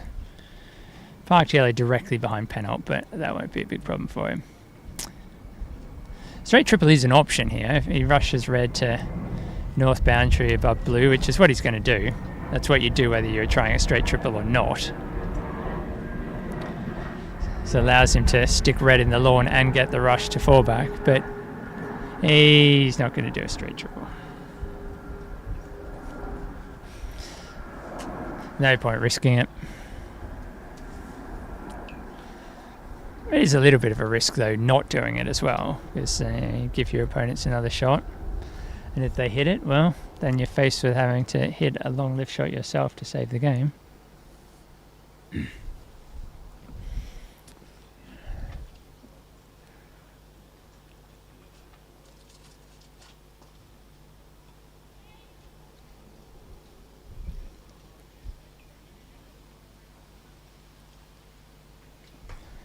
So he needs a good rush of this. That's good enough. So some of you are looking at red and thinking, I think he was going to try and do a straight triple. And he wasn't. He's just making people who turn up now, right now, think he's doing a straight triple or something. But no, he's never doing that. He's just going to run 4-back. Which he achieves, and now he wants his senior partner to come on and tell him what leave to do. Avery will have no idea what leave to do because he can't remember the last time he didn't do a triple to finish on a turn like this.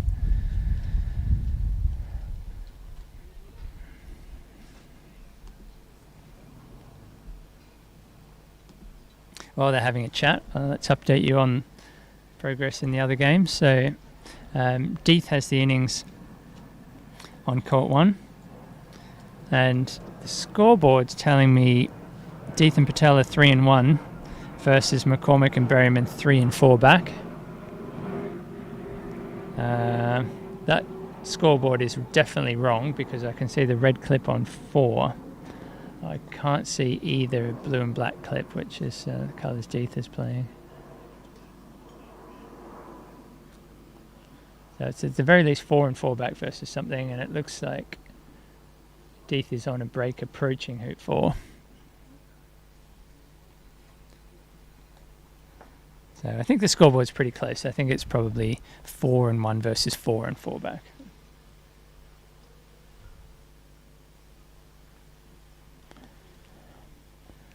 Birch has redistributed the balls for a normal finish.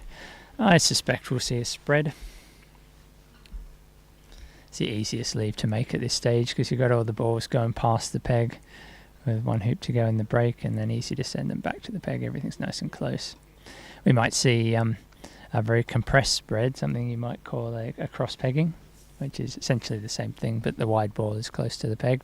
Advantage of the cross peg is no matter which ball the opponents lift and shoot with, you've still got a ball in the middle that you can use to finish with. The downside of it, it's harder to make. Get it slightly wrong and you leave your opponents a really short hit in. I'm sure he won't make that mistake though.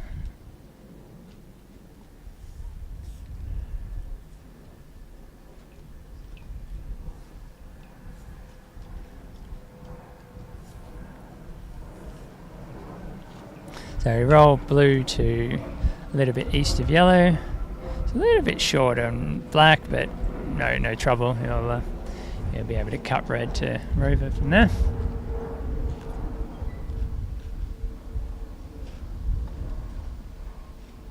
Nicely done. So yellow and red, I remember, are both for hoop 1, so it doesn't matter which way round he puts the ball. So he'll play for a rush up the eastern side here, and then he'll croquet red across to the western side of the court. There we go, nicely done.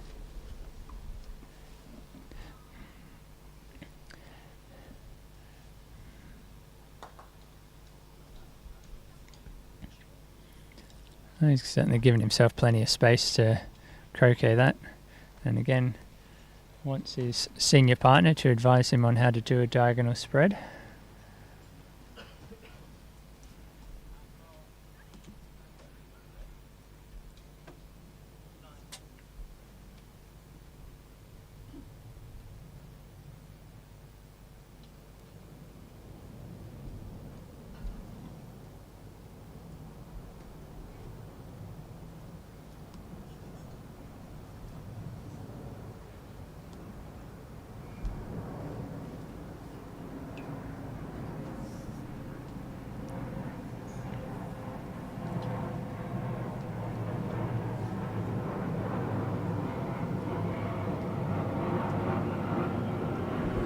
So Avery comes out and says, I think you should hit red over to somewhere near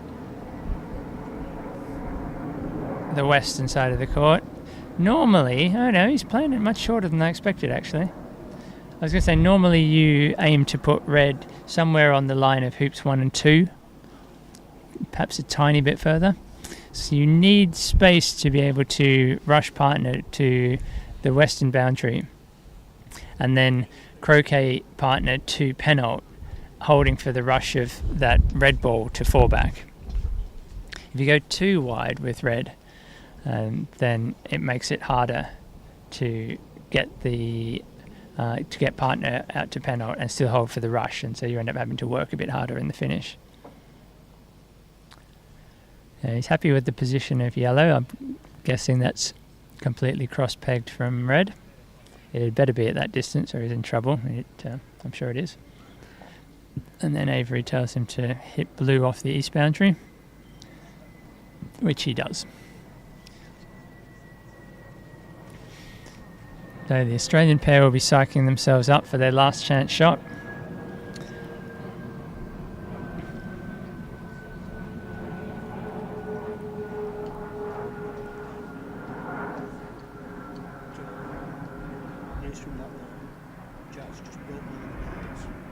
He's broken one of the balls. Oh, right. Interesting. That's why they've stopped playing. Okay.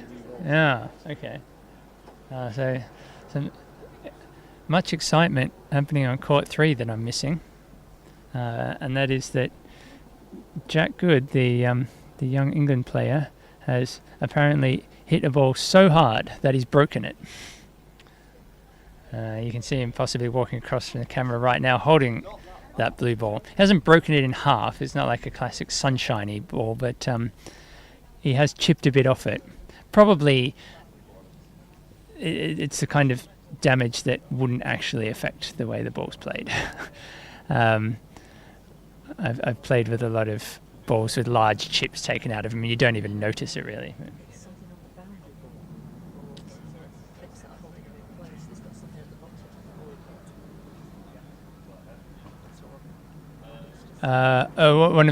Something that's holding one of the stop boards, you mean? Okay. So he's hit the ball into a stop board, which has caused a chip. Okay. It's not that he hit it with so much ferocity that he chipped it with his own mallet. Yeah, these Dawson balls are 20 or 25 years old, that they're the balls they're playing with. And they've got incredible durability. But they're not completely invincible. It is possible to break them. So they are swapping out the blue ball. I don't know if they're also swapping all the other balls. I can't really see the point in that. It's not like they're all some kind of unique set. They will have all come from different sets in the past. But anyway, the referees and officials are all doing their thing, and it's all very exciting. Normal people would just swap a ball out and keep going, but this is the Mac. Okay, let's look at Pearce. This is the last chance for the Australian pair in this one. He's getting as far back as he can to stalk this. The New Zealand flagpole is in the way. And he's shooting at partner. There's nothing wrong with this shot. This will hold its line much better than the east boundary line, which I guess is a good thing. The downside is that would otherwise be his Hoot 1 Pioneer. But yeah, I think they've started to realise that east boundary isn't flat. Good follow through, but no.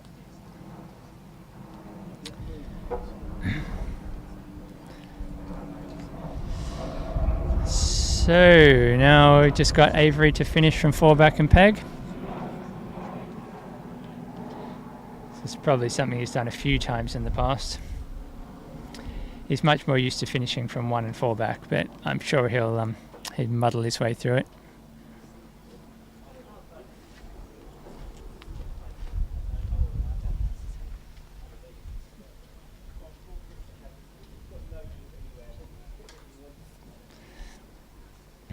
So his first rush. Yeah, even though they weren't originally a matching set. Yeah. That's the kind of wacky stuff you get in tournaments like this. As long as they're all spherical balls, different colours, that's all you need.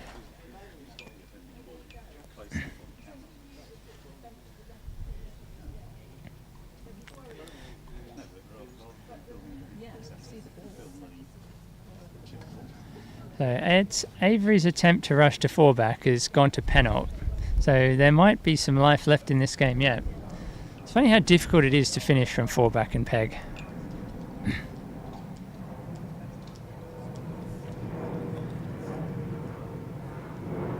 Yeah, I'm basically just going to ignore the shenanigans on court 3. It's all overblown nonsense. Okay, so Avery's approach is looking good. Yeah, that's pretty good, as long as red's still on the court, and I think it is. Might be into the yard line up there. Yeah, in fact, it was pretty close to going off, but it's fine.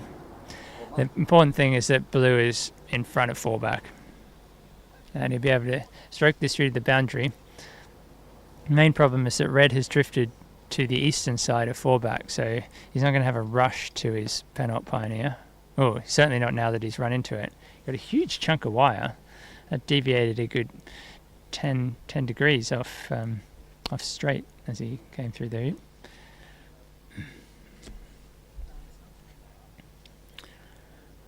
And now he's just got one decent croquet to play. We'd like to get past black, but he can probably cope even if he doesn't, as long as he's within hitting distance of black.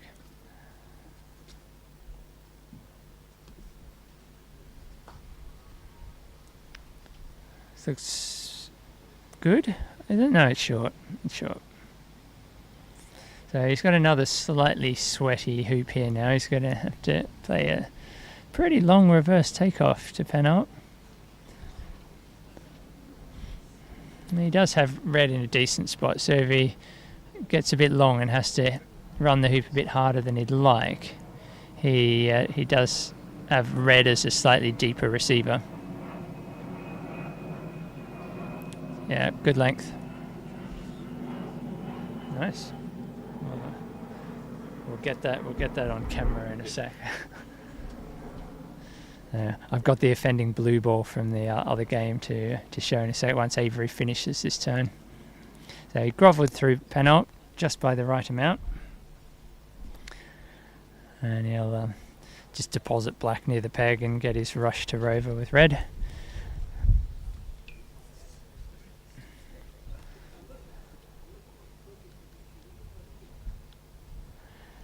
And as we've had in the first 2 days, he didn't bother rolling to the peg, just playing the takeoff. He's not played a great takeoff there. This rush is pointing at hoop 4 rather than rover, but he'll be able to cut it.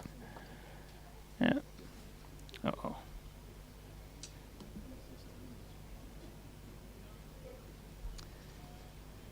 My computer that's doing the scoreboard is just about out of juice, but fingers crossed it can hold on for one more hoop.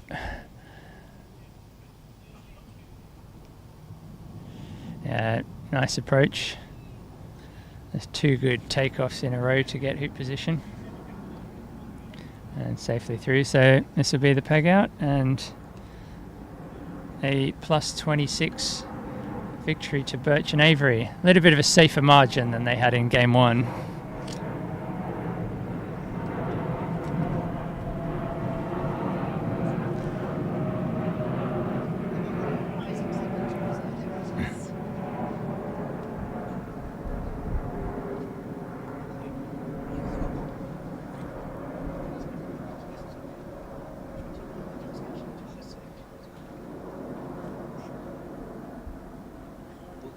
Just the rush to peg.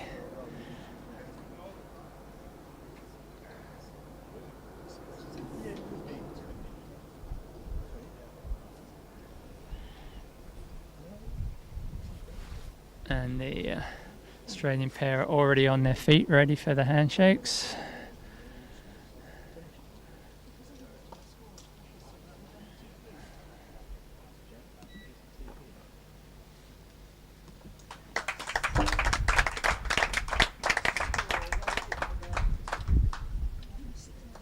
And there it is, 2-0 victory for Birch and Avery.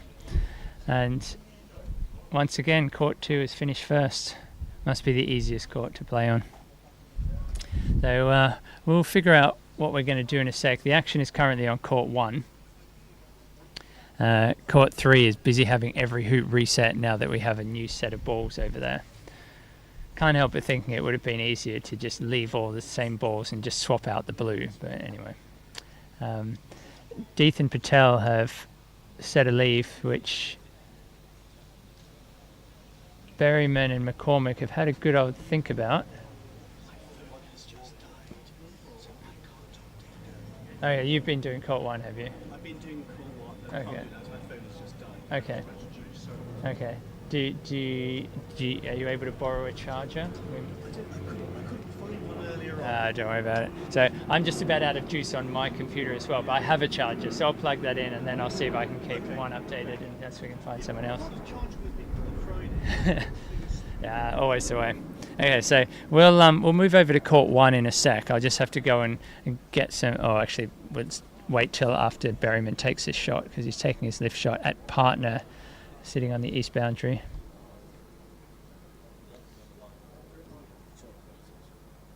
I'm watching this lift shot, and I can tell from his body language that it missed. So I think we've got something like 1 and 4 back versus 4 and 4 back in that one. So I'll go get some juice and I'll be back with you in a minute.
Okay, so we're going to transfer our interest over to court 1, where Samir Patel is just starting a finishing turn, I think.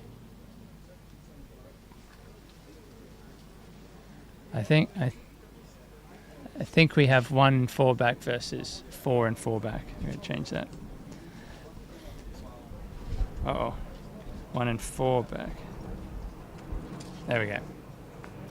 Except it'll be 2 and 4 back now. He's just made hoop 1. Right, I have no idea if you can see the scoreboard for court 1, but it is currently up to date at 2 and 4 back, or break and 4 back if you like, versus 4 and 4 back.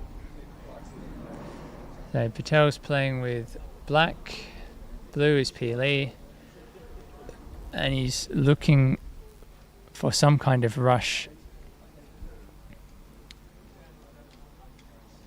to hoop 2, which with both opponent balls on the east boundary might be tricky. He's played a takeoff to something. I've no idea what. I can't see because it's behind the stop board from here. We might have to do a bit of rearranging of the commentary box. Now would be a good opportunity for that, in fact.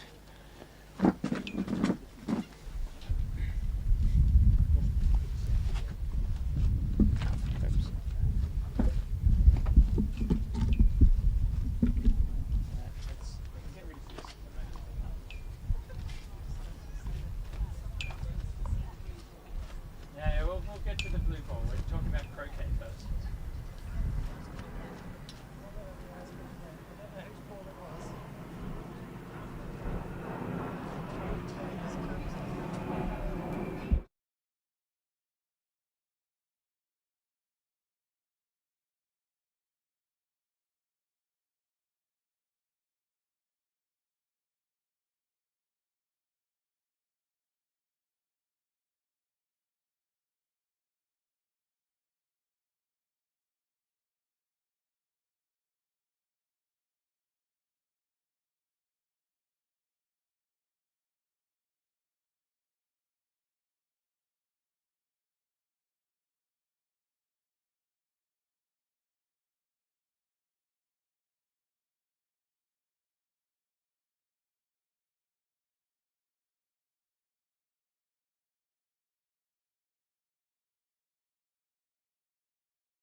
We'll get some idea what it looks like, but from a distance, because court 1 is some distance away.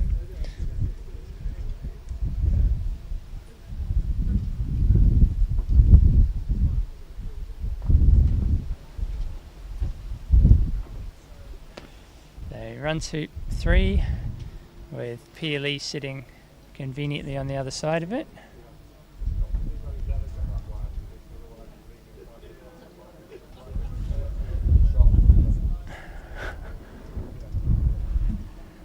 And now he's going to peel.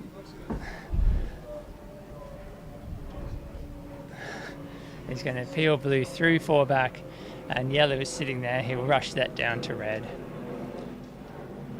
I don't need to commentate on most of this. You guys have seen triple peels before. We'll just sit back and watch it. I'll throw in some comments from time to time. Oh, there you go. He's going to do some gardening before he decides to play the peel. Maybe I should update you on the action on court 3. You probably picked up bits and pieces of it from the conversations, but the overall story is that Good played some shot that hit a stop board somewhere that had some pointy bit sticking out of it, or like one of the what do you call them, skewer things that they used to hold them in the ground, something like that. I don't know, some slightly pointy bit, and it chipped a little bit of plastic off the edge of the blue ball. There was a tiny little chip taken out of it, the kind of thing that if it was on your car windscreen you'd be slightly annoyed about, but wouldn't make your car unroadworthy or anything. And as a result of that, they not only changed the blue ball for a different blue ball, which made some sense because we had some spare blue balls lying around, so why not? They then also decided to change all of the other balls, which perhaps made sense to some people. But I couldn't see the purpose of that, because those 4 balls were just a random set of 4 croquet balls that just happened to be different colours. There was nothing particularly special about them. Not that like they're all, like, I don't know. They're just a set of 4 balls.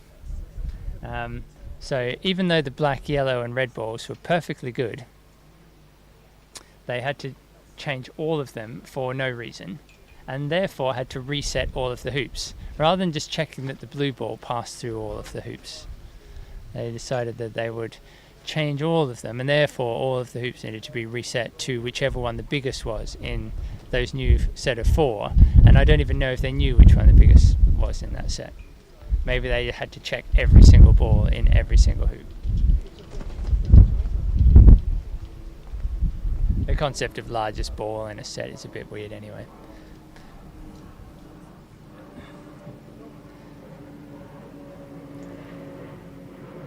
So anyway, that took a good 10 minutes or so, but now play is finally resumed, and Fulford and Good, playing blue and black, have the innings.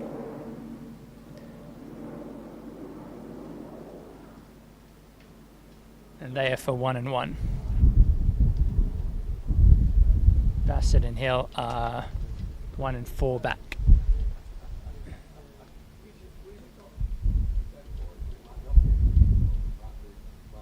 I think. I can't actually see the clips from here. I'm not sure if anyone's currently updating the scoreboard from there, are they? Maybe. I've got 1 and 4 back versus 1 and 4 back on my scoreboard. That might actually be the case. Yeah, I think I can see a clip on 4 back over there. So yeah, 1 and 4 back versus 1 and 4 back. Good is round to 4 back. And Hill is at 4 back, but Hill's taking the shot as the designated hitter. And if he misses this, Fulford is definitely finishing. Now, Patel has made 4, and I probably need to update the scoreboard on that, do I? Yes, I do.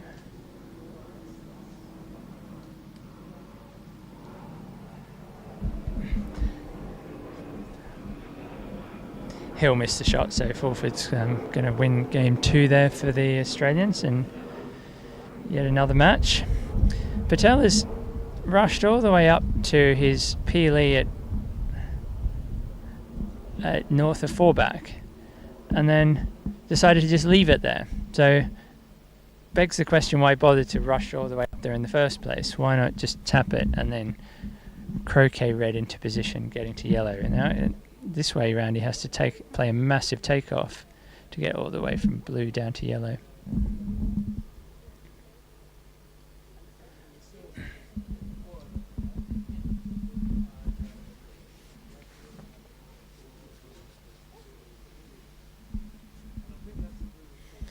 anyway, he managed to cope with that massive takeoff. So that's fine. So mate 5. And then he will try and get himself a rush back to blue, which is Peely. There's not a huge amount of space between Peely and corner 3 though.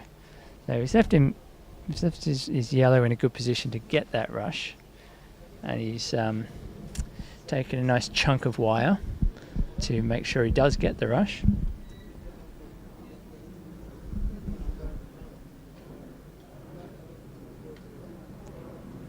And he's rushed it to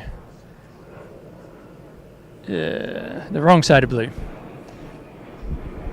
So I think what we'll see now is yellow's stopped out to somewhere around 4 back, and blue will become the 1 back pioneer.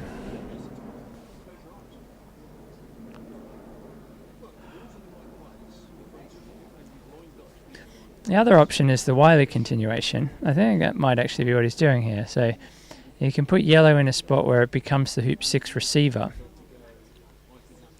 And then he can turn around and hit blue. Oh no, he's just taking off to blue, I think, maybe. No, he's playing some kind of square split-like thing, so he might be Wileying it. Maybe. I can't, it's so hard to tell from here. It might be that, it might be that yellow is good enough that he could run through 6 to the boundary and tap yellow. And I think given where he's rushed blue to, that might be the plan.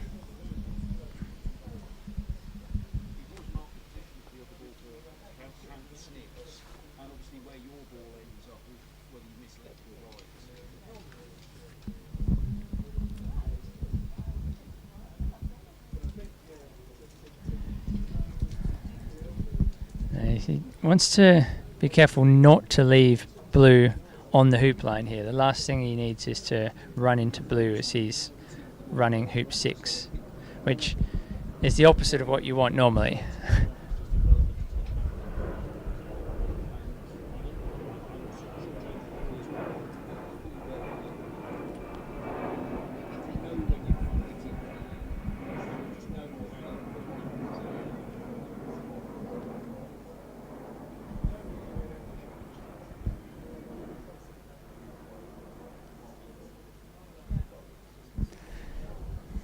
He's put blue off the hoop line. Now he's going to croquet red kind of on a line of 6 to 1 back. And red will be his 1 back pioneer.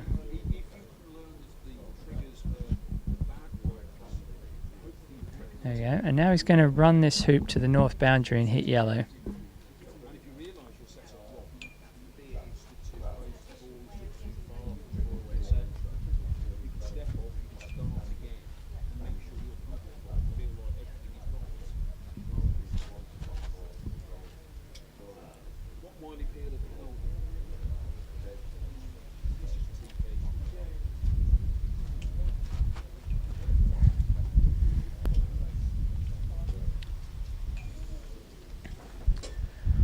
I think he's missed it. I wasn't watching, but his body language just said he missed it. Well, he was going to hit yellow. Okay, well, he's not giving a lift, but unless red and blue are crosswired, this is a very good opportunity for red. Well. All right. Now let me update the scoreboard. There we go. Okay.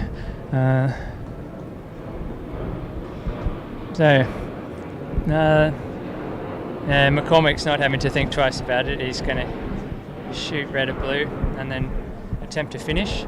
Speaking of attempted finishes, the certain finish I said that was on in the Fulford good match is all of a sudden off. So Fulford has, well, not necessarily off, he's got 1 shot to play, but Fulford has run hoop 1 by about 5 centimetres, and the nearest receiver is peg high, more or less on a line, so he has to swing it through the hoop and try and hit yellow or maybe blue. Blue is up near hoop 6, so he's got 2 balls that are kind of in a line, but a hoop blocking his swing at them, so Yeah, it's a bit of a disaster. He was trying to run hoop 1 from too far away. That was the main problem there. Then McCormick's hit in. And just when I thought all 3 matches were going to go to the English in pretty quick time, 2 of them have turned around. And McCormick's now got to try and engineer a rush to hoop 4 from here.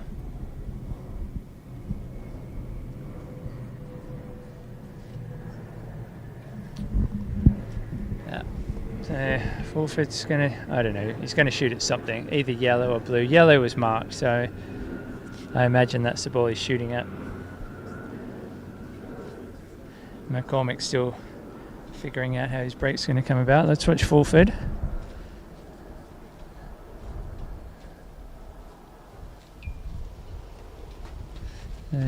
He's hit it. He's hit it. What an easy shot. So, well done. And now the finishing turn is still on when it was almost off. And McCormick's rush to 4 is now pointing at around about corner 3, which is not ideal. He's done a pretty good job of cutting it. He's managed to cut it.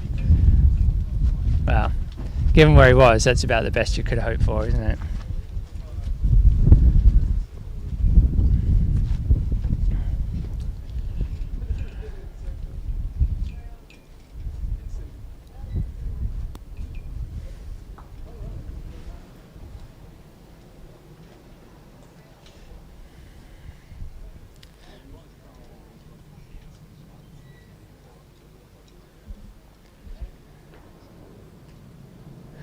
Oh, that's a really good roll-up. He's played brilliantly there. So he's rolling up from east boundary. Oh, maybe, no? Maybe he hasn't.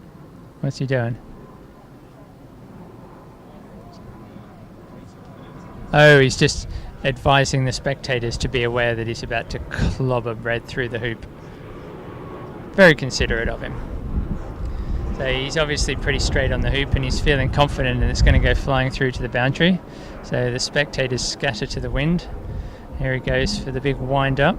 Yeah, it's not that deep, but he would like a rush back up towards blue, which is somewhere up near corner 3, I think. And no worries with the hoop. Smashes it through, straight through where the spectators were sitting.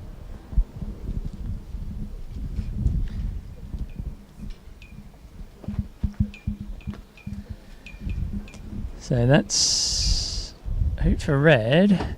Now he's got the rush pointing in the right direction.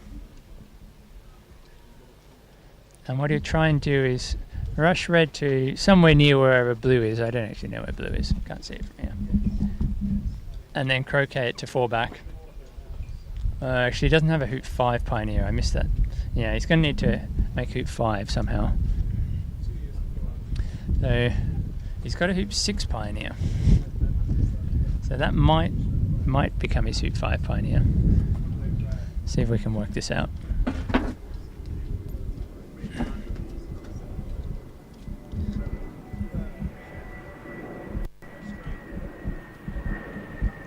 Okay, I see. So is level with 4 back, quite close to the east boundary. So he's all out for this finish, which I like. So yellow to 4 back, and I can see he's left himself a rush, maybe to 5, if he wants to take it direct, but he can't really take this to 5 because he needs an escape ball for the 4 back peel. So he'll probably take this to just past black. I think that would be the intention. I know, he's just snicked it straight into escape ball position. Not perfect escape ball position, but he's going to have to take off from there to black and then rush black to 5. So there's still things that can go wrong at this stage.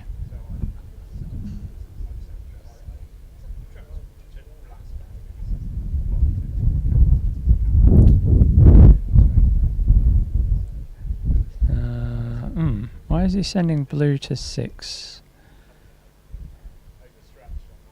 Okay, that doesn't make a whole lot of sense. The only logic I can see there... Oh, now he's checking for the crosswire. Is he not planning to make hoop 5?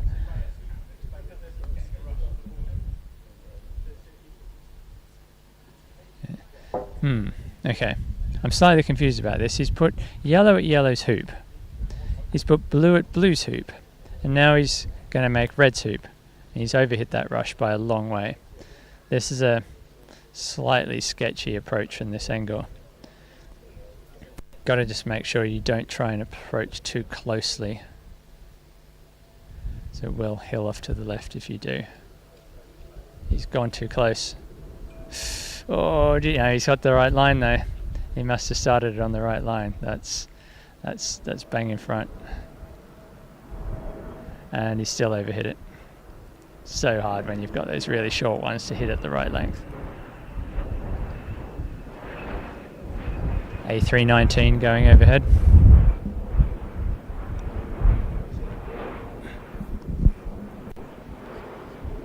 Okay, so he's not got an escape ball, which makes me think he's not going to attempt the 4-back peel. We can't attempt the 4-back peel now. He's put black as the hoop 6 receiver.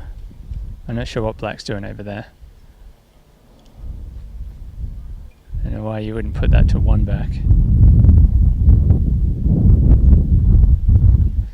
And now he's hit yellow. And now what's he going to do?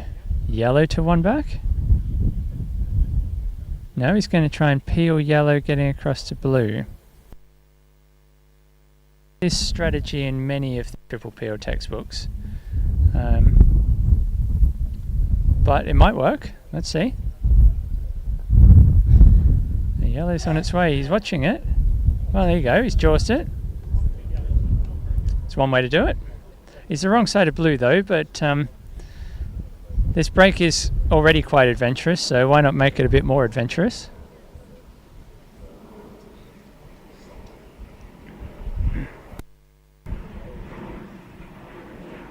He's got to approach hoop 6 now. He's used the other balls.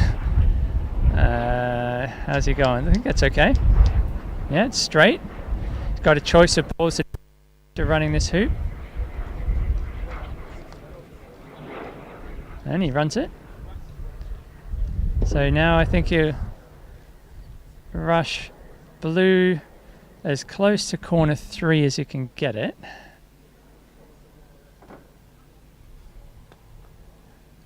Oh, he almost knocked yellow out of the jaws of 4-back there. Okay, so he's off the east boundary level with hoop 3. For most people this would be too close to yellow to load 2-back, but he can get it a good chunk of the way, I mean 3/4 of the way probably, and still hold for the rush peel of yellow. One can only assume yellow is actually central in the jaws, so rush peelable.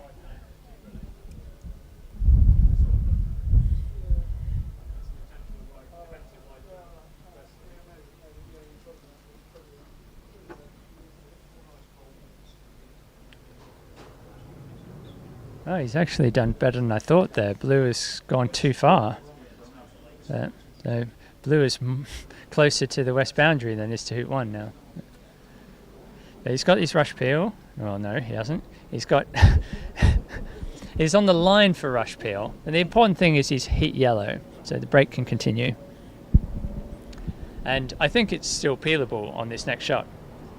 So I guess that was his strategy all along of putting black up there, as it gives him space to do this peel and still get to 1-back. Normally people say you should have the pioneer either at 1-back or at 4-back, not halfway, but well, this is going to work for him as long as he ends up with a rush pointing at 1-back. Now the peel's through. I should update the scoreboard.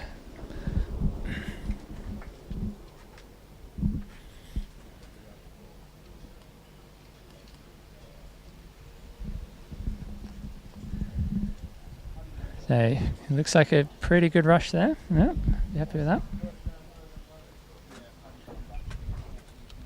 Fulford's TP, meanwhile, is broken down again. So his side still has the innings, but the TP is not currently on.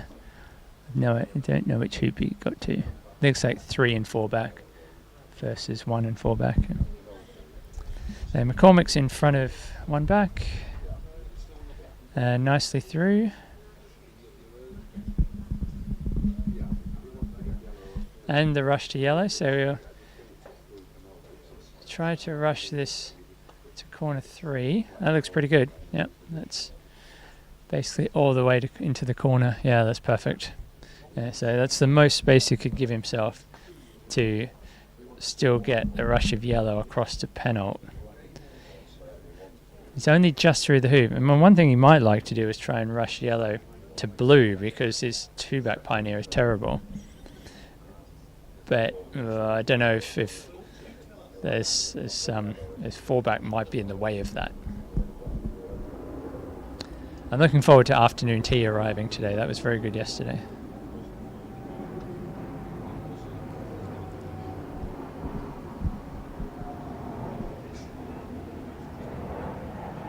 I'm enjoying this adventurous break of McCormick's here. Let's see how this next shot goes. So he should be sending out a 3-back pioneer. He's got a good stop shot. That's a great shot. Look at that. And he's left himself, looks like a rush pointing at penalt, but he seems to be winding up to clobber it all the way to blue, which is probably not a bad idea, because he does really need to make 2-back. He's smashing it. Well, he hasn't got anywhere near blue. He has got it off the west boundary, peg high though.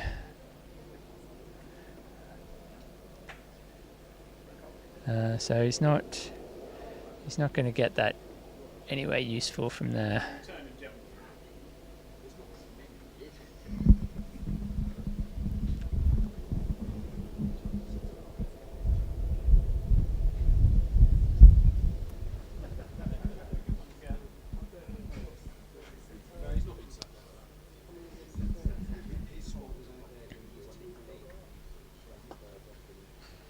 He just stabs yellow into the court as much as he can, trying to get the rush to 2-back. He's almost got it. It was a good effort. I think he'll be able to cut this closer to 2-back than it currently is, so that's good for him. Oh, yeah, great cut. I didn't think he could get it that much. That's perfect. Okay. Well, now this finish is looking a little bit more promising than it was a few shots ago. Now he can make 2-back with a rush to anywhere he wants.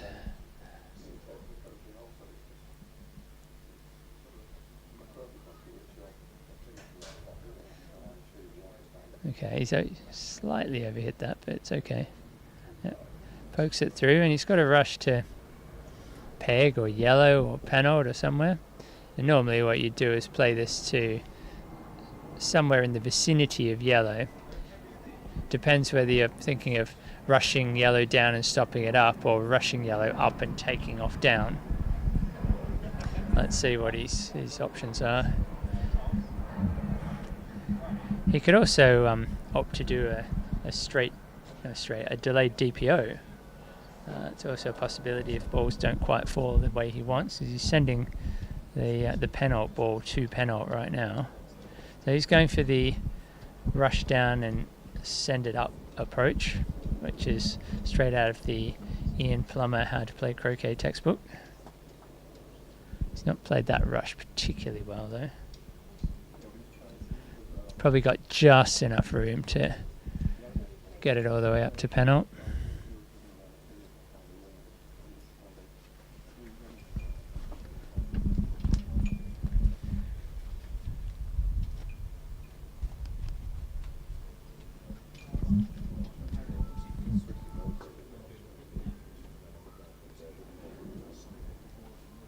Oh yeah, I forgot, he's got a really good stop shot, doesn't he? Yeah, that's a great shot. Yeah, this finish is still very much on here. It looked unlikely not very long ago, but yeah, I'm impressed with what I see here. He's taken something pretty sketchy and turned it into a very standard finish at this stage. He would like a forward rush out of this hoop, and he could still get one. He's got an impressive stop shot, but he'll be doing well to hold for the forward rush there. Yeah, I think that was a sensible play. Much better off having a backward rush and making 3-back than sticking in 3-back trying to get the forward rush. So big croquet Getting the rush of yellow to penalt is what he's looking for. Probably the most likely outcome is he'll hit yellow and not rush it into peeling position. But here we go. He's coming up the right line for it, so there's a chance. Length looks good. No, it's too hard. Way too hard. That's a poor judge of distance by me there. So straight double it is.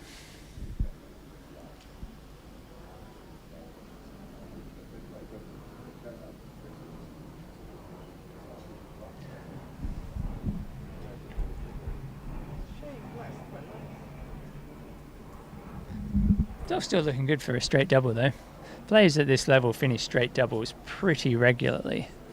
It's never a certainty, but I don't know what the finishing stats would be on straight doubles for the top class players, but they seem to, at least when they're my opponents, they seem to finish them pretty regularly. So that's a good looking rush to 4-back. Yeah. Yeah, he's starting to relax into this break now. It certainly didn't look like he felt comfortable for the first half of that. It was poking and scratching around, but he's starting to settle down, which is a good sign for the Australian pair because neither of them have had a good time of this tournament so far. I don't think either of them have won a game yet. So, yeah, they smashed that one through, so that's a little bit of a rush of blood.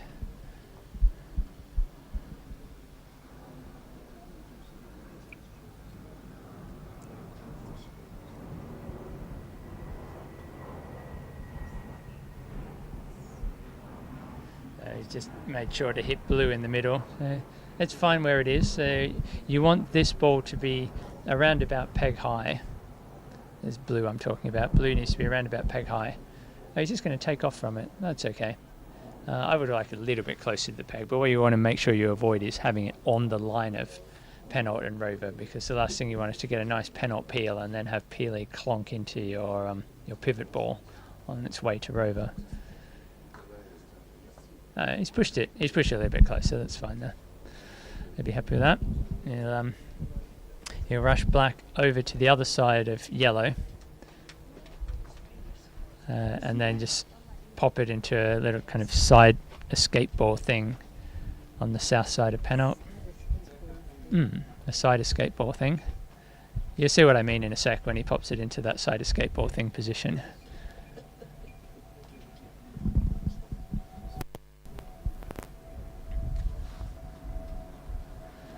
Priority is getting a good rush of yellow into peeling position. I presume that's what he's done. The key here is get it straight.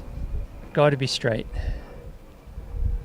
He tapped the mallet a couple of times, suggesting it's not as straight as he would have liked, but the angle he's getting down at looks pretty straight to me.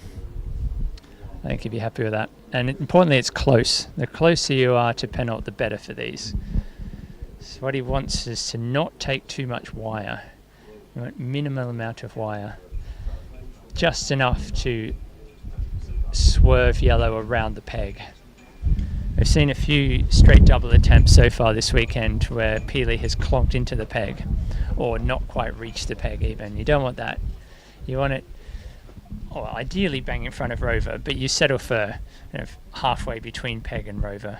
Something like that is generally what you'd hope for. This looks good, but misses the peg.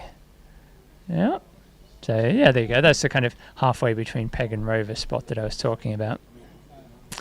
It's pretty hard from that distance at least to control it to a better position than that. If you're in the jaws, you can control it a bit more, but you didn't have that luxury.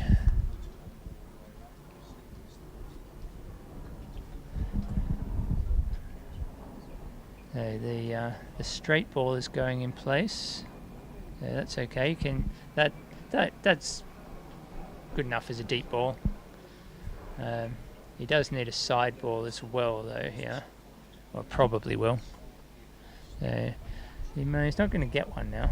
I don't know. Actually, might. Blue's gone a fair bit further across. I don't think that's where he wanted blue. He would have wanted blue in line with yellow and rover. You want to be coming down the rush line of yellow, because the rush of yellow to rover is the key shot in this sequence. If that goes well, the finish is on. So he's got his sideball because he had his space, but he's not got anything resembling a straight rush to Rover here.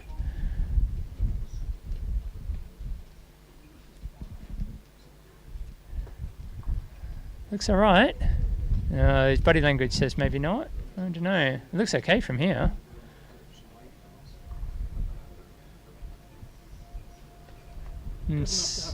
Yeah. I think you've got to have a go at this stage.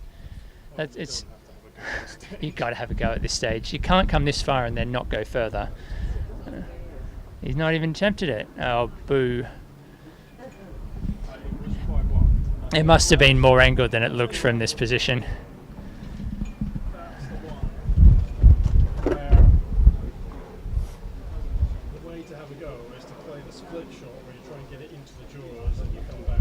Yeah. So he could have tried for the jaws and jump if he was feeling adventurous, but evidently he wasn't feeling that adventurous. He's just waiting for the afternoon hurricane to pass. The hurricane has blown most of the equipment off my desk. Luckily my computer has stayed on it, which I should be using to update the scores, but I've been a bit remiss in that. So we've got Rover and Rover.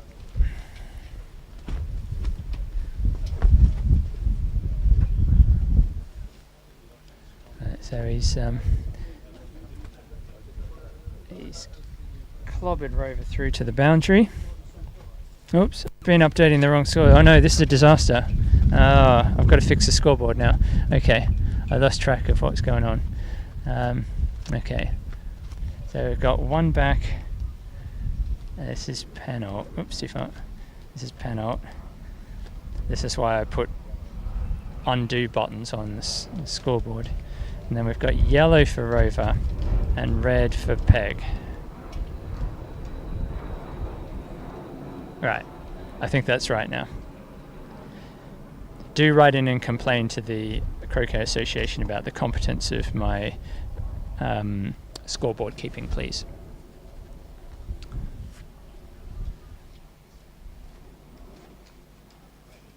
Oh, have we not even got the score on the screen? I'm reading a comment by Helena, someone, who says the scoreboard's not on the screen. Should be the Court 1 scoreboard. We have it set up, it's just a matter of pressing show on it. It is on? Okay, fine. I'm way behind on the comments.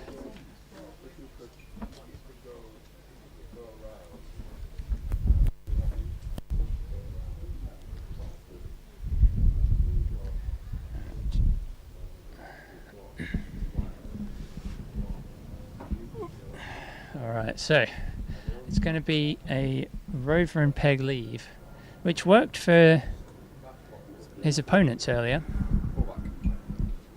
On court 3 we've got 3 and 4 back versus 1 and 4 back.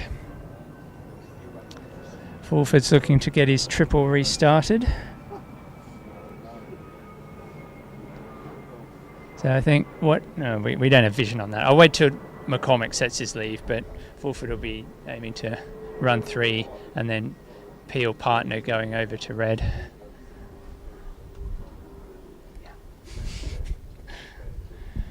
Okay, no idea what kind of leave we're going to get from McCormick here, because he's managed to put blue and black in the 2 long lift positions, or the 2 lift positions. So that leaves nowhere for red and yellow to go.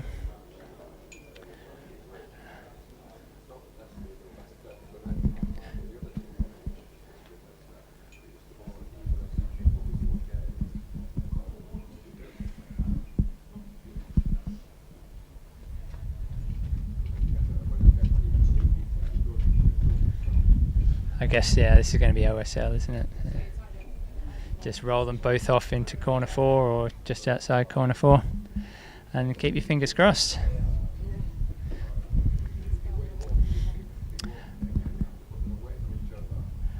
After, I think it was Berryman took the Rover and Peg lift and missed it in game 1. The least Ethan Patel could do is return the favour here. That would be the gentlemanly thing to do.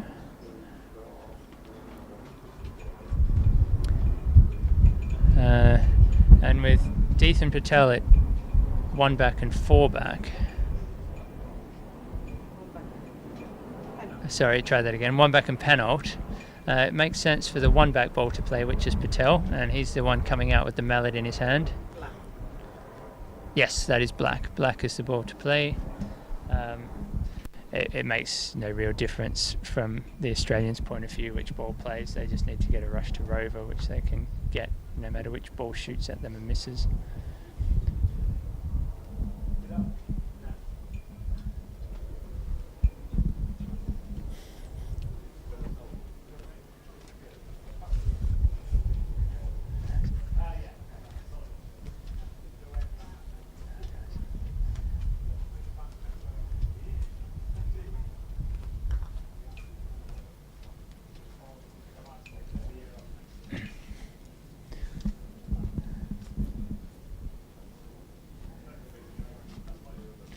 Well, while Deeth and Patel are having a chat, let's catch up quickly with what's going on court 3.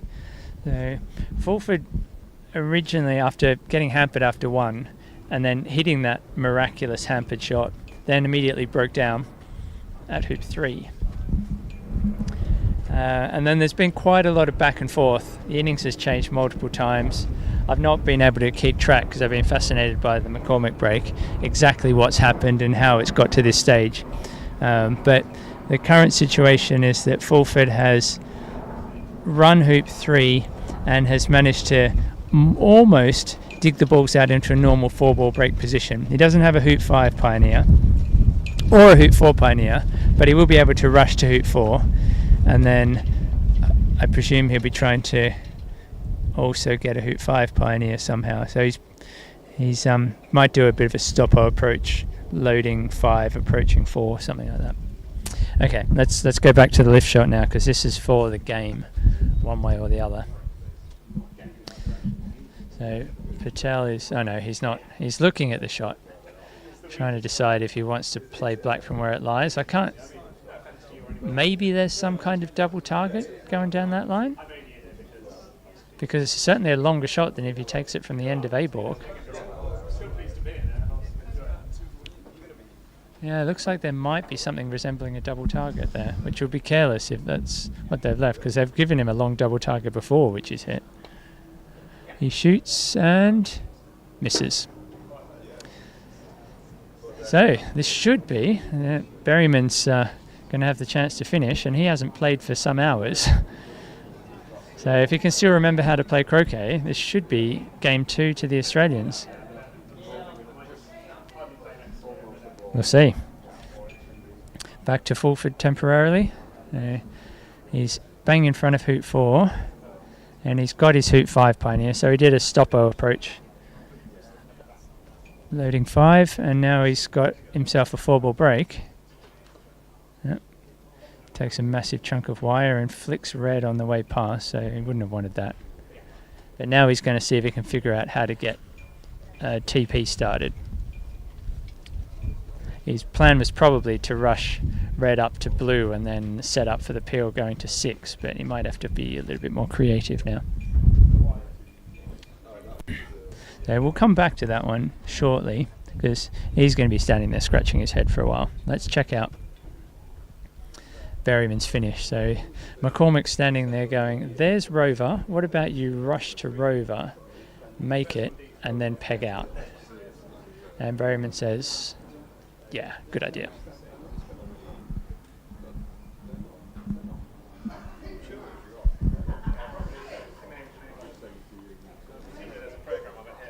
Oh no, he's gonna. I forgot that black was down there. No, he's just he's left himself a rush to blue, which will allow him to not make Rover off partner, which is generally recommended when you're trying to peg out. If you make Rover off partner, you then need the rush to peg straight away, and well, bad things can happen when you're trying to get that. So he's trying to avoid that, and he has avoided that by rushing to blue. He just needs to make sure he gets a decent rush to blue, and a stop shot will send red towards the peg, which is more than he needs at this stage.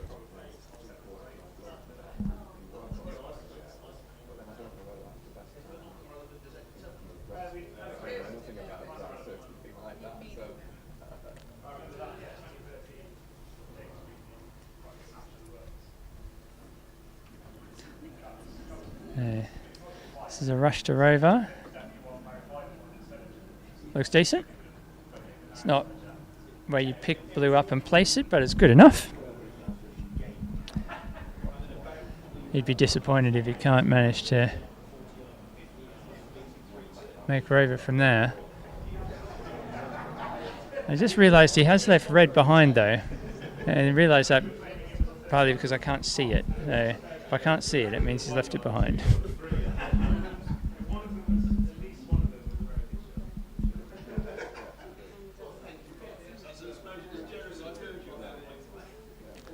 Nice approach. Now he needs to... He doesn't... He would really like a rush of blue to east boundary here. Oh, and he's got it. Oh, nice shot. Oh, that'll be the game there then. No one has ever failed to finish from that position before. That'll be game 2 to the Australians, and we have a game 3. We had a game 3 on that court yesterday as well, actually. It's the game 3 court.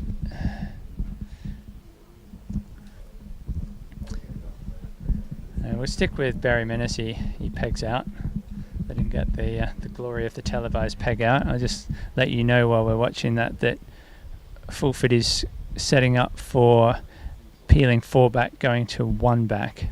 But he may well put the 2 back Pioneer over at 4 back as well as insurance, because it's always a bit tricky to sort things out if you're trying to also load 2 back.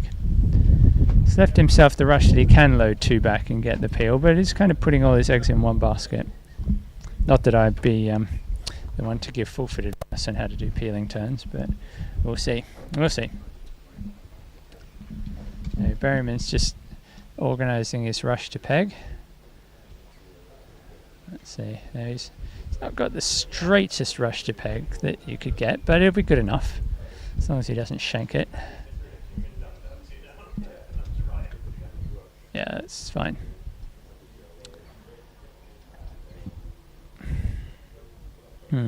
Yeah, he's left himself about a 3 metre peg out there.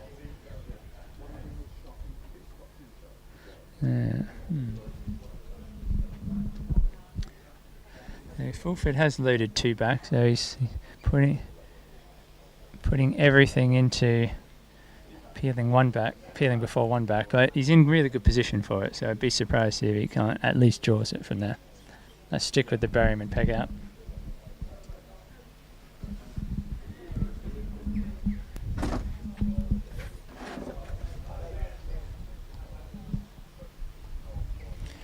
He's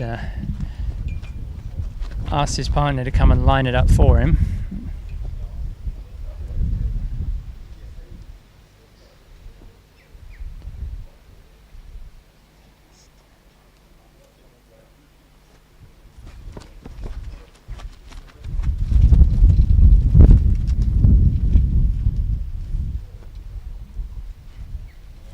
McCormick says, yeah, I think that's good enough, mate. Just peg it out.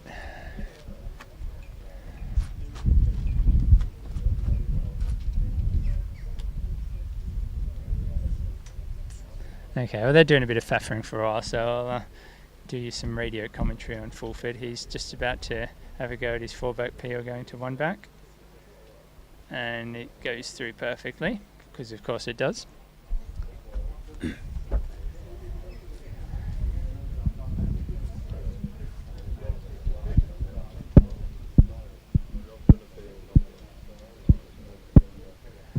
Okay, Berryman's finally decided that he's happy with this lineup, so here comes the peg out.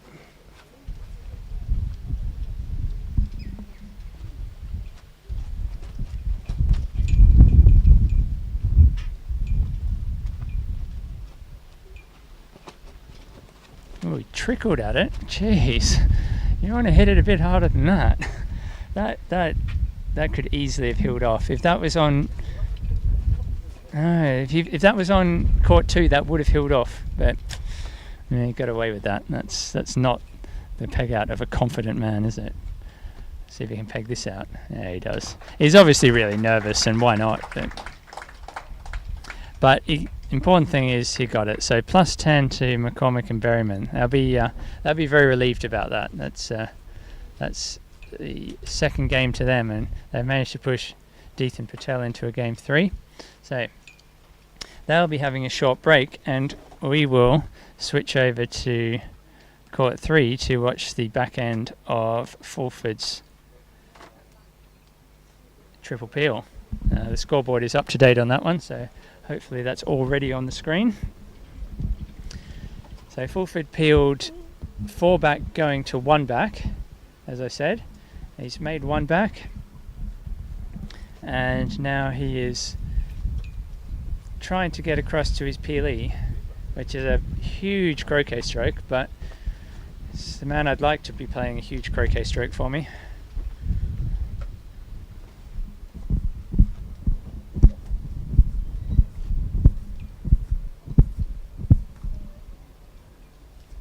Yellow's looking pretty good.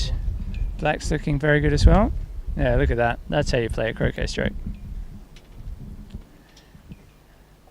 He hasn't got the rush to penalt though, so only 9 out of 10 I'm afraid for that one.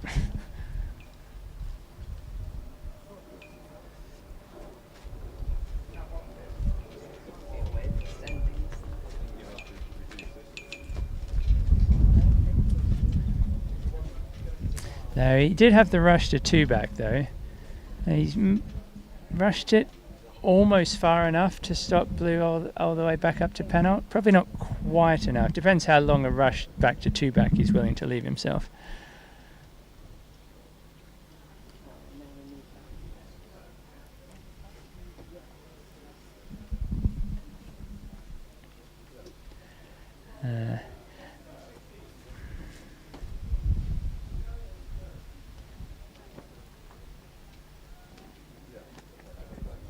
Helena is happy with the Australians win there in game 2, and why not? They'll be hoping that they can salvage something from this day, but whatever happens they will need to win literally all of the singles games tomorrow.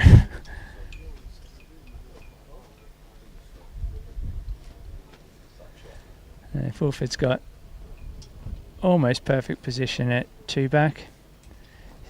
He didn't quite send Peely all the way back up to penalt, but it's manageable. He'll find a way.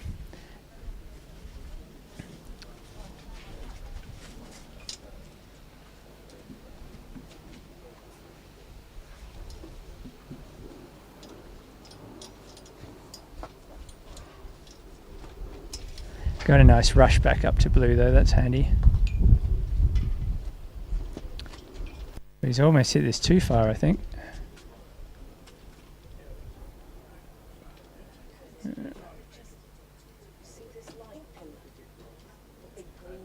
Move that a few meters to the right, please.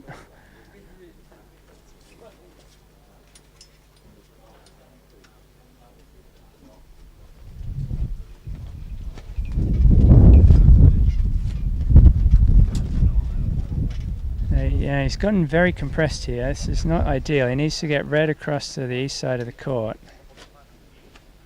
Yeah, it needs to be wide. That needs to be wide. And he hasn't been able to leave himself a rush to penalt here. So yeah, that's a bit careless with that rush after 2 back.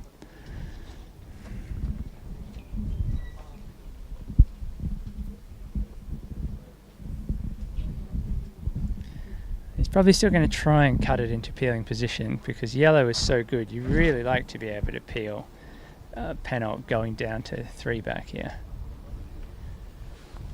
Especially because red's not optimally placed. He's not managed to do it. That was always going to be pretty unlikely. It was a big cut.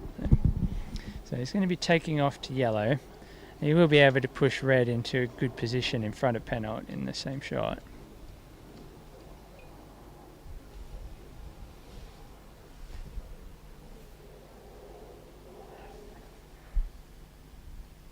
I just noticed the planes have switched, so it must be 3 o'clock.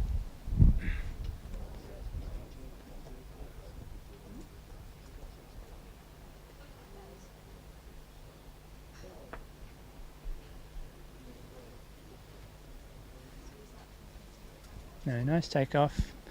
He's making sure to give himself a good amount of space to get his forward rush. See, this delayed double finish is so much easier if you can get a forward rush out of 3-back. So much easier.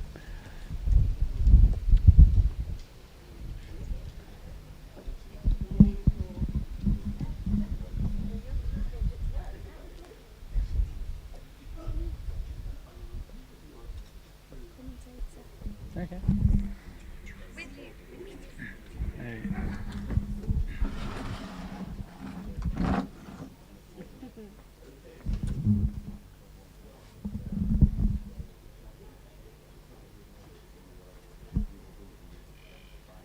Oh, lovely approach there from Fulford. Joining me as expert commentator is Rosemary Landrieve, who's the Secretary General of the World Croquet Federation. She's come to oversee her master creation of the Mac, having taken over the WCF when? Recently, right? September last year. Okay, so Reasonably coming up to recent in croquet years. Yeah, coming up to 12 months in. So Fulford's played a great shot there. I said getting the forward rush makes life so much easier at this stage, and he's got exactly what he needs. So now he'll be able to get the perfect rush of red into peeling position. And he really needed perfect position of blue, because red is badly placed. It's very narrow, so he needs to get blue possibly slightly to the east side of Penalt so that he's got room to get down to red. It's hard for me to tell here, but wherever he's hit it to is the exact spot he wanted, because that's what he does. Yeah, I think these days, and certainly knowing Robert's skill and ability, comments about red being potentially out of place is a little subjective. I mean, I'm looking at it from 80 metres away on a 45-degree angle. Me so, too, yeah. me too. So it may be better placed than he wanted, but I know it's not exactly where he wanted, because a few shots earlier I said the ball didn't land exactly where he wanted, but he usually finds a way to cope. Doesn't he? It's quite he does. amazing that There way. you go, and look at that. He's ended up with a lovely peel, and the rush pointing pretty much in the direction he wanted. Yeah. So we talk a lot about textbook, don't we? And we talk about textbook play and textbook leaves. But what we do notice that even if something's 6 inches out, and all of us are looking for that perfect spot, what we've learnt over the years or watched over the years, what we see is the true master is able to cope with anything that's thrown his way, whether the lawn or the wind, or in this case it's really quite sunny but quite breezy, and these are fast lawns, so it does definitely affect. I've got to say thank you for that introduction. I think it was tiny bit over the top. I don't know the rest of your bio. I wasn't prepared for this. I would have listed off all of your croquet achievements please as don't well do as that. Please don't do that. And no doubt there are a long list of them. We have to say that at this event and the amazing work that's been done by the organisers, which is Croquet England, but a particular shout out to Alison Warm here and also at Hurlingham for the streaming, which is just extraordinary. Here at Roehampton, we're able to, I'm sure you've already mentioned, we're able to watch it in the bar, for goodness sake, which is amazing. Yeah, we've had it on the big screen as well. Which is sensational. I tried to show that during my lunchtime tour of Roehampton, but the screen is actually broken at the moment. Yeah, it's a little bit frozen, but we have got people we've just passed after having some lunch who are talking about it and asking questions, so it's having the desired effect. But not only that, the attention to detail overall, with the communications and whatnot. I mean, Alison really deserves a shout, Absolutely, as does Croquet England for the foresight of having her involved. Absolutely, yeah. Alison's done a huge amount to make this event happen, so thank you to her. And the English players are justifying that support by going around and showing the Australians what they actually need to do. This is what we got them here for, so they're living up to their expectations so far. How gorgeous to see Robert on the lawn. It's just wonderful. Yeah, you don't see it as much as you used to these days, which is a shame. He used to play well over 100 games a year. Yep. And now it's much closer to 40 or 50. But you can see from that shot, he's still got it. Well, what I noticed too, especially in the first game this morning, is the relationship between Robert and Jack, and how important that doubles relationship is. Not only as mentor, but also as allowing Jack to explore and do the things that he knows that Robert obviously knows that Jack is good at, and getting the very best out of Jack as a player and also that combination. So it's lovely to watch, it really is. Yeah, Rob's played doubles with a lot of people over the years, and me included. There you go. And I've heard very good things about being his doubles partner. Oh, absolutely the best. The most laid back experience, but also gives you confidence and listens, which is amazing considering his extreme expertise. Just wonderful expertise. Yeah. And also quite a handy guy to have finishing off your game after you've grovelled round to 4-back. I'd like to have him come off the bench to finish off my game. So you think he's holding up his end, do you? He's doing all right, yeah. It's not right? bad for an old man. Yeah. Yeah, maybe when they come back on Tuesday, we'll see Good pulling up at 1-back and giving Fulford a chance to show off a bit. Yeah. We can hope. True. Well, the other thing is the consistent body language. There's absolutely no emotion, or sometimes a tiny frown or a little head on the side, but on the whole, that body language is tight. Yeah, it's very difficult to tell if he's winning or losing. Correct. By looking at him. Correct.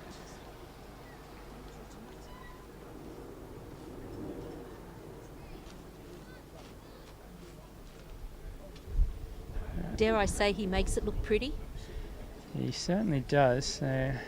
Just a Rover Peel left to go, and that will be, I think that's the match win, isn't it? Yeah. It is. It certainly is. And then we can turn our interest back to court 1. Yes, going to a game 3. Now that will be a bit interesting.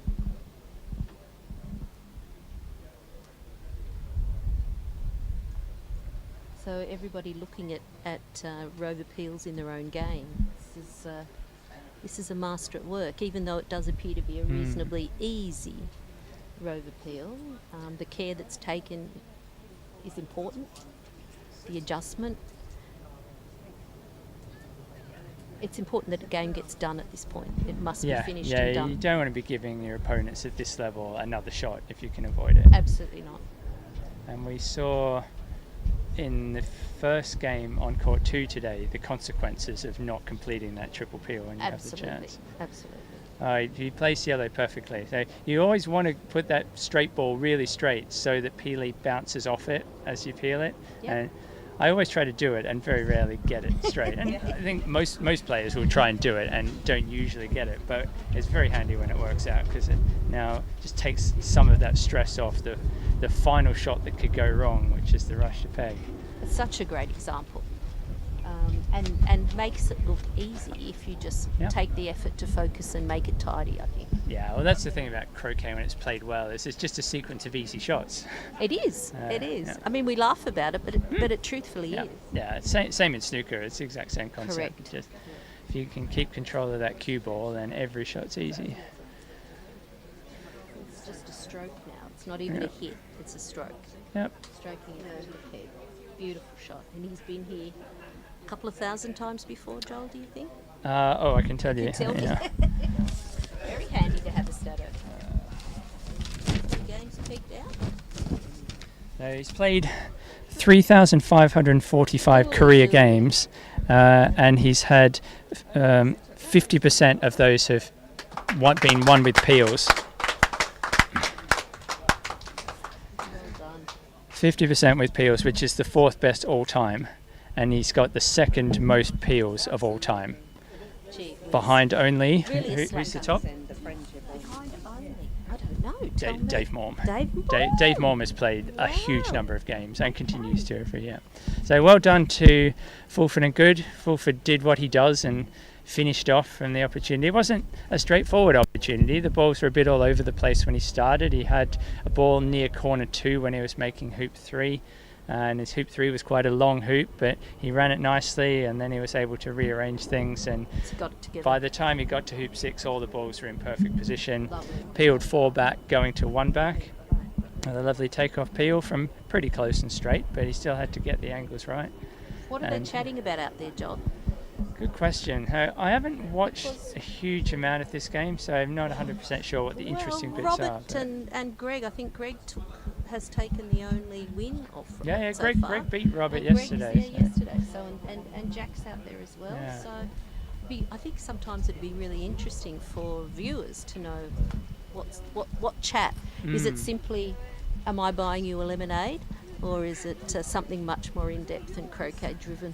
Yeah, Just good I sportsmanship. think it could vary a lot depending on the mood of the players at the time. Sometimes it's a grudging well played and then walking away as quickly as possible. Yes. Other times you want to discuss a tricky situation that your opponent found themselves in. And But how lovely is the etiquette? I think this is one of the things that we love in AC, is that adherence to it. It's effortless. It's not as if you have to do something special, but that sportsmanship, that getting together after the match regardless of the result.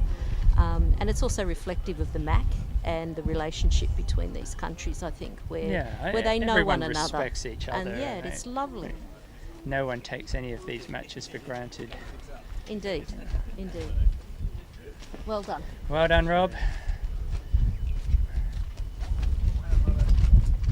Alright, well, play hasn't yet resumed on court 1, so I think I might take a short break. I'm hoping afternoon tea has arrived by now, and we'll be back with you very shortly.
Hi everyone, just bear with us a moment. We're going to be moving the commentary team and one of the cameras so that we can try and get a better look at court 1 for you to continue the croquet watching.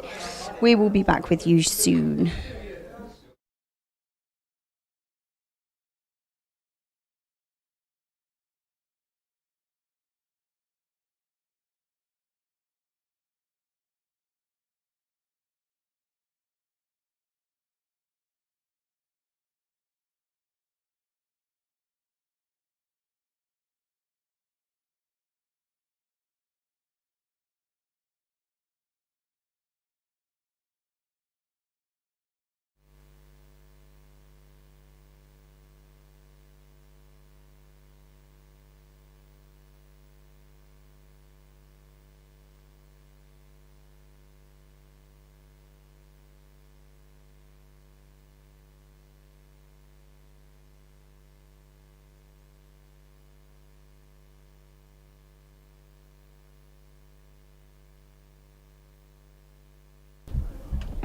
All right, we're back with game 3. Patel and Deeth versus McCormick and Berryman. And There's a much smaller table inside, which means then Ailsa can move up. the opening was Deeth to east boundary. Patel, whoever's red to corner 2. Patel missed east boundary, and then I think it was McCormick playing yellow, missed, and then Patel. He managed to get a rush kind of somewhere near hoop 1, and got sort of position at hoop 1. Thank you. But he wasn't super confident on the hoop run, and so he clobbered it through all the way to the north boundary and then hit the ball in corner 2. And he's now busy rebuilding the break. So he hit the ball in corner 2, which was red, and then took off from there down to his hoop 1 receiver, which was yellow, and managed to get the rush of that all the way across to his partner ball on the east boundary. And he's got basically the perfect position on that to reorganise the rush back to 2. The only thing that's not perfect about it is he doesn't have space to get a hoop 3 pioneer at the same time, but do what you can at this stage. So good rush.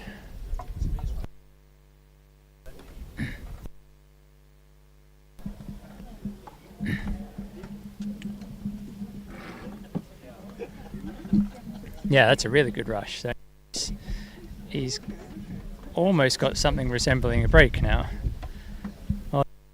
Right, how he's going to make hoop 3. So he'll make 2 up to red, and then he'll probably try to send red down to 4, or he'll get a rush of blue to 4 or something like that. We'll see. There are various different ways of doing it. But he's well on his way to putting it together. Yeah.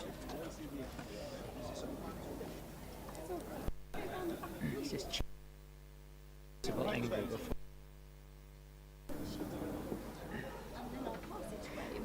Obviously, it's been mentioned that the courts are very true, and It gets constantly mentioned that they're not flat. I've been talking about the hills on it the entire commentary so far. I was going to say. I think all of the viewers are probably finding the hills commentary extremely tedious. well, certainly Samir did. If we're having a look at that now. I took my eyes off it for a sec, and I had no idea what actually happened there. Well, whatever happened, James has arrived. Yeah, I mean, it looked like he was right next to hoop 2, and he's managed to croquet blue to there, and black's still right next to hoop 2. Indeed.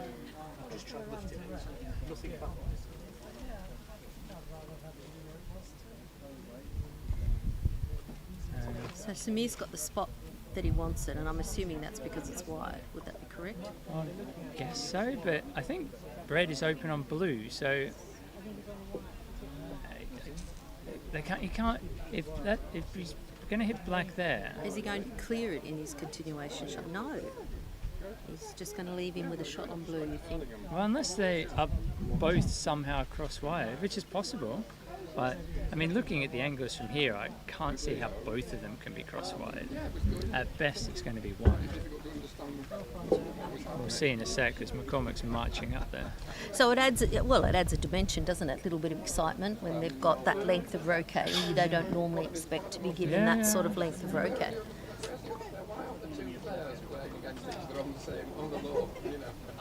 Yeah, he didn't hesitate. Clearly one of these is open. This is not the kind of leave you see in A-class with two balls paired up in the lawn. You don't, but you don't see the miss either. Yeah.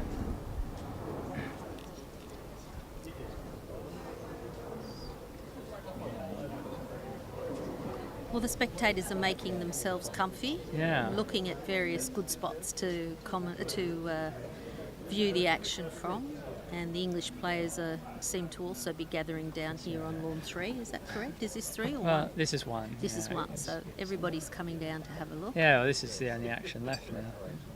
And it's interesting.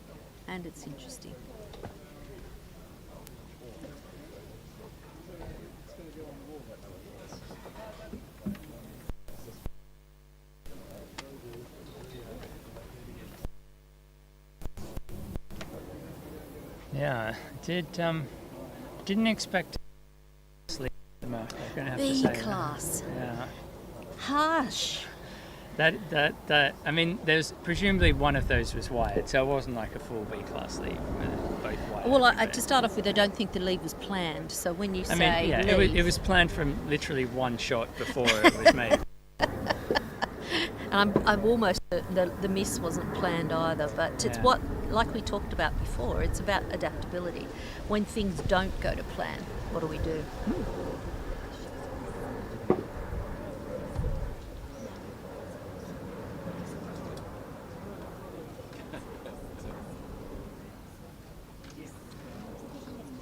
Okay, well, he's got himself a rush to yellow here, or possibly 3 as he wishes, but yellow is the obvious spot. I would have thought it was to yellow, and yellow's sufficiently off the boundary to make it very, very useful for him.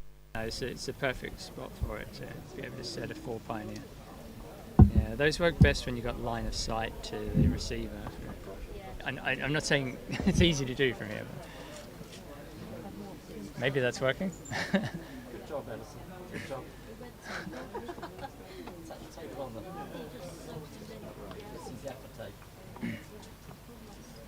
Or possibly up on the windowsill. Oh, no, whatever. We'll figure something out. Yeah. The viewers may or may not be receiving any of the pictures at the moment, but hopefully they can at least hear us. We get a better view of the planes from here. So Samir's done a really nice approach to 3. Chose not to come back to yellow and just not sure about that continued choice. on.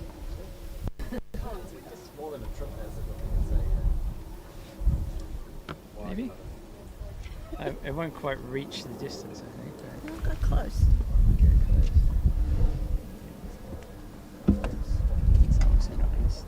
I might say, as long as you don't move.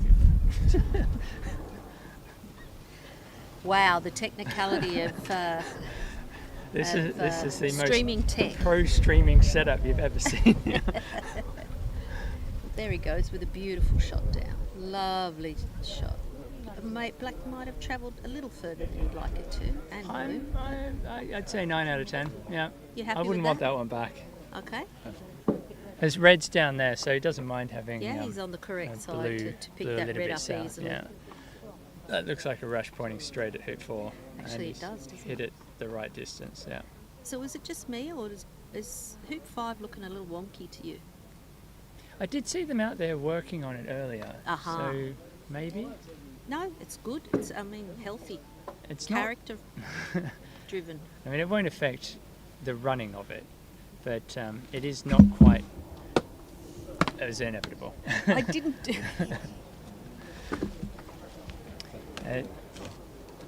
Yeah, it's not quite parallel to the other hoops, but it's fine. It probably won't even notice. Yeah, a bit of sticky tape might work. gaffer tape.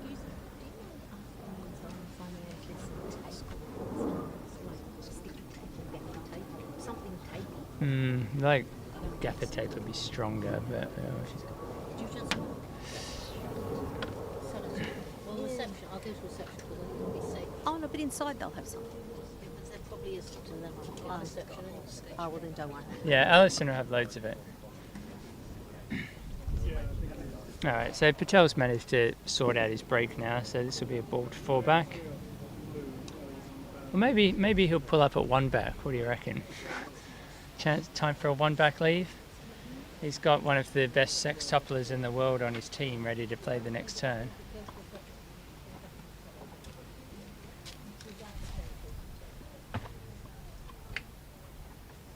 I'll go to reception.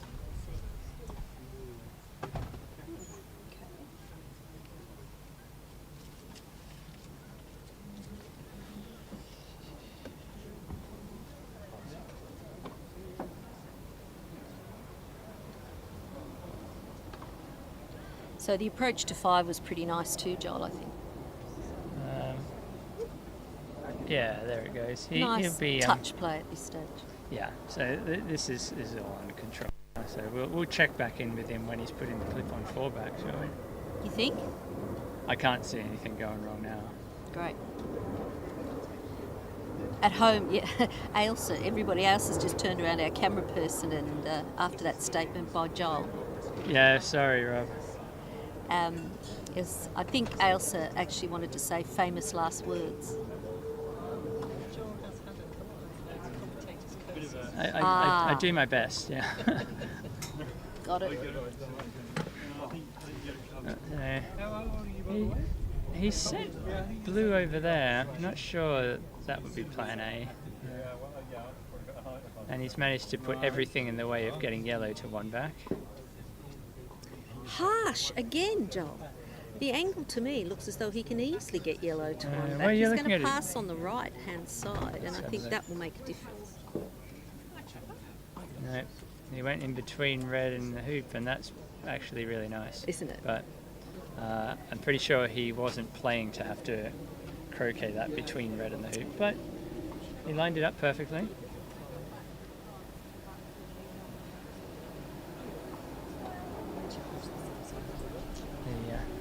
The Roehampton Club chief executive has decided to pop down and have a look here. It's a dead ringer for Stephen Hendry. Well, it's great to see anybody from Roehampton down enjoying the croquet. Quite a few locals in today checking out the action.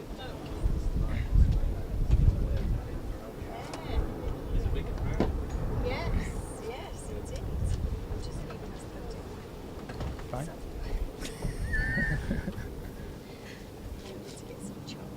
Yeah, fine. Good idea.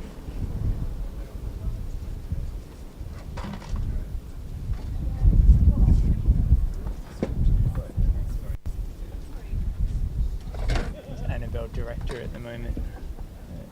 Chatting. Oh, okay. So we have no director. Excellent. Yeah, perfect 2 back pioneer for Patel.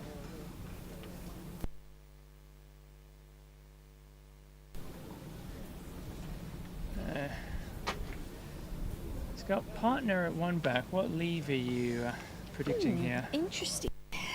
Well, it's the I think everybody's been leaving either ball in jaws at 2 or very tight to 1 off.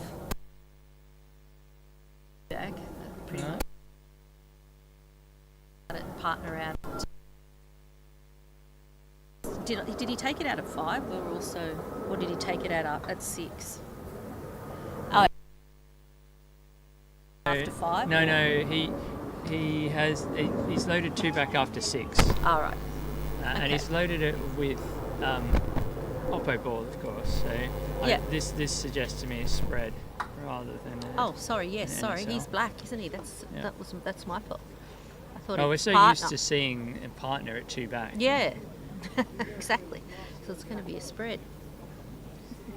Interesting to note that the other players from the matches that have already finished are back on the lawns practicing, and this is something we've seen nearly every day, where even when they're finished, they're back out practicing. And even if they've won the match, they come back out and practice. Nice to see. Yeah, I think it's partly because one typically gets so little play in doubles. The two games you that have don't get a finished chance have to both warm been up. won in straight games, and so each of the players will have at best played 2 breaks. Yep. It's not a lot of croquet for a full day. Maybe that's why this game's gone to 3. Both pairs wanted a bit more play. Well, Samir just... So you hit that. Oh. Okay. Well, that's not what he wanted. So that can't have been plan A. Judging from his body language, I don't think that's quite what he wanted. And so. it's cruel in some ways because he actually had the previous croquet stroke guy gave him a really lovely rush. Beautiful croquet So stroke I for think that. he's had to take good effort to actually get it into the jaws of two-back when red is only, would only be about 9 inches behind two-back itself. Give it to Alison.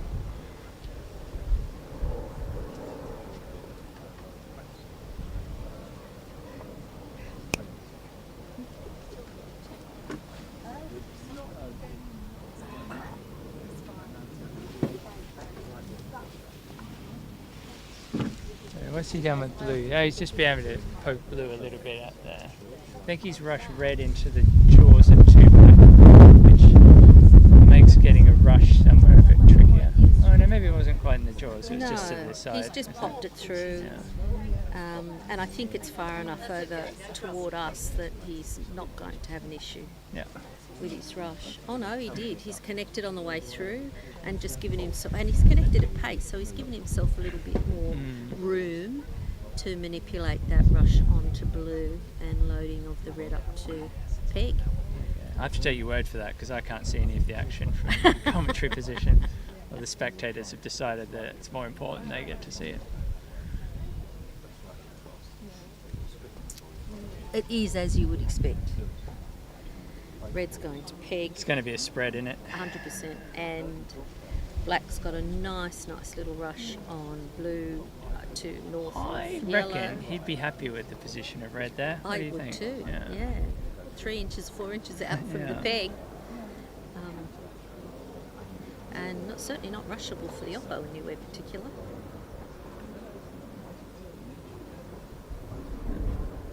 Same blue up there as well. Yeah, he's very rapidly recovered control after that unfortunate rush into the jaws of two-back. Yep. But like you say, A-class players, it's what we expect them to be able to do.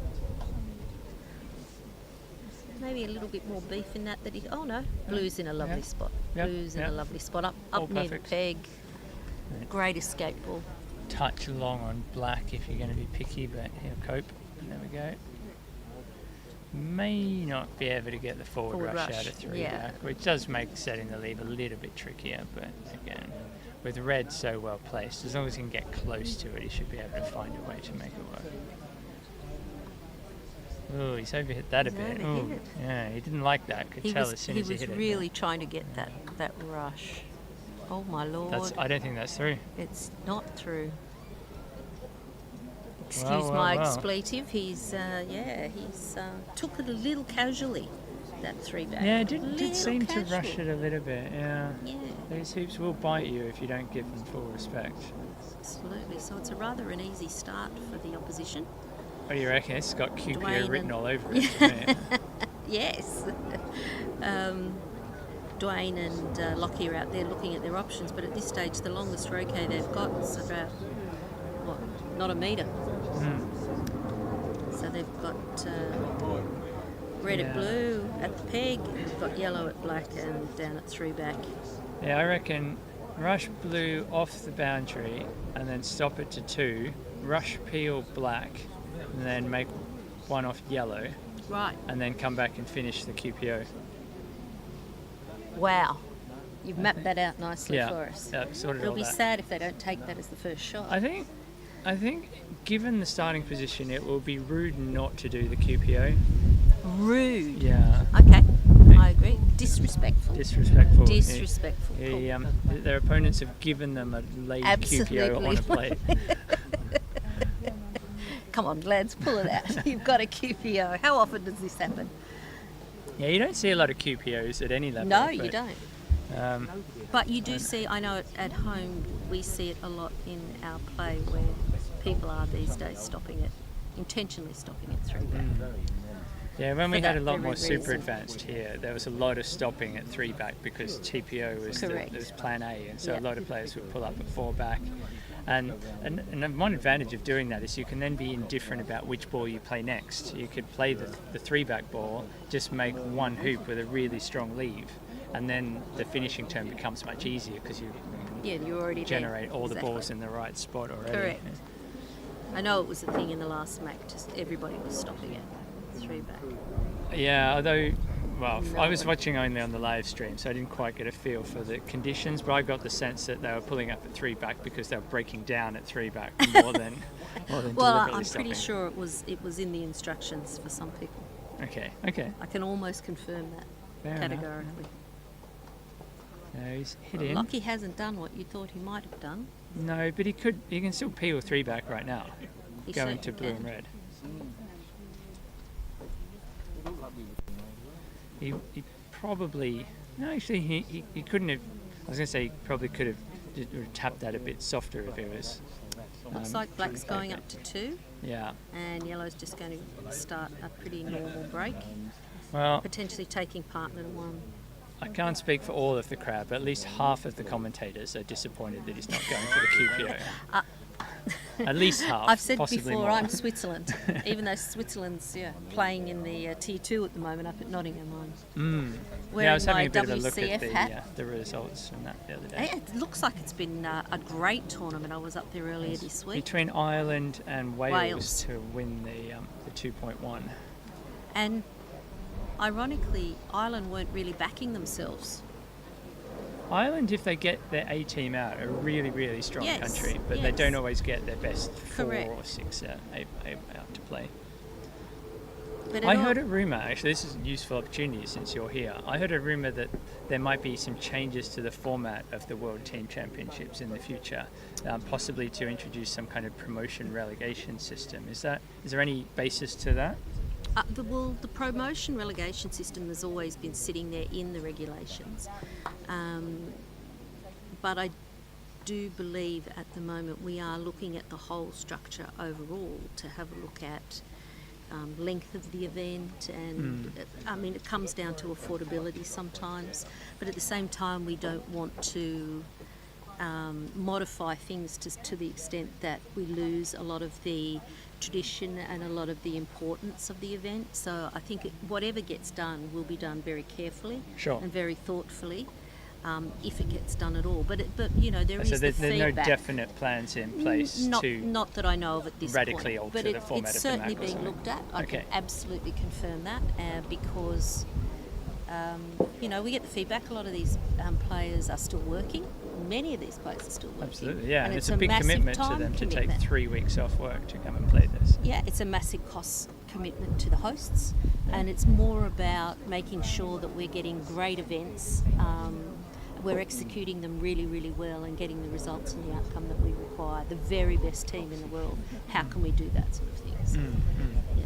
But at the same time being mindful about, you know, the amazing 101-year history of this particular event and how much we love it. I mean, it's so important. So, Yeah. I think it's really healthy that these sorts of things are always under review. And Yeah, absolutely. It's important these questions get asked because you don't want the event to become stale or Correct. to So lose stay interest or tuned. I'm something. sure when we Okay. get some more information, we'll definitely be back Okay, letting everybody good. know. Good. So it's not necessarily the last year of the Mac in its current format then. No, but that will be up to. Yeah, but it may be. It could be. Okay, It could be. okay. It could be. Oh dear. Lockie's just Just missed about the- to turn attention to the resumption of this QPO, and all of a sudden he's decided to pull up after hoop 1. Good grief. How long was that miss? 3 meters? About 3 metres. Yeah, I think not much more. Yeah, it's certainly not one he was expecting to miss, I'm No. sure to say. No. So now we get to see a QP. You think? If he hits in, I'm very confident we'll see a QP attempt. Very confident. Another statement. I 100 love it. No, there's a 100% chance we'll see a QP attempt if he hits in. Yeah. There is not a 100% chance that he will complete the QP, but I watched James do a 7-tuple peel at this venue only a week ago. Oh, So, yes. in fact, exactly a week ago. I think everybody was talking about that when I first arrived. Yeah. Yeah. He started at 9:30. Started the game at 9:30, and he pegged out at 10:20. So 50 minutes to do a break to 6, followed by 7 peels and a break to peg. Oh, well, that's just showing off, really. It's just showing off. I mean, Samir's looking at me with disdain. the manager did request when he saw the clip positions that he show us how a septuple's done, and he very kindly obliged. So if he can do that, QP here should be trivial, really. He's hoping to get past black here, and I think he has. Red's a bit with deep. a rush to yellow, maybe. Yeah. Yep. Yeah, he's got Samir the looks rush to happy. yellow. The Hoop 2 Pioneer is a bit wayward, but it's shouldn't be fatal. I'm sure he'll find a way to cope with that. So the Hoop 2 Pioneer is about 2.5 yards past Hoop 2. Yeah, that's a good rush of black, so he'll just stop that in the lawn a bit. So this will be something different. I don't think we've seen anything other than a triple peel so far in this event. So the first bit of interest will be when he tries to manoeuvre Peely across to 3-back. So there are a few opportunities to do it, and I think it looks like he's trying to stick black to be his Hoop 1 receiver. Yep. Because the first opportunity to get the 3-back peel is straight after 1. If you can. I can't see any of the play anymore because all the spectators are blocking. But he's I'll let you nailed the take rush. over. Yeah, he's nailed the rush. Black may be a little bit deeper than he expected. Yellow's actually, he's rushed yellow to Hoop 1. It's actually connected with the hoop on the side. But again, as you say, I don't think these sorts of things make it too difficult for James to do anything. Gives him lots of control. He's going to be able to run Hoop 1 now and power yellow down to the I think boundary. I hit black first, and You then do? croquet that to 3-back, getting us rushed to yellow. So yellow might not be as hampered as it looks from this angle. Well, yellow will be rushed up to red, so I'm guessing he can see enough of it that it won't trouble him too much. Right. Yeah, so if he croquets this to good position at 3-back, he will have the option. Well, he's dropped a little short on the blue. It's a little short. The black's doable. Yeah, that's okay. It's either going to get cut or end at 3. Yeah, Okay, it's just so going he's straight rushing to 3. it to 3. It's going to have to do. It's actually quite handy that yellow's south of 3 because here. the takeoff's going to allow him to punch the yellow up a little closer. Actually, no, what I was going to say, although I think that is what he's doing, is that if he leaves it south of 3, it allows him the opportunity to peel 3-back before 3. Oh, right, yes. So as long as he's Dropped it a little short on the it's a blue. bit wide. But it's also handy that it's wide because it allows him now to peel from straight and still get a good rush of yellow. But this is all dependent now on getting a good rush out of 2, which he should be able to do from there. Yes, he's passed it on the short side. Yeah, just a half roll approach. Just push red across the other side of the hoop. He's playing it more as a stopper. Lovely stop shot. Nice position. So it may be that he doesn't try to go to black here. He doesn't have to. No. It's a bit. I mean, it's always easier if you can get the peels out of the way earlier. I think this red's coming out to the boundary beyond yellow. Yeah, don't you're you? right. You're right. Yeah. And just making sure he can get some nice control and in place. Oh, wow. He ran into yellow, but not not by enough that it's horrendously. caused him any serious problems. No. So he's going to be peeling either before or after 4. He's striding around. He looks happy. Yeah. So whilst it's nice if you can get the peels done earlier, James is not the kind of chap who'd be worried about leaving the 3-back peel until just after 4. he's quite used to doing that 3-back peel, going to 6 or even 1 back, Right. and then still completing the turn. Right. So yeah, just keep things under control. Make sure the break is well established. So does it that will be mean if here. he's leaving it that late that the last 2 maybe are straight? Very likely, yeah. Okay. But I mean, he won't be trying to leave it that late now, because the times when he does do 3-back going to 6 or 1 back is when he's already peeled 1 back and 2 back, so he's halfway through a sextuple at that point. Well, he's taken his hat off for the wind. It's And- for the roll shot, because Oh, and the roll shot. the I was mallet gonna handle say, would hit him in the the hat head. brim. Yeah. Very nice. Would have made a great photo, actually.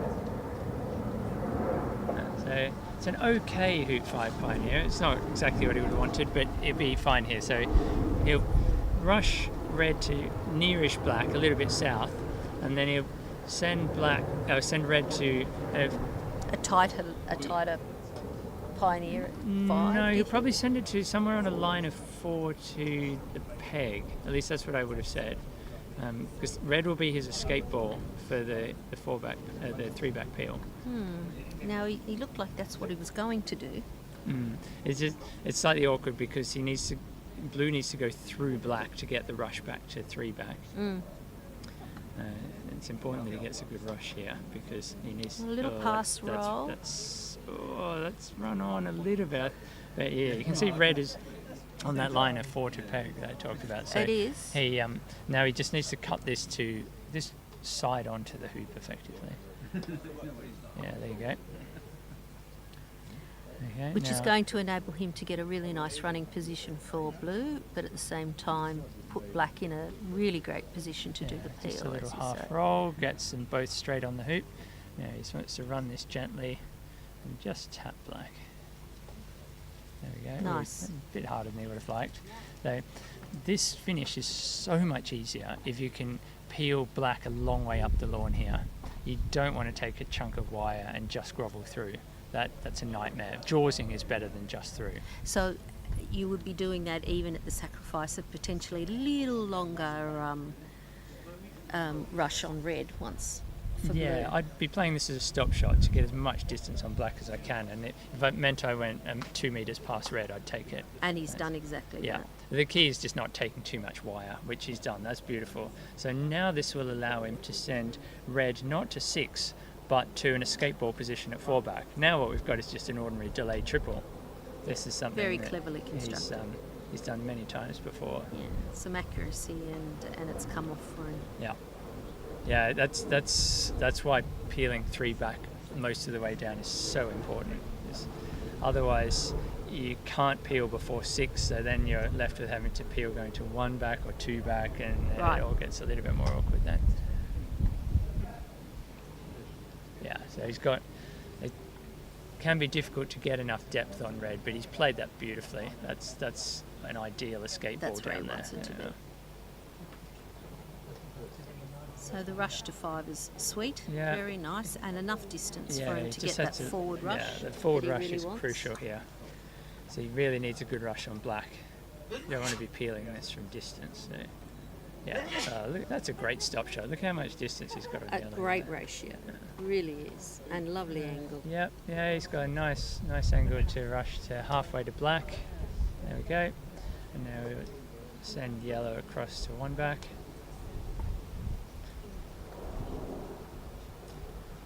And it's a little bit close to black. I don't know if you can hold for and get yellow all the way to 1 back. Yeah, it's fine. It's good enough. Yeah, I think the prioritisation of getting that rush on black is the thing, Yeah, isn't it? yeah. You want to be prioritising the rush there. Yeah, and that is a very good rush. I think if it pulls Oh, up. wow. Yeah, that's perfect. Look at that. Pretty good. I know. If I didn't know better, I'd think he'd played this game before. He may have, or maybe even this whole sequence he's done before, do you think? A couple of thousand times? Not a couple of thousand times. Not a but, couple of thousand times? I haven't got my stat sheet with me at the moment. I had to put it away because we moved tables, but no one has done that many peels. I noticed there seems to be a club that's come up in Australia called the 1000 Triple Club. You've seen that? There's T-shirts. I didn't know there were T-shirts, but I think I was playing in the Vic Open when Trevor Bassett got his 1000th. That's how I'm aware of that. That's where I've seen the shirts. Yeah.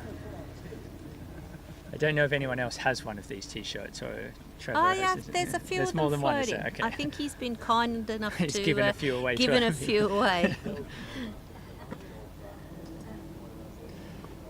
So he's off to bring Black back in. Yeah, so ready for Black the next got peeled peel. nicely, and his stop shot is good enough now that he can load 2 back from there and still get a rush of Yeah, there's a Black great across the panel. distance, isn't there? He's given himself plenty of room to do what he needs to do.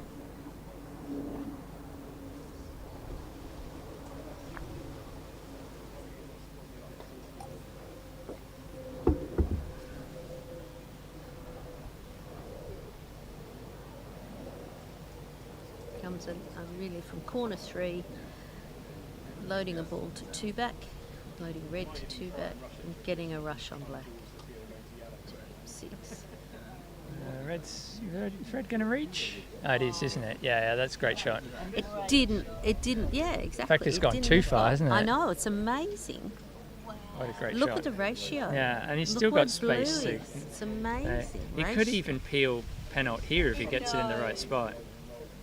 Oh, I think he might. I think he might be able to, He yes. sure could. He Yeah. certainly jaws it. He's looking at it. Oh, not quite. I think he must be just short of the spot. Yeah. The blade of grass that would allow it to peel there. But that's fine. He doesn't need to peel it there. He's got loads more opportunities. And in the takeoff, he did a little tidy up anyway. Yeah. So that'll be ready to peel going down to red after this hoop. Is that what we call the death roll, Joel? Yeah, not the death roll. No. That is not named after this Him? chap. No. It is actually Nor- a death roll. Yeah, nor named after his dad, who happens to have the same surname.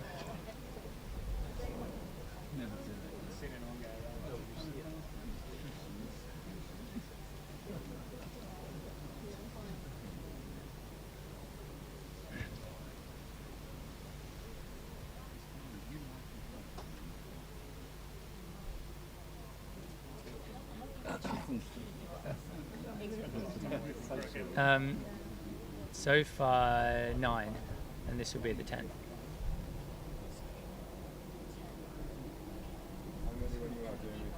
One more tomorrow, yeah.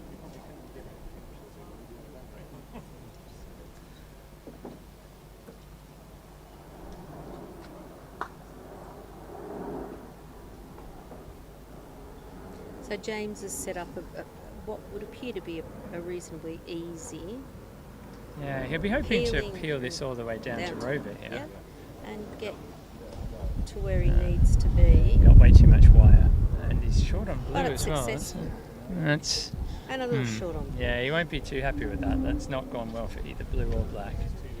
Shouldn't be fatal, but he's now hitting red to the wrong side of the hoop, and then he's going to have to take off back, and that's where things can start to go wrong. But I would expect he will play at least one good shot and then get everything back under control. Yeah, it's the mark of the man. Even though it's not what we would consider textbook. It certainly doesn't look difficult for what he wants to do. Taking off to get position in front of 2 back. And red's moved sufficiently that when blue comes through, he's got a rush in the direction he needs to go. Imagine he'll crunch this to the boundary, and then there you go. He's Yep. getting the muscles ready for a big crunch. It's a bit long. Yeah. Now this is also nice at this stage of a break to just get some of the tension out of the arms. There we go. See how much that hoop moved on that I was shot. going to say, that hoop was scared. Yeah. It's very easy to bully these hoops in this ground. Very soft. We might have to move here in a sec. I will.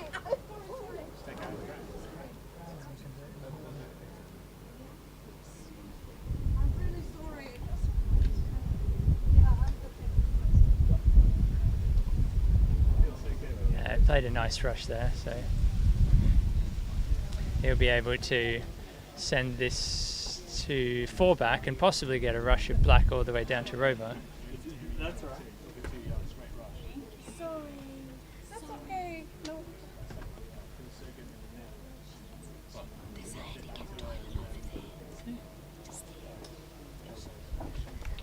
Oh, blue's come up short. Yeah, he's not got the rush he wanted, so it's just come down to a straight Rover peel now. Not necessarily, no. There is one more opportunity, actually, and we will see this here. So he's going to place black as his 3-back receiver, with the option of rushing black across to Rover after 3-back and peeling it, coming back to yellow. It's always preferable that you can get that Rover peel done before striker's ball gets to Rover, because as we've seen at least twice today and multiple more times this week, things can go wrong when you get to a straight Rover peel. So the best way to avoid it is to peel Rover long before you get to Rover. He sent black quite deep there. I don't know if that's quite where he's aiming for. Yeah, it's a little deep, but yellow's in such a position that he can get it over to where he needs it to be. Yeah, yellow's fine. He'll just stop that as far as he can and hold for hoop position. Yeah, that's nice. Now it's all just about the length of this hoop run. Black's wide enough that he's got a little bit of area to land it in. That's dropped a bit short. A bit short, but it's cuttable. Even if he's kind of halfway between peg and Rover, he can have a speculative peel attempt with no risk. Yeah, it's a little bit more than halfway, but yeah, there's nothing to lose by having an attempt at the Rover peeling. It's not no risk to the extent that if black sails past, it's not as good as it could be. Absolutely, yeah. You want to be confident that black is at least going to hit the hoop. Correct. You're aiming to make sure you nab some sort of bar. Yeah. And at a weight that it's not going to spray out left or right either. Yeah, you want to be aiming for this fairly dead weight so that even if it doesn't hit anything, it's still stopping basically next to Rover. So how much drag do you think there is on these lawns? How much pull? And I know they're Dawson, so the pull is to the balls minimal. rather than the courts, but there's not going to be much surface. pull here. Yep. Especially because he's playing with roll, you get less pull when you're playing with roll.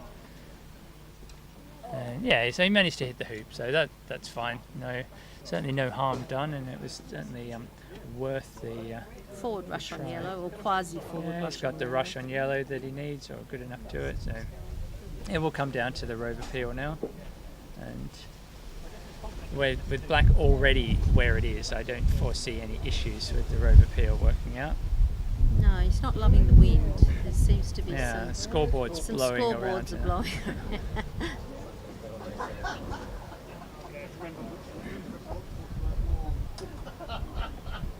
I think that truly is one of the things that annoys everybody at croquet is the wind.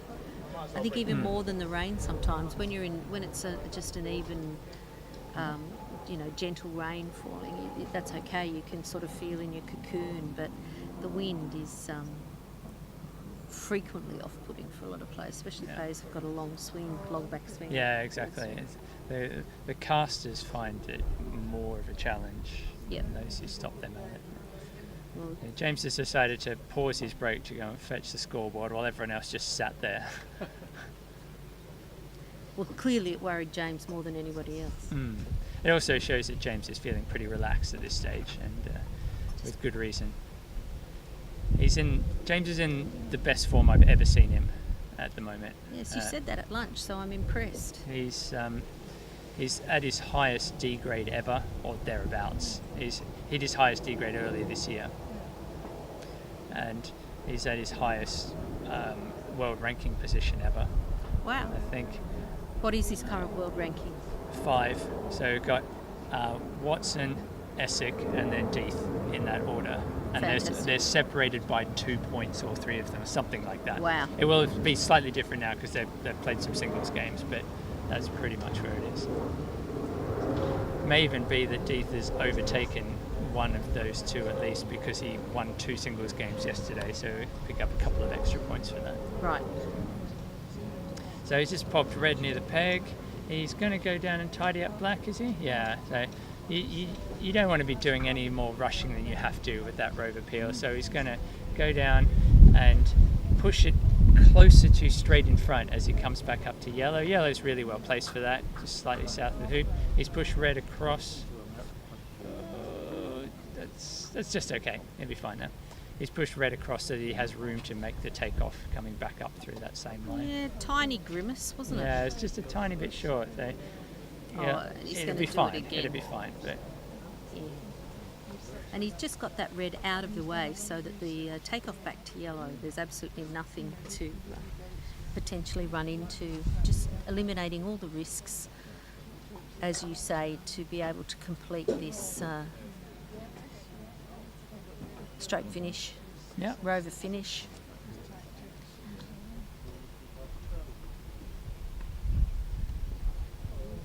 yeah, he's pushed black into almost rush peelable position there. I imagine he'll be able to nudge it actually into the jaws of Rover by the time he actually peels it. Well, that's pretty much guaranteeing Yeah, it, isn't exactly. That's how you stop things going wrong. Exactly. He's come through with a teeny bit of gusto, Yeah, but that's all right. that's fine. He had red there if he didn't want Everything's it. where it needs to be.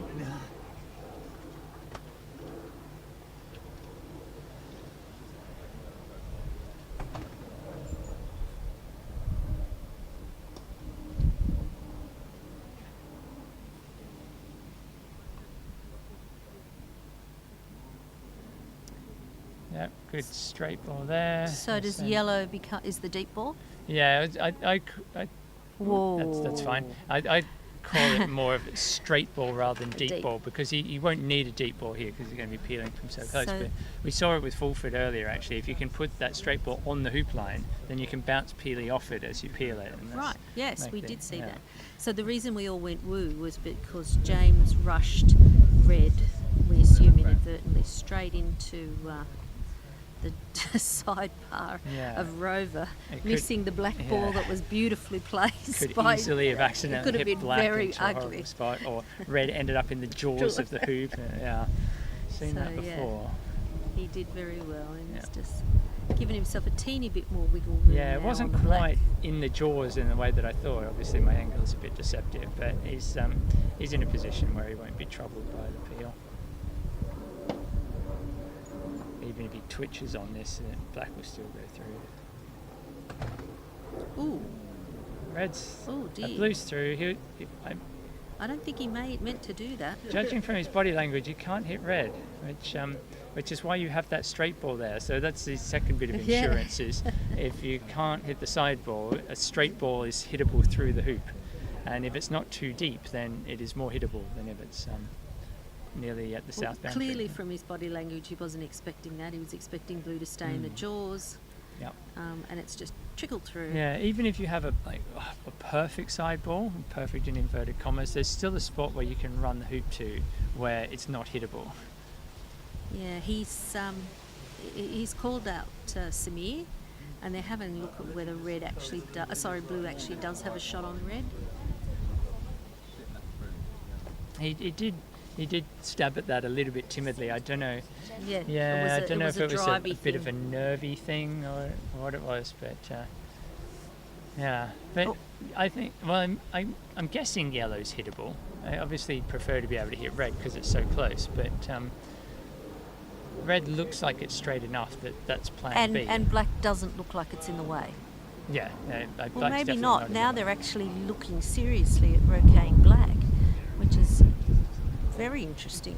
That wouldn't be part of the plan, but You'd hope not. guessing the fact that they're looking at it suggests that maybe yellow isn't as hittable as it looks.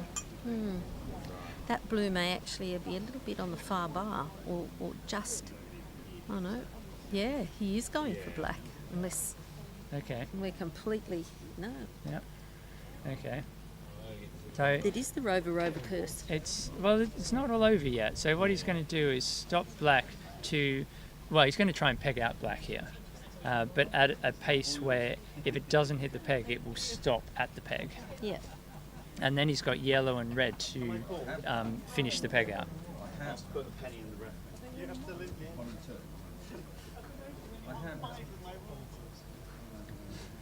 So yeah, he's going for the peg out, which is why the referee is being called on here. Referee Tim Dutton has refereed a number of peg outs or potential peg outs already today. I don't think he's actually seen an actual peg out, so he might be bad luck for peg outs. I think for the spectators, we've been worried that somebody's going to run over his toes in his sandals. He stands so close. So yeah, so he's played so this we can really dead see weight, which is the right place to play it, and just missed it. So now the plan will be tap yellow and then rush red to somewhere in a line of black in the peg. Yeah. So we hear a lot about people doing a bombard peg out, don't we? Do we? Oh, we do. Okay. At home, it's in Australia they talk about it quite a lot. The Lots first of players love bombard doing peg it. out I ever did was in Australia. So There you are. Maybe there's a connection there. Yeah. So the objective here is to, as you say, rush red up into such a position that it can. Yeah. Unfortunately, bombard black it's onto the basically peg. got to go through the peg and through black to get to that ideal position, which does decrease the chances of this being a finish. So he's just sort of moved yellow out of the way, Yeah. but also in a sort of a safety position Yeah, just that's a in defensive case. spot, because I'd be surprised if he is able to peg this out from here. Red looks short. He's under hit Not, red. yeah, that's Really not under going hit. to do the job. There's no amount can of do willing some- will get. Well, a that. snooker cut. No. I think this is like such a fine cut that he's not going to get this right. Well, and I think, as you're saying, it's such a fine cut that he'd have to hit it with a little more weight to actually get it to move to the distance that's required. which So could that's result 18 in inches, a red heading disaster. off the boundary. Correct, Yeah. correct. So to actually get him to cut it to that spot. Tim's out again, leaping over the boundary boards. Yeah. Again, the angle may be a bit deceptive, but this looks like something pretty close to a 90-degree cut here. And the friction on the balls means you have to aim to slightly overcut what would happen with smooth spheres. So I think there's a less than 1% chance of getting this. The black is on James's side, so he's got a little bit. He's not taking a dead 90. Physically possible, but Not probable. very unlikely. But we would expect James to try. This is Oh, the you've got man. to try it at this stage, don't you? He is the man. Oh wow! He's actually Oh overcut my it. lord! He He has overcut. actually overcut it. I did not think that was Who possible. could predict that? And he's kept red on the lawn. All right. What an effort! Never underestimate him. That's what we'd have to say. Yeah. So now the strategy debates will start. So one option is to peg out blue. A lot of people would look at that and go, "Well, I'm so close to the peg, and black is so close to the peg. I'll just peg out blue, wait for my opponent to miss, and then peg out black." But if opponents don't miss, that can be problematic. Absolutely. We've already had one 26-25 today. Yeah. Result? Yeah. Although that was in very different circumstances. It was, but Although I think I heard from from this tie at Hurlingham yesterday that there was someone who did peg out early and only for their opponents to then go round. No, it wasn't yesterday. It was at the men's championship. right. Avery playing Deeth, and Deeth pegged one out early, and Avery went round, left him an impossible shot, and then went round There's again. the choice. So they've Nailed the chosen corner not peg. to peg out Yeah, that's a sensible choice. and gone into corner four. Yeah. So So- Dwayne's on the lawn. Yeah, so to be red shooting at black here. The idea of getting a break going. Oh, just when we thought we might be in for a sensible finish time.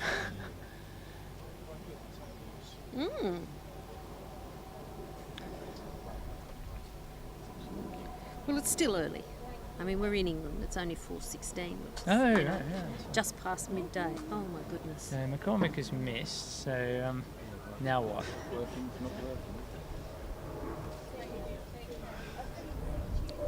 Imagine this will be... what would you do here? Black's going to play.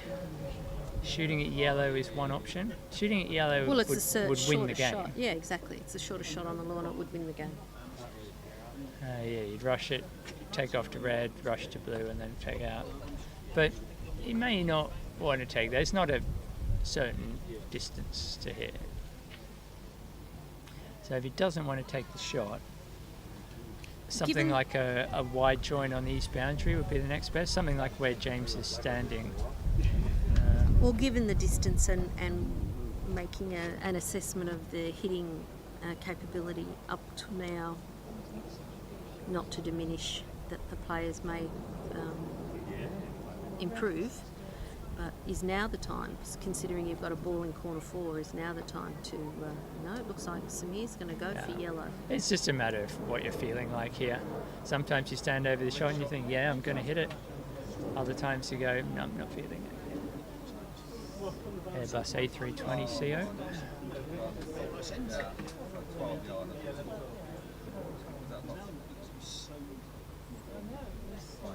So he's been down on his haunches having a good look, and he's back up again. Yeah, he's taking more time over it than someone who looks like he's super confident that he's going to hit this. He was doing this yesterday too, I noticed, in the singles. He was taking extra care on the things that he clearly... Yeah, Nice he shot. snicked it. He didn't get that off the middle of the mallet. I don't know if you saw the mallet twisted quite a lot on contact, but Yeah. he's got a wider than usual mallet head, which allows him a little bit more margin for non-central contact. But he hasn't managed to rush it to the boundary, so the peg out is probably not going to come on this turn. But he will be able to deposit red and yellow to far-flung corners of the court and basically leave an impossible shot for either of the two Australians. Well, ironically, at the moment, yellow is very deliciously wired through hoop 4 on blue. He definitely doesn't need a crosswire of any sort here. No. just distance. At this stage, I think distance is your friend. Yeah, James is suggesting yellow to corner 3 and then black going to blue, which seems like a pretty sensible option to me. That leaves the balls almost as far apart as you can get them. And not touching red might mean that he has the opportunity to crosswire red from stuff, making the shot even harder. It's interesting having a look to see what their...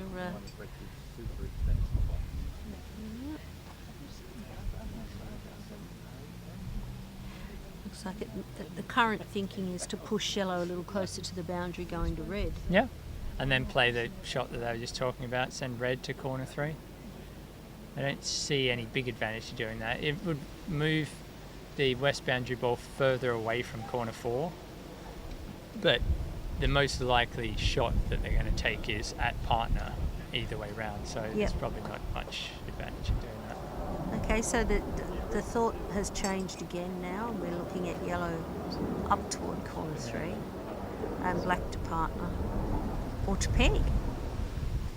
No, I'm not. No. Why is the ref being called? I have no idea. Don't know why this needs a ref. He's playing he's both finding a balls off spot. and he just wants the position. Yeah, that way he can actually send yellow all the way to the corner without worrying about it going off. I hope we're still on the air. I haven't heard from our director for quite a long time. And I don't have any access to chat over here, so if you're writing me messages, I'm not getting them. Oh, wow. Oh, excellent. He's hit it. Oh. No, he's missed it. And yellow went off anyway, so it wouldn't matter.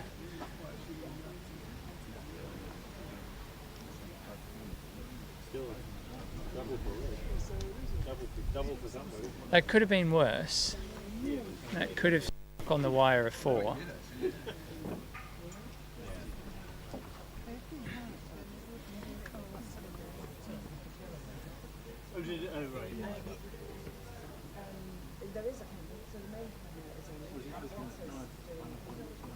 Debating about whether to put black on the south boundary or the east boundary. And the south boundary is definitely the better choice, but he's decided to go for the east boundary. Had confirmation, Joel, that you are still We on are the air. still on the air, excellent. And the main camera is actually covering the what we're seeing. Excellent. 'Cause the camera 2 little- is doing nothing. That's exactly right. So everybody's able to see what you're talking about and the excitement. So there's shooting at partner is the right option here because there's no peg out coming. but if he joins up with blue and black, there will be a peg out. So this is the only viable option. Oh, he hit that hard. And he's missed. I presume that's how he plays all his shots. He does. He definitely is a hard hitter. Yeah, it's hard to see how and normally one can keep things on target accurate. When swinging quite that no, hard. I think he's pretty accurate most of the time. I think they're all suffering from not being up. Yeah, having well, to that's swing. it. Yeah, each game you lose, it adds a bit more pressure onto the next one, doesn't it? It does. So yes, the opposition are having a little giggle as to who'll be the one who actually takes this shot from corner four. Yeah, someone is going to have to play a takeoff up the east boundary, which they both know is not flat. But that's fine. You don't have to go directly up the boundary here. No, you can aim it a metre in, can't you? Aim it a couple of metres in. It'd be totally fine. As long as you get a good distance on it, you'll have an easy shot at red and yellow.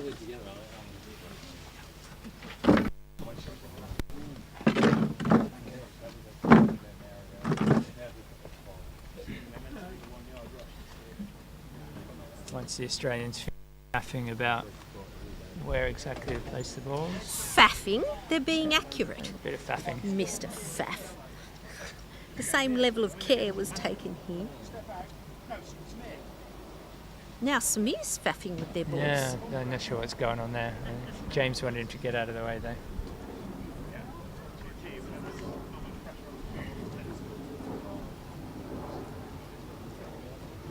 So he should be aiming this at 3 metres into the court. He's gone a little bit narrower than I would have, but this is fine, as long as it stops. Well, it's curling out now. Yeah. As it goes up, it's curled out nicely, and he's going to be able to take it on the broadside, so it's good. That's perfect, yeah. Yeah, he just didn't want to go parallel to the boundary line. That would have healed off, but yeah, he's aimed the right amount in, so that's fine. And he will... Samir's kindly measuring his own ball in. He'll hit one of them, probably red. There we go. And he's got a corner cannon, which he doesn't need because he's just going to leave one of them in the corner and then send the other one off the west boundary back to essentially where it was. But the difference this time is he's going to be able to come down to black and set a rush to the peg rather than being in contact in the corner. And then the Australians will have one last shot.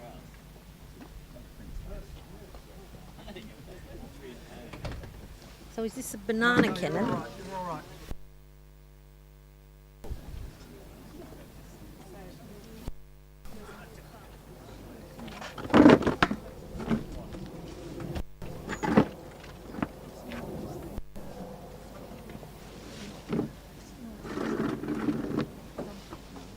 I would suggest moving commentary position, but there's probably only 2 turns left in the game, so it's probably not worth the effort. I don't think we're fine. We're sort of blocking the way to the lav, but... Yeah. If one of the Australians manages to hit in on his next turn, then we might consider doing that. Otherwise, this game will be over.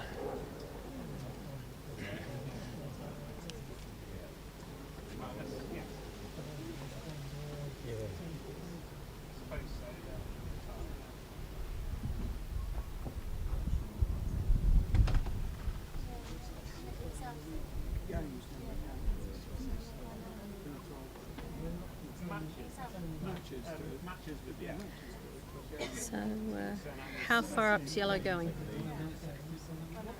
in this? Halfway. We call square split. Yeah, about halfway.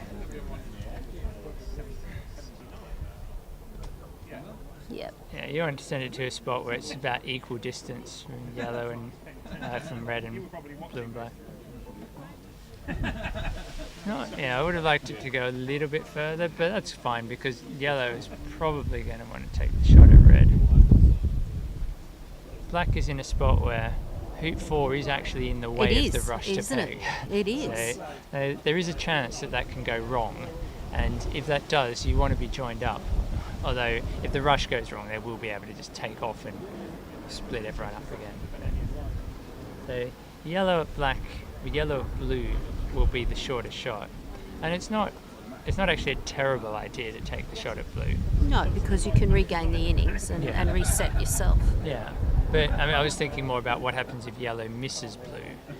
because black already has the rush to peg, that you're not giving away Absolutely, anymore. you're not giving away anymore. But the reason I prefer to go to partner in this situation is if black will just ignore yellow and still take the rush to the peg, and if that doesn't work, then they could just roll to near the peg or roll to somewhere else, and yellow and red are still miles apart. So you're not putting any pressure on that shot. Whereas if you're joined up, there is at least some pressure on. Perhaps they'll rush most of the way, but then miss the peg out. And what about liking the shot though? So if you're in this situation now, allowing for a miss is almost bordering on irrelevant. They have to hit, and so when they address the ball, that yellow, they're thinking, or red, they're thinking, which ball has the best shot for me that I feel super confident with. Yeah, because absolutely. as every scenario you've spoken about is on the basis that they miss, they're winning anyway. Yeah. The black and blue. Well, So I guess the only important shot now is hitting. hitting would be good. The reason I'm talking about what happens if they miss is because the most likely outcome is that they miss. These are ridiculously long shots, almost the longest shots you can have on a croquet So court. it comes down to comfort, doesn't it? Yeah. And Dwayne really doesn't have a huge amount of area to swat. Yeah, to I like. stalk here. So this is a full length of the launch shot. The reason I don't mind this one is that McCormick's not hitting quite as accurately as he might, and blue and black are a distance apart where he could accidentally hit one when he's aiming for the other. And he has actually asked the spectators to move in case he kills So someone. He's planning to wallop it. And he wallops everything. So they're going at something. Oh! Didn't miss So, blue yeah. by much. He was almost certainly aiming at black, and he almost hit blue. But, On the outside. yeah, on the other side. But I know. Spectators are laughing at Joel's predictions. that I often take shots like that if I'm not feeling it on my shooting. I think, well, they're far enough apart that I might accidentally hit the wrong ball, and sometimes it works. I'm taking it, is Yeah. what we normally say, isn't Exactly. it? Yeah. You say, I'll take it. You I'll don't- take it. don't You apologise don't have, for no, it. absolutely. You don't have to tell the truth that you weren't aiming it. Oh yeah, never admit it. Never admit it. But, Patel's going to hit red because he wants a slightly shorter rush on blue than he's got.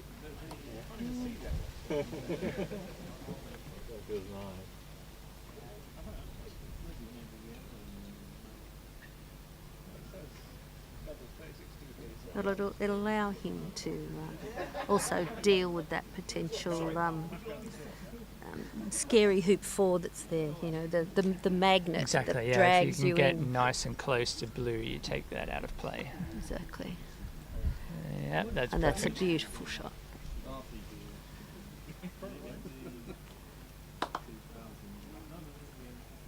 Nice rush. A little bit, and a little bit wide. Yeah, he was than he was when very he careful wanted. about not hitting it into hoop 4 there. And as a result, it's gone a that- little wider than he probably but, wanted. yeah, there's no chance of him missing the peg out from here though. Oh my goodness. And look where it is. There is literally zero chance of this missing. Joel is a maths man. I have never seen. I have never seen a peg out miss from this close. Oh, I have. Please don't say that. I have. See, Nearly I'm did it with surprised both. Black also missed it. But, I wouldn't. Not my fault. I'm not making him miss it. Congratulations, Samir and James. Well done. They well controlled there in the end. They left a few impossible shots for their opponents and got the job done. So let's see if we can get an interview with Deeth on his way back. I'm wandering off to have a cup of Yeah. tea, Joel. Go. So thanks so much. Thank you for joining me, and thank you everyone for joining us. Stand by while I try and get an interview with at least one of the winning players before they go up. Right. So we saw that was the most interesting game there. We had one game all and a nice almost QP finish from Deeth in that third game. So let's see if we can get the thoughts on the players before they disappear past me. James, would you like to have a quick chat to the live stream about your match now?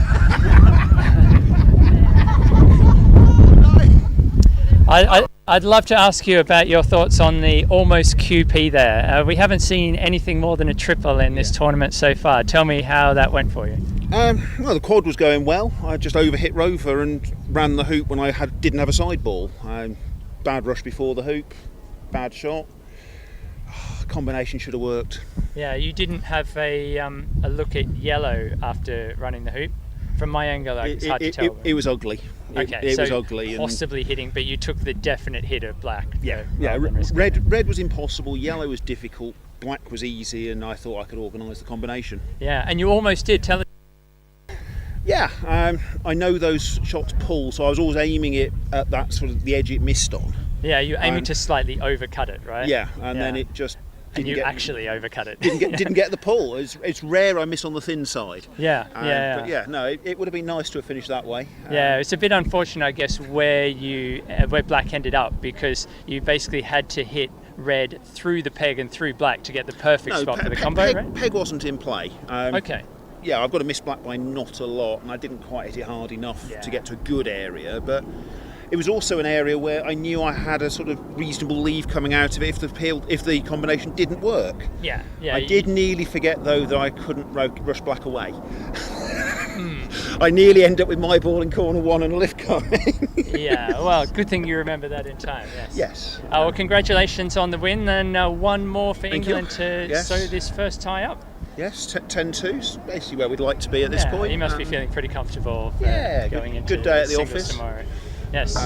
Should have won in 2, but never mind. That's all right. Yeah, provided a bit more entertainment for the crowd, so we thank you for that, and best of luck tomorrow. Thank you very much. Thank you.